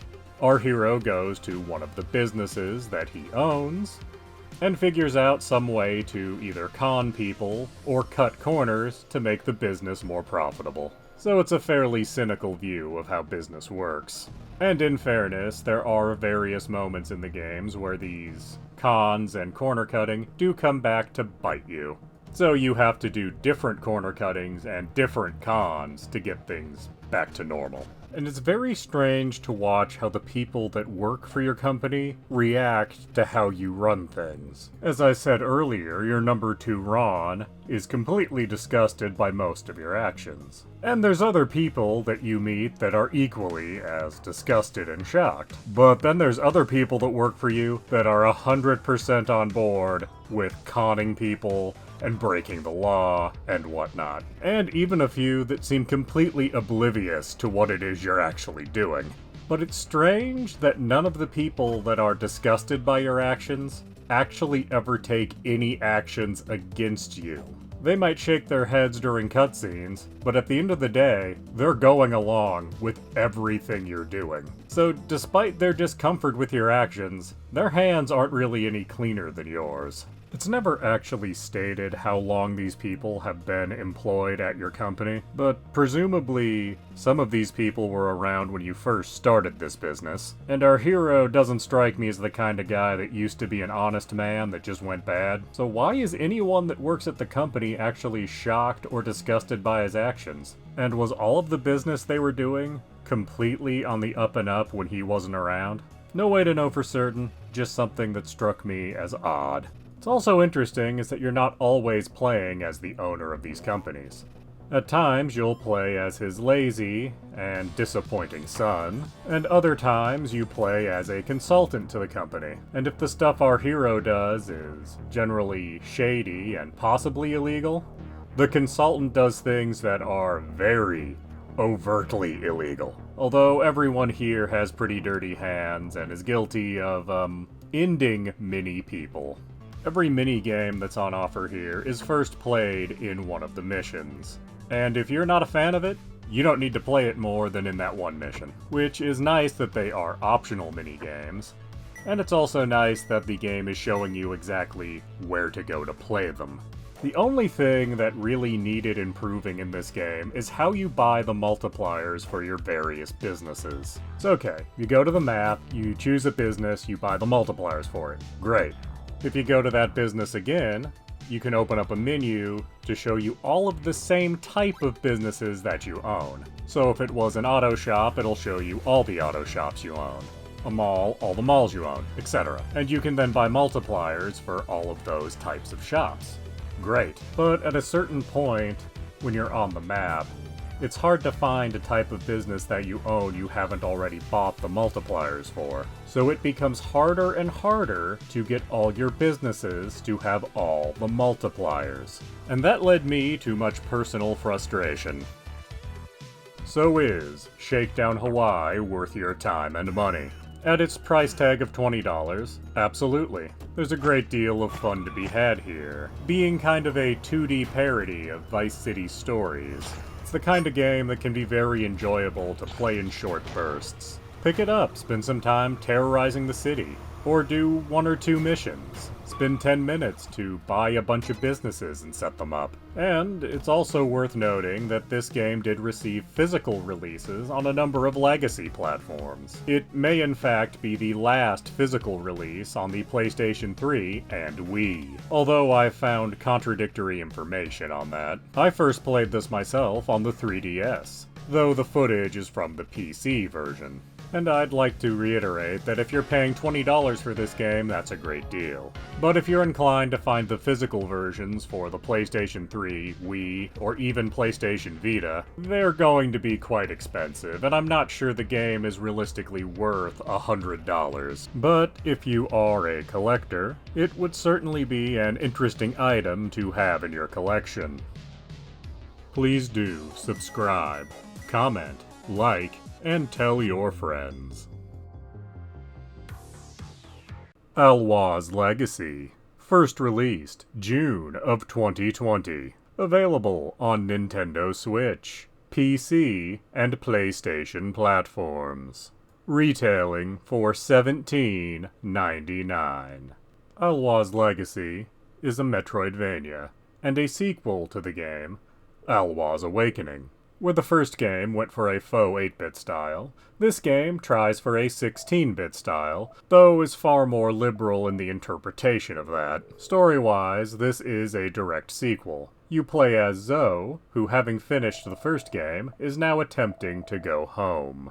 But instead, she finds herself going on a second adventure that has certain similarities to the first. However, this story does stand alone. You need absolutely no knowledge of the first game to enjoy this game. You will explore a fairly large world, finding yourself overcoming several dungeons and the bosses therein. You have a staff to hit things with, and you will have 3 abilities, which are all returning from the first game. You can summon a green block to jump on and push around. You can summon a bubble that you can jump on, and after it gains a certain amount of height, bursts. And lastly, you can throw some lightning. This time around, each of these abilities has 4 upgrades, which are purchased with orbs that are hidden around the map. Upgrades must be done in a linear fashion, and each ability will gain both utility and offensive capability as you upgrade them. In addition to that, you will gain a number of spells you can cast throughout the game. You get them very slowly as you progress, and they mostly serve as utility for getting places, protecting you from spikes, or allowing you to jump through a wall, or slow down time, all of which will be needed at specific points, and to find the various collectibles that are all over the map. And collectibles are actually the biggest problem in this game, as the map does not mark where most of them are at, even if you turn on the feature to show items on the map. That will only show you story items, not the collectibles. So every time you find yourself with a new ability, you're gonna backtrack through the map to see how many more of the collectibles you can get. And they are so numerous, you will not remember where all of them are. As you need to collect orbs to upgrade your 3 abilities. You need to collect rose petals to upgrade your health. You need to collect green droplets so you can upgrade save points to be fast travel points. Though admittedly, you don't need every single save point to be a fast travel point. You can be strategic with those, realistically. The items that are actually marked on the map are either for story progression, or sometimes for quests the various NPCs will give you. And some of these quests are actually necessary to progress, and others are just fun bonuses. But you won't really know which is which till after you do the quest. And it's frustrating to know that virtually everyone has something for you to do, but not all of the things to do are of equal importance. It's also somewhat annoying that some of the requests you'll get very early on can't actually be completed till fairly late in the game. Like when you're requested to remove all the monsters from the Great Library. This is a request you get shortly after your first dungeon. It is not possible to fulfill this request until you're ready to go to the last dungeon. So if you're inclined to do requests as soon as you get them, you're going to be in for a lot of frustration. But where the game actually really shines is in the dungeons and boss fights. Every dungeon has a gimmick to it, and you can't actually do the gimmick of the dungeon when you first enter. Rather, you're going to need to get your way around a dungeon till you find something in particular that allows you to interact with the gimmick of the dungeon, at which point you suddenly find yourself with much more freedom in said dungeon. And it is actually quite rewarding when you finally find that thing you need to make the dungeon make sense. And like in most Legend of Zelda games, whatever you found in that dungeon will probably be key to fighting the boss of the dungeon. Though, depending what skills you chose to level up with your orbs, some bosses are going to be much easier than others. So is Alwa's Legacy worth your time and money? Well, it's $18, and lasts about 10 hours or so.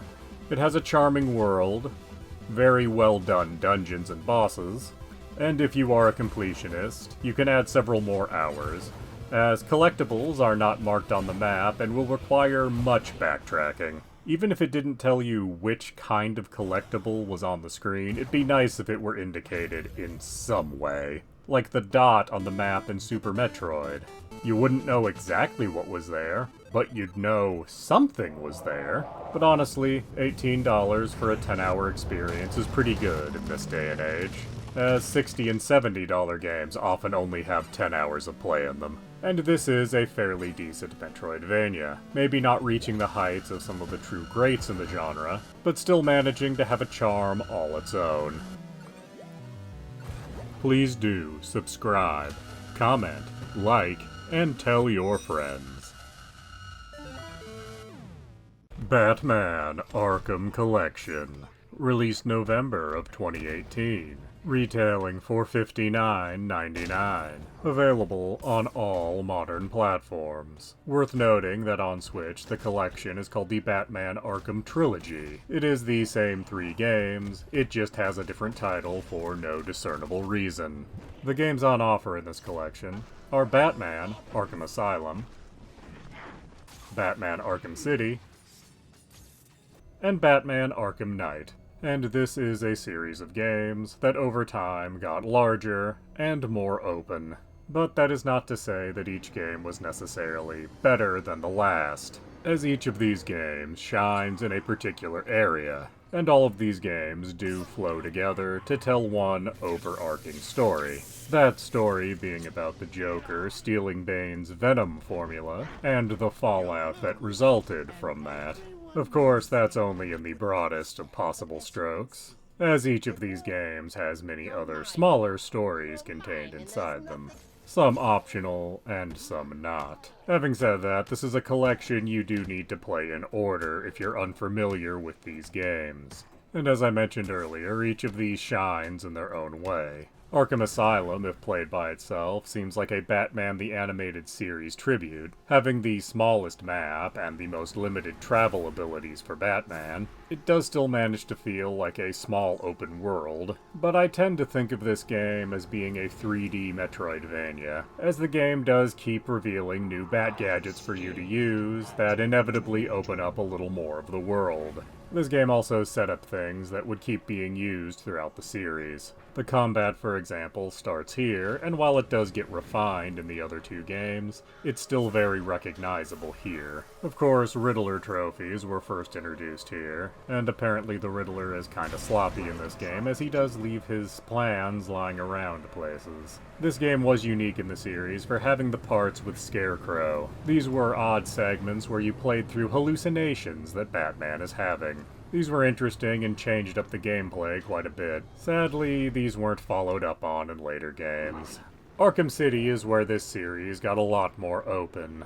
Now, instead of just gliding a little when you drop down off a ledge, you could use your grappling hook to launch yourself into the sky, and thus glide a much further distance. In fact, by doing this repeatedly, you can navigate the whole map without ever touching the ground if you're so inclined. Also, because of the larger and more open world, side stories become a much bigger element here.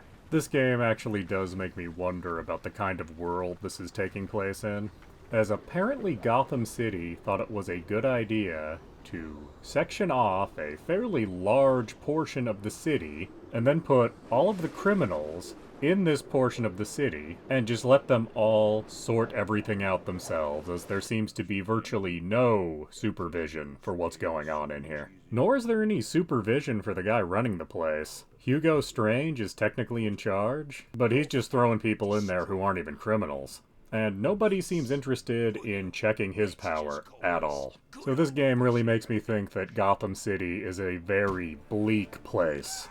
Arkham Knight is an even bigger map than Arkham City. I assume this is the rest of Gotham that wasn't turned into Arkham City. Batman gets a fancy new suit that gives him new abilities. We also finally get to drive the Batmobile. And honestly, now that it's here, I really wish it wasn't, as the Batmobile here can turn into a bat tank. and the parts of the game where you're forced to use the Bat Tank are really kind of a slog. But that aside, this is overall a bigger, fancier version of Arkham City. You have even more side stories to do. And a lot of this game is just trying to wrap up storylines that were introduced in the first two games. Some of the characters here feel completely different from how they were portrayed in the earlier games. Scarecrow and Commissioner Gordon suffer from this the most, though other characters have this too. But the best part of this game are the interactions between Batman and the Joker that is in his head. The ending implies that Bruce Wayne is going to give up being the Batman, but as there is a sequel on the horizon coming to the MetaQuest, I guess that's been retconned at this point. It's worth noting that if you're playing Arkham Knight on the Switch, it's gonna look a little rough. It's still a great game and plays very well, but the graphics are simply not gonna be on par with other systems. Overall, these three games make for a very satisfying trilogy. However, each game is certainly strong enough to be played by itself.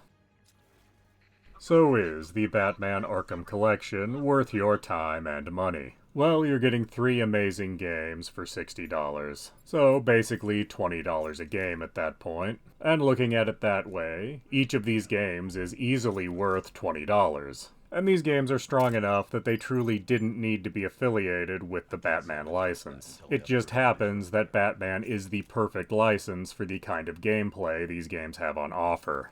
It's also worth noting that this collection does come with the vast majority, if not all, of the DLC for these games, depending on platform. And if you think the $60 price tag is too high, there is good news, as this collection goes on sale fairly frequently at prices under $20 and in some cases under $10. So if you're interested in this collection, I would recommend that you wait for a sale. I do, however, have one complaint about this collection, and that's that it does not contain Arkham Origins. For various reasons, I understand that it was not embraced by the fan base of these games, but I think it is still a quality title, and should have been included in an Arkham collection. But putting that aside, I do wholeheartedly recommend the Batman Arkham Collection, or Arkham Trilogy as it might be called on your platform. Please do subscribe, comment, like, and tell your friends. Dragon Ball Z Kakarot, released January of 2020. Available on all modern platforms. Retailing for $59.99. Dragon Ball Z Kakarot is an action RPG. It follows a portion of the story of Dragon Ball, starting at the point that Raditz shows up, and ending with the finishing of Majin Buu. And if you're at all familiar with Dragon Ball, you know there's a lot in between those 2 points, and you will play through every major plot point. And despite being called Kakarot, you will only control him, aka Goku, some of the time. As depending where you're at in the story, you might be controlling Gohan, or Vegeta, or Trunks, or Piccolo, and you might be accompanied by other characters, sometimes other player characters, or sometimes just extra guys in your party, like Tien and Krellin. Incidentally, you can tell how important a character is by how big their skill tree is. And of course, you won't be surprised to learn that most of the major plot points are simply fights with characters, which are done in a kind of simplified version of what the Tenkaichi games did years ago. Truth be told, most of the story fights are not terribly hard unless you are just only doing the story missions. As after all, this is an action RPG where you can level up, and if you're not just mainlining the story, there is a lot of extra things to do here that can lead to you gaining levels, and also giving you other various bonuses. As you are in a fairly large, fairly open world that is broken down into areas that will absolutely be familiar to any Dragon Ball fan. And you can fly around fairly freely in this world, collecting orbs to fill out character skill trees. You can also collect food and other items. You can cook that food into banquets that give you temporary stat bonuses. The non-food items are used to build vehicles, which are in no way important to the story, but you can do races with the vehicles. Other than that, the vehicles are almost entirely pointless, since all the characters you can control can fly.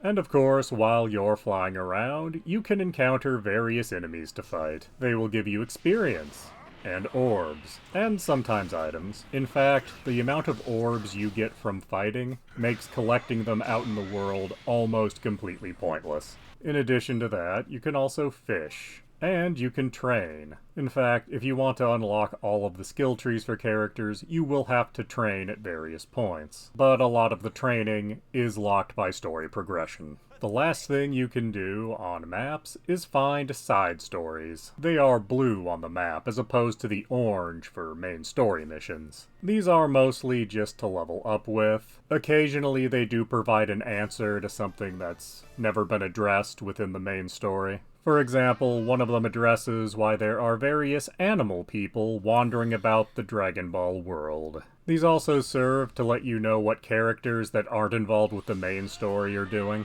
If you're a fan, these can be mildly interesting, but they're mostly just here to give you experience. And both story and side missions will occasionally give you soul emblems. Soul emblems are little pictures of characters. When arranged onto several charts, they impart various bonuses to your characters. You can improve these emblems by giving them gifts, and by arranging them together in specific ways, you can get greater bonuses, like putting Goku and Gohan together for a father-son bonus, or putting the entire Ginyu Force next to each other. This can be an interesting distraction. However, much like with cooking food, the bonuses imparted are not really big enough to mean much. Speaking of not meaning very much, you can also, at various points, collect the Dragon Balls. The map shows you exactly where they're at, and there's a limited number of locations they can be anyway. But once you find all 7, you can make a wish. Or more than one, depending where you're at in the story. However, there's only 4 things the Dragon Balls can actually do.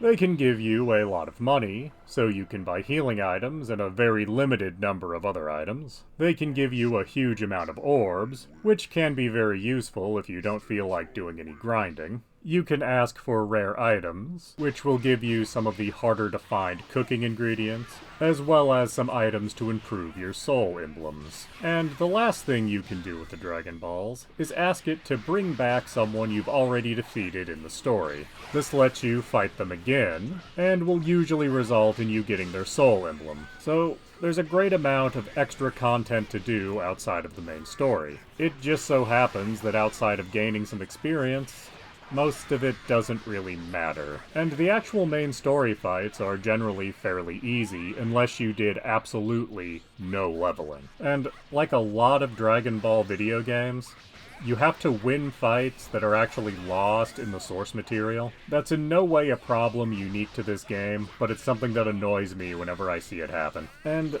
there is also an issue of balance with the characters you control at different points, as Vegeta and Trunks get moves where they can throw a huge ball of energy out that will wipe out a whole group of enemies in one move. And if spammed, will just end any story fight. But Goku, Gohan, Piccolo, they don't get moves like that. So later in the game, when you have to use characters that don't have those kind of moves, it really makes the game kinda drag at that point. So is Dragon Ball Z Kakarot worth your time and money? Well, it is a very long game, being, say, 40 to 50 hours, depending on how much of the side content interests you, and possibly longer than that if you really get into assembling the soul emblems in their optimum configuration on the charts, and cooking every single recipe, and filling out even the side characters' skill trees. But the thing is, if you're not already a fan of the Dragon Ball franchise, I don't think any of this is going to have any interest for you. And even if you are a Dragon Ball fan, like I personally am, you already know what's going to happen in this game beat for beat. There are a few things that are changed in a very minor way because this is a video game, but not enough to actually take you by surprise. Some of the side content actually really shines, filling in details that have not been addressed anywhere else, but not every side mission is of the same quality. A lot of them are either a fetch quest, or this monster is attacking this person. Fight the monster. So I really cannot recommend Dragon Ball Z Kakarot for anyone, certainly not at a $60 price point. However, if you are a die-hard Dragon Ball fan, I would recommend this game when you see it on sale. On your various digital storefronts, this game goes on sale for $15. I've even seen the deluxe version that comes with the DLC for as low as $22. And when you see those price points, that is the only time I would recommend picking up Dragon Ball Z Kakarot. Outside of that, there are much better games related to the Dragon Ball franchise, and certainly much better action RPGs. Please do subscribe, comment, like, and tell your friends. Wild Arms, originally released in December of '96 for the PlayStation 1, is currently available on PlayStation 4 and 5, retailing for $9.99 on the PlayStation Network. Wild Arms was one of the very few JRPGs released for the PlayStation before Final Fantasy VII. And to look at it, you might at first think this was actually a port of a Super Nintendo game, or perhaps a game intended for the Super Nintendo that then got moved to a newer system.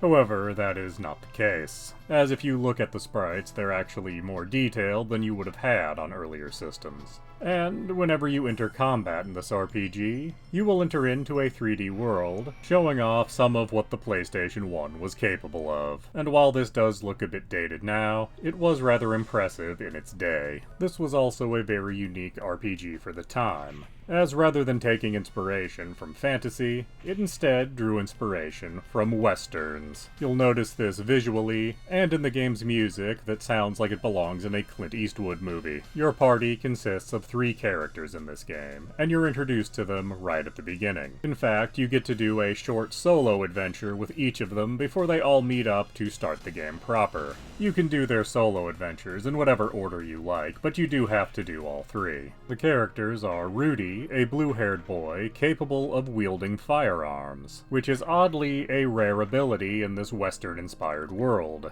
Jack, a blonde man in a duster, looking like your typical cowboy. He's apparently an expert at using swords, having many special attacks that you find out in the world. Lastly, you have the sole female member of the party, Cecilia. She can use magic, and is a princess. After doing their solo stories and getting them all together, you'll notice several things. Firstly, that each of these characters gets tools and abilities that you use in towns and dungeons to solve puzzles. Each of them will start with just one of these tools, and you'll find more as the game goes on. Secondly, you'll notice that none of your characters get new abilities just from leveling. Rudy gets a whole collection of firearms, but all of those are found in dungeons.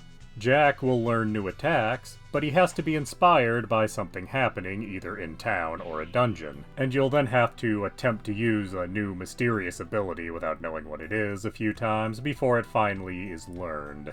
Cecilia gets new magic whenever you find a crest graph to make a new spell, and you can pick exactly what spell she gets. And much later in the game, she actually can pick from even more spells. And as you get to pick which spell she gets, you can obviously pick the best spells first, and then just fill out the rest later as you find crest graphs. The game's story actually concerns demons trying to take over the world, though it is made clear through the course of the game that they are actually aliens and not demons in the classical sense. It's also made clear this is not the first time these demons have tried to do this. Apparently, they were fought off before with advanced technology in the form of firearms and giant robots known as golems. The world is currently in a state of rediscovering these things, and is therefore at a massive disadvantage against the demons this time around, as humans have found a number of these ancient golems that are non-functional, and the demons manage to steal them, and get at least some of them to work again. And as these machines were built to deal with demons that are much more durable than your average human, that's really bad for humans. But that's okay, because our heroes are on the case. Throughout the adventure, you will have a number of different vehicles to use. A ship to wander the oceans, much later a flying machine, and you also do get one golem of your own. Apparently a defensive model. You're actually told the shield it has will disintegrate anything in its way, and you use it to break into one of the major enemy strongholds, but then you get out of it and just do it like a normal dungeon. And couldn't you just keep walking forward, disintegrating the stronghold as you walked forward, including all of the demons you would have encountered inside? There is literally no explanation for why you don't just do that. The game itself is a fairly linear affair. A lot of times you just need to wander around until you find a new place, because inevitably the one new thing you have access to at the moment is where you need to go. But the dungeons do have interesting puzzles that make good use of the various tools your characters have. There is one thing you have to do on rare occasion in the game that is very annoying. You have to find the entrance to a place on the overworld, but it isn't marked in any way. You only are able to find it because when you get close to something you can enter on the overworld, the camera zooms in. So at times, you will need to wander around till you notice the camera zooming in, and then try to see which direction you can go that will make the camera further zoom in, until you are finally prompted to press a button to enter. You do have to do this more than once in the game, but it's not a super frequent occurrence. It's just annoying every time it rears its head. So is Wild Arms worth your time and money? Well, as it is only $10, it's hard to say no. But that does come with the caveat that it won't really interest anyone who's not a fan of JRPGs. Specifically, the style of JRPG that was popular during the 16-bit era. As while this did come out during the 32-bit era, it predates Final Fantasy VII, which was a huge game changer when it released. And that's not to say that Wild Arms is bad, or necessarily flawed in any major way. It is simply an older style of RPG. It also makes for an interesting case study, as all the sprite work for the overworld, towns, and dungeons still looks great today. But the 3D portions of the game that you see during battle and certain cutscenes have not aged very well. The game is not without surprises as you play, despite its older style. There is a point towards the middle of the game where you end up fighting the big bad that has been built up to this point.